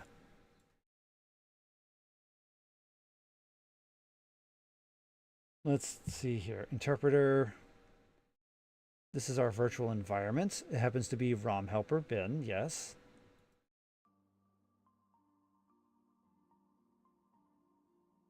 Oh, we should probably put this in here. Animation tool. Wait a minute, wait a minute. Actually, you know what?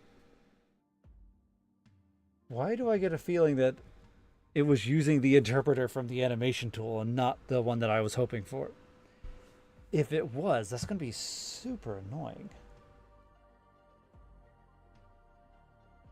Let's see here.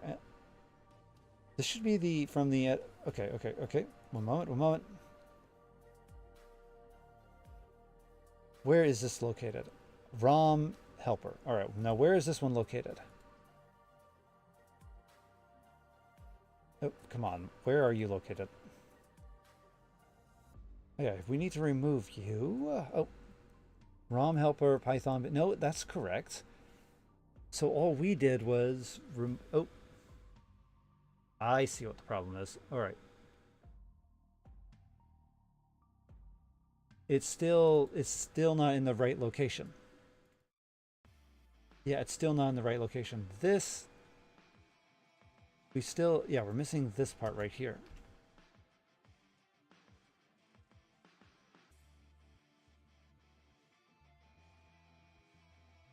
All right, so can I get over there now?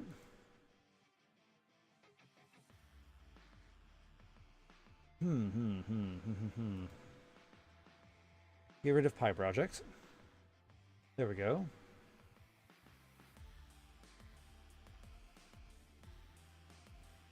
Why is this not?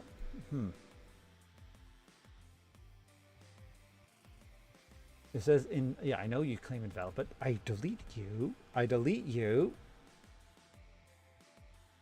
There we go. Enter. Change already. Come on.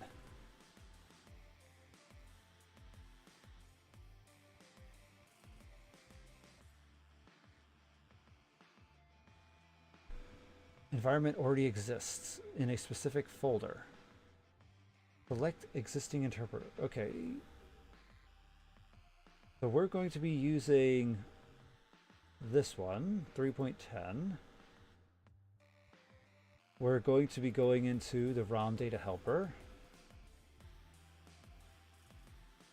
Oh, but this should be...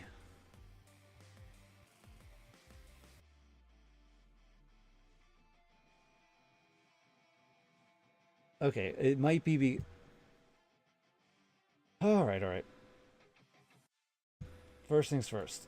Apparently this one is a broken one, so we're going to remove this interpreter. There we go. All right. Now we're going to add in a new interpreter. So, yeah, this is it. But this interpreter, this is the interpreter. So environment already exists in the specified folder. Yeah, I know. That's because that's what I want to use. Literally, that's what we're using. Select existing interpreter.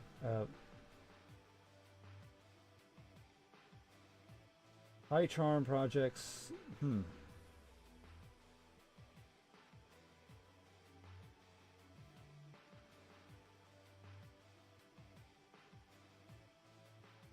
Oh, I get it, because it's trying to generate a new one. I get it. So that means we want this one. Okay.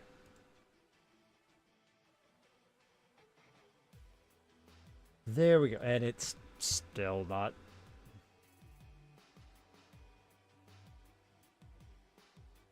Okay, all right. Come on, you annoying thing.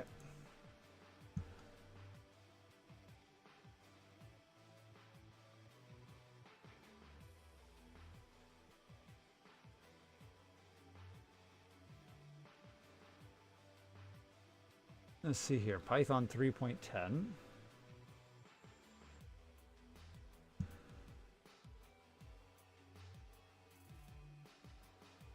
There we go. Okay. All right. I think that might have fixed it. All right. Sadly, that's the animation helper and not the other one. So let's go ahead and pick the animation tool here. This one shall be the... Oh, well, PyCharm, why are you... Maybe this is why people use NeoVim.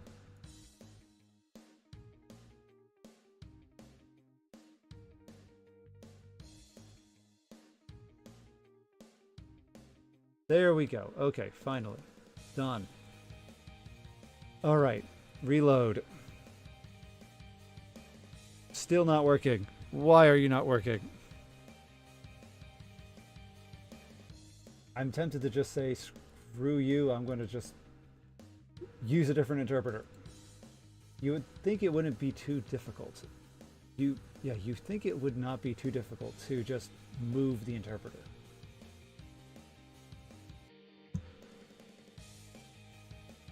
All right. Let's see here. I'm curious. Let's go ahead and show all of the interpreters here. So this goes to Python, and then this one goes to Python 3.10. This happens to be the projects animation tools nv.bin. This happens to be Python. So I think we need to change this to just Python. So let's go ahead and do that.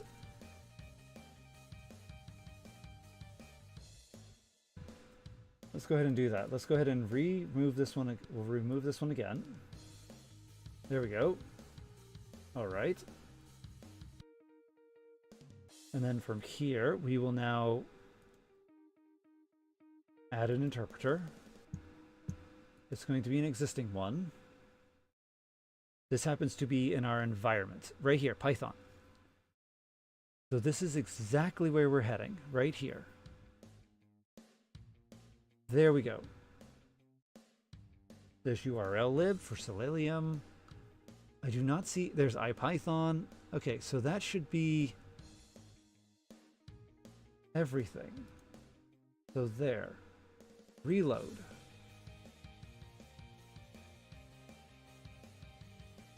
Oh, okay. All right. Terminal.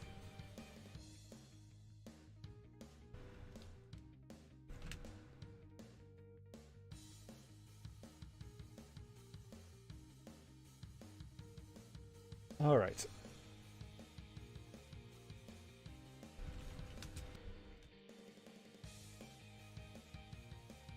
Okay, so it might just be the IPython thing. All right. And why are you not using IPython?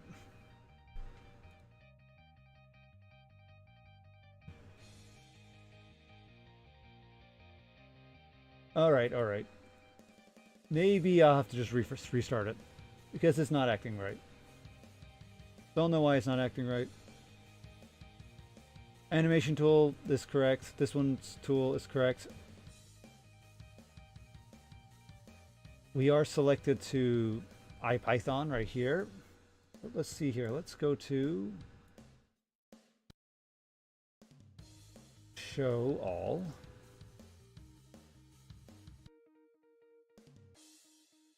Yeah, PyCharm projects, that, Vim, bin, Python. Yeah, that's correct. Associate this virtual environment with the current project. Yes. There we go. And then this is the animation tool right here.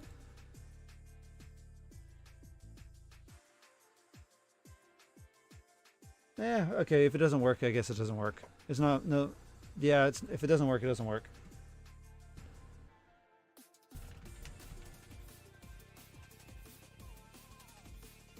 Everything's satisfied, so if it's not going to run, there's not much I can do.